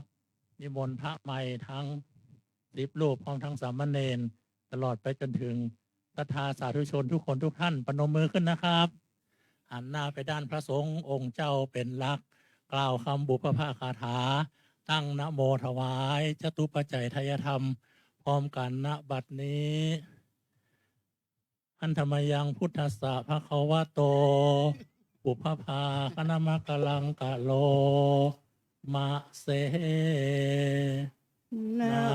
โมตัสสะภะคะวะโตอะระหะโตสัมมาสัมพุทธัสสะนะโมตัสสะภะคะวะโตอะระหะโตสัมมาสัมพุทธัสสะนะโมตัสสะภะคะวะโตอะระหะโตสัมมาสัมพุทธัสสะเดินกล่าวตามผมนะครับอิมานิ อิมานิ มะยังพันเต มะยังพันเต จตุปัจจยาทีนิ จตุปัจจยาทีนิ สัปปริวารานิ สัปปริวารานิ ภิกขุสังคัสสะ ภิกขุสังคัสสะ โอโนชยามะ โอโนชยามะ สาธุโนพันเต สาธุโนพันเต ภิกขุสังโฆ ภิกขุสังโฆ อิมานิ อิมานิ จตุปัจจยาทีนิ จตุปัจจยาทีนิ สัปปริวารานิ สัปปริวารานิ ปฏิคันหาโต ปฏิคันหาตุ อัมหากัง อัมหากัง ทีครตัง ทีคารตัง หิตายะ หิตายะ สุขายะ สุขายะ ข้าแต่พระภิกษุสงฆ์ผู้เจริญ ข้าแด่พระภิกษุสงฆ์ผู้เจริญ ข้าพเจ้าทั้งหลาย ข้าพเจ้าทั้งหลา ข ย อน้อมถวาย ขอน้อมถวาย จตุปัจจัย จตุปัจจัย ทายธรรม ทายธรรม พร้อมบริวารทั้งหลายเหล่านี้ พร้อมบริวารทั้งหลายเหล่านี้ แด่พระภิกษุสงฆ์ แด่พระภิกษุสง ข ฆ์ อพระภิกษุสงฆ์ ขอพระภิกษุสงฆ์ โปรดจงรับ โปรดจงรับ จตุปัจจัย จตุปัจจัย ทายธรรม ทายธรรม พร้อมบริวารทั้งหลายเหล่านี้ พร้อมบริวารทั้งหลายเหล่านี้ ของข้าพเจ้าทั้งหลาย ของข้าพเจ้าทั้งหลาย เพื่อประโยชน์ เพื่อประโยชน์ และความสุข และความสุข แก่ข้าพเจ้าทั้งหลาย แก่ข้าพเจ้าทั้งหลาย แก่ญาติทั้งหลาย แก่ญาติทั้งหลาย มีมารดาบิดาเป็นต้น มีมารดาบิดาเป็นต้น ตลอดกาลนานเธอญ ตลอดกาลนานเธอญ สาธุ เบื้องต้นเชิญเจ้าภาพครับน้อมถวายบูชาขันพระพุทธเลยครับผมถวายเสร็จแล้วเริ่มเดินไปรวมกลุ่มที่เดิมนะครับเอาน้ำหยาดไปตัวนะครับนะนิมนต์พระใหม่ทั้งหมดเลยนะครับนะเรียงแถวด้านหน้าพระสงฆ์ด้วยกันประเคนนะครับตัวตั้งแต่รูปที่ 1ต้นมาเรียงนะครับสามเณรด้วยลูกด้วยกันนะครับนะได้บุญด้วยกันนะครับนะ นิมนต์ลุกขึ้นเดินขึ้นมา เดินมาก็ได้ เดี๋ยวชุดพัง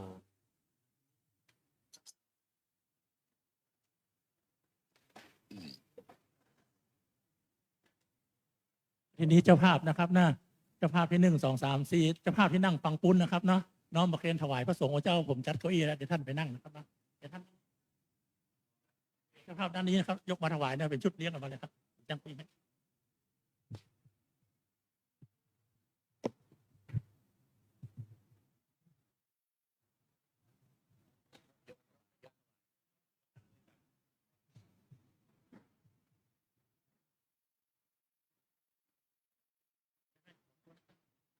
กลับไปนั่งที่เดิม กลับไปนั่งที่เดิม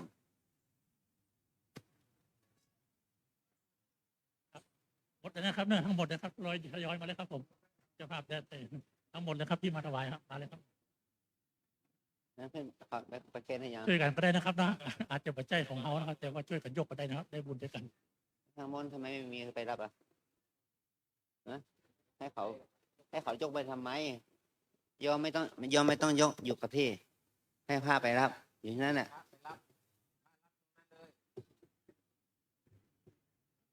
เดี๋ยวพระไปรับตรงนั้นเลยไม่ต้องขยับ รับเลยครับผมไปรับเลยอาจจะภาพถวายตรงนั้นเลยก็ได้ฮะเดี๋ยวพระท่านไปรับครับผม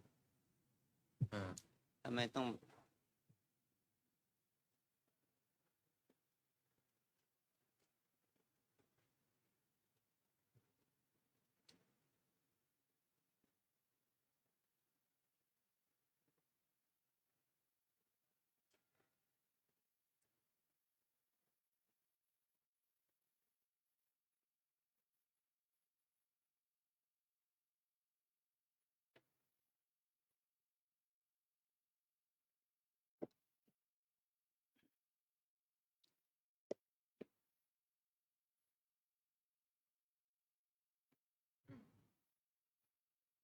ถ้าเรียบร้อยแล้วก็เจิญศรัทธาเตรียมน้ำหยาดน้ำกรวดนะครับน้ำพร้อมทั้งผ้าใหม่ด้วยนะครับนะเพื่อที่จะได้รับฟังสมโภชนียกถาและอนุโมทนาคาถาจากพระอุปชฌาย์ครับ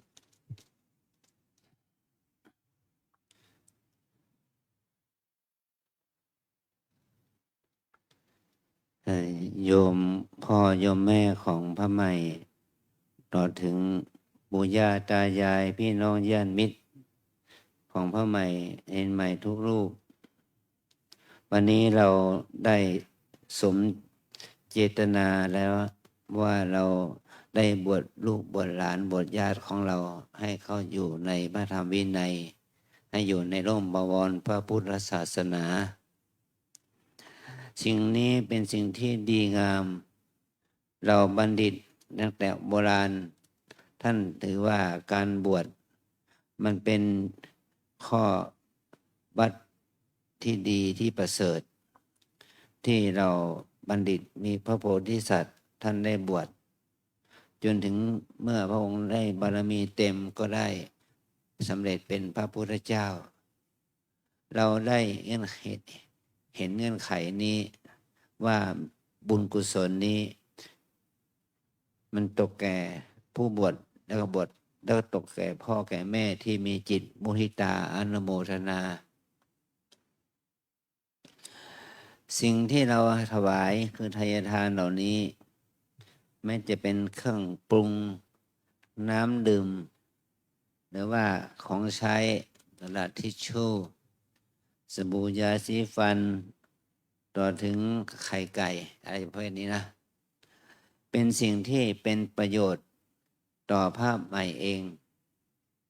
ด้วยเป็นประโยชน์ต่อพระภิกษุสามเณรในวัดด้วยเป็นประโยชน์ต่อโยคีผู้มาปฏิบัติธรรมทั้งชาวไทยและชาวต่างประเทศด้วยเพราะสิ่งเหล่านี้มันเป็นสิ่งที่มีความจำเป็นในปัจจัยสี่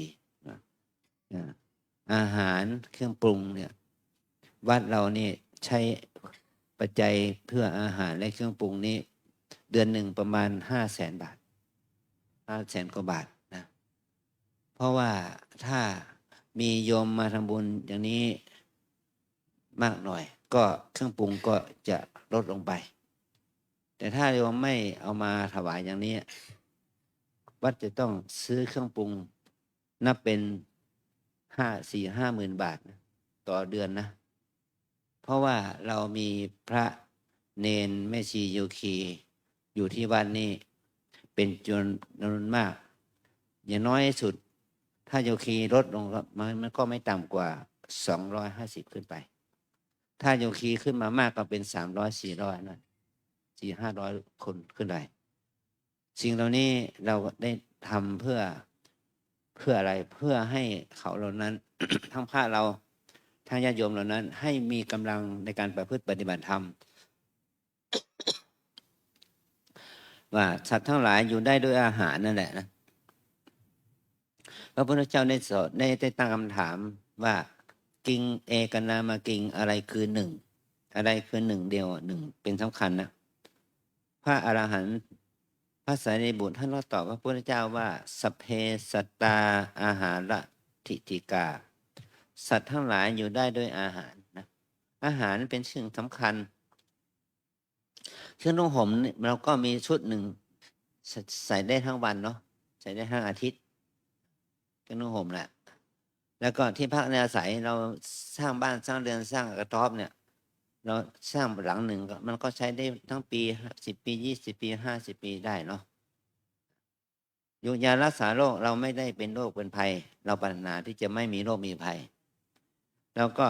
มีอยู่ต้องมียาอยู่มีหมออยู่แต่อาหารเนี่ยเราจะป่วยก็ตามไม่ป่วยก็ตามเนาะสุขก็ตามทุกข์ก็ตามมันต้องมีอาหารน่ะมันมีอาหารลูกถ้าไม่มีอาหารแล้วก็วงแตกว่าถ้างานเนี่ยจะต้องรับแขกด้วยความพอใจต้องมีอาหารที่สมบูรณ์นั่นแหละเป็นเหตุให้เราได้อาหารได้ให้อาหารนี่แหละเป็นเครื่องบ่งบอกถึงความสุขนะความสุขแก่เรานะสิ่งเหล่านี้ก็จะเป็นประโยชน์ส่วนผลแก่ส่วนรวมที่ลูกหลานเรามาอยู่ที่นี่ที่ศรัทธาญาติโยมทั้งชาวไทยชาวต่างประเทศมาจากยุโรปอเมริกาเอเชียมาอยู่ที่นี่มาประพฤติปฏิบัติธรรมการมาประพฤติปฏิบัติธรรมเราให้อาหารแก่ผู้ปฏิบัติธรรมก็ได้อานิสงส์สูงได้บุญสูงบวชพระเราก็ได้อานิสงส์มากได้บุญมากบุญนี้จะต้องไม่ให้แก่เราเท่านั้นเราให้แก่พ่อแม่ปู่ย่าตายายที่ไม่มาให้เราอุทิศไปเรื่อยๆให้แก่พ่อแม่ปู่ย่าตายายบรรพบุรุษที่ล่วงลับดับขันไปแล้วด้วยท่านก็จะได้รับอานิสงส์บุญกุศลนี้ไปพร้อมกันนะขอให้พระใหม่ได้พร้อมใจกันว่าขอบุญนี้จงแผ่ไปให้พ่อแม่ปู่ย่าตายายบรรพบุรุษญาติมิตรเทวาอารักษ์เจ้ากรรมนายเวรทั้งหลายให้ได้รับอนุโมทนาบุญกับเราในการบวชครั้งนี้ด้วยนะขออนุโมทนานะเตรียมกรวดน้ำนะครับทั้งพระใหม่ทั้งศรัทธาสาธุชนครับผมยะถาวาริวะหาปูราปาริปูเรนติสาครังเอวะเมวะอิโตตินังเปตานังอุปกัปปติอิชิตังปัฏฐิตังตุมหังคิปะเมวะสมิจฉตุสัพเพปูเรนตุสังกปาจันโทปนะระโสยถามณิโชติระโสยถาสัพพิติโยวิวันชันตุสัพพะโรโควินาสตุมาเตภวันวันตรายโยทิขายุโกภาวะอภิวาทนาสิลิสานิจังมุนทาปัจจายโนจัตตารโอธรธรรรมวันทันติอายุวันโนสุขังภาลังเตอัฏฐรันทาสุขิตาวิรุณหาพุนตัสสะสะเนอโรคาสุขิตาโหทัสสะสัพหิยาติพิเตอันทรันทาสุขิตาวิรุณหาพุทธัสสะ สาสะเนอโรคาสุขิตาโหทัสสะสัพหิยาติพิเตอันทรันทาสุขิตาวิรุณหาพุนทัสสะสะเนอโรคาสุขิตาโหทัสสะสัพเพยาติพิภวตุสัพพมังคลังรักขันตุสัพพเทววตาสัพพพุทธานุภาเวนะ สัทธาโสทิภาวัน ตุเตภาวตุสัพพมัง พลังรักขันตุสัมภเทวตาสัมภธรรมานุภา เว นาสัทธาโสทิภาวันตุเตภาวตุสัมภมัง พลังราคันตุ สัมภเทวตาสัมภสังฆานุภาเวนัสสัทธาโสทิภาวันตุเต ธรรมยังสาธุกลังกะโลมะเส สาธุ สาธุ สาธุ ทานเราก็ได้ให้แล้วศีลเราก็ได้สมาทานแล้วนะตอนนี้ไปให้เราได้เจริญจิตภาวนา เราหวนกลับไปหาธรรมชาติที่เราได้แต่วันเกิดคือลมหายใจเข้าออก ลมหายใจเข้าให้รู้ว่าลมหายใจเข้า ลมหายใจออกให้รู้ว่าลมหายใจออก ใจเข้ายาวให้รู้ว่ายาวหายใจเข้าสั้นรู้ว่าสั้นหายใจออกยาวรู้ว่ายาวหายใจออกสั้นรู้ว่าสั้น ถ้าเราหายใจเข้าลึกๆยาวๆลมไปถึงท้องก็หายใจเข้ารู้ถึงอาการพองหายใจออกรู้ถึงอาการยุบก็รู้ถึงอาการพองยุบนั้น3 หน 5 หน 7 หนมันก็เป็นบุญเป็นกุศลแก่เราได้นี่เราเรียกว่าบุญภาวนานะจิตเราสงบขึ้น แต่จิตใจเรารู้นะความฟุ้งซ่านโลภโกรธหลงก็จะมันจะลดลงไปนะขอให้เราตั้งใจปฏิบัติภาวนาสักครู่หนึ่ง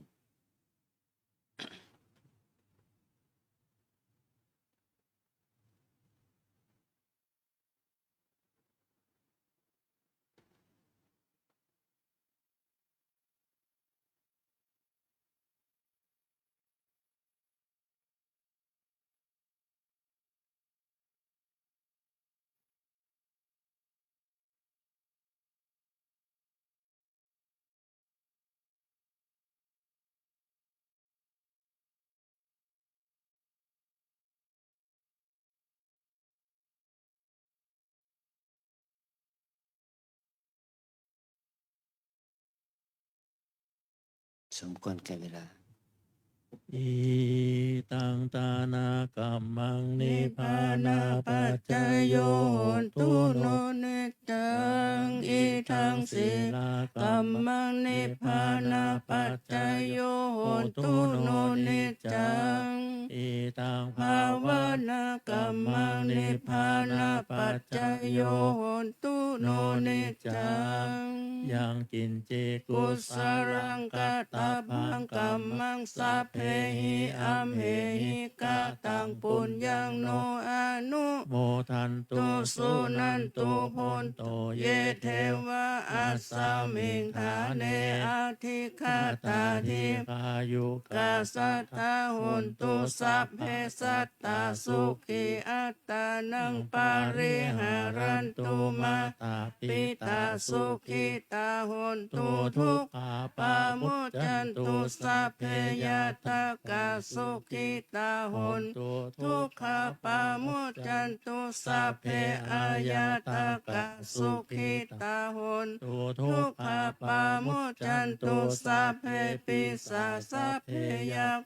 สัพเพเปตาสุขิตาโหน ตุ ทุกขปามุจจันตุสัพเพนักขตาสุขิตาโหน ตุทุก ขปามุจจันตุสัพเพเทวาสุขิตาโหนตุทุกขปามุจจันตุสัพเพอาจาริยุปัชฌายาสุขิตาโหน ตุทุ ทุ ก กขปามุจจันตุสัพพะสัพปติโยสามิชันตุโว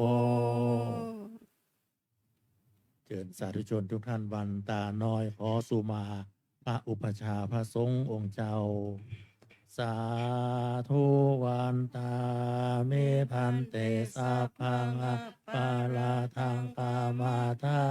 พันเตมายากาตังปุญญาสามินานุโมทิตาพังสา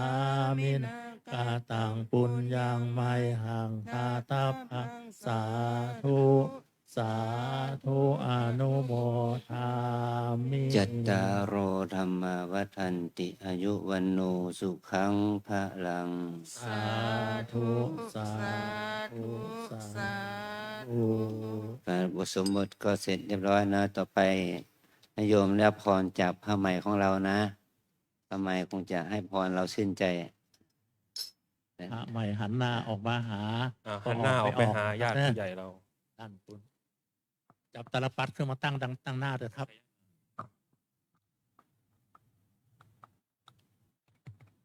ขอสกรรมนะครับนะเดี๋ยวรูปที่หนึ่งจะเอาไม้ตัวนะครับเนาะจะได้รับพรพระใหม่ไปพร้อมๆกันนะครับรูปที่หนึ่งครับ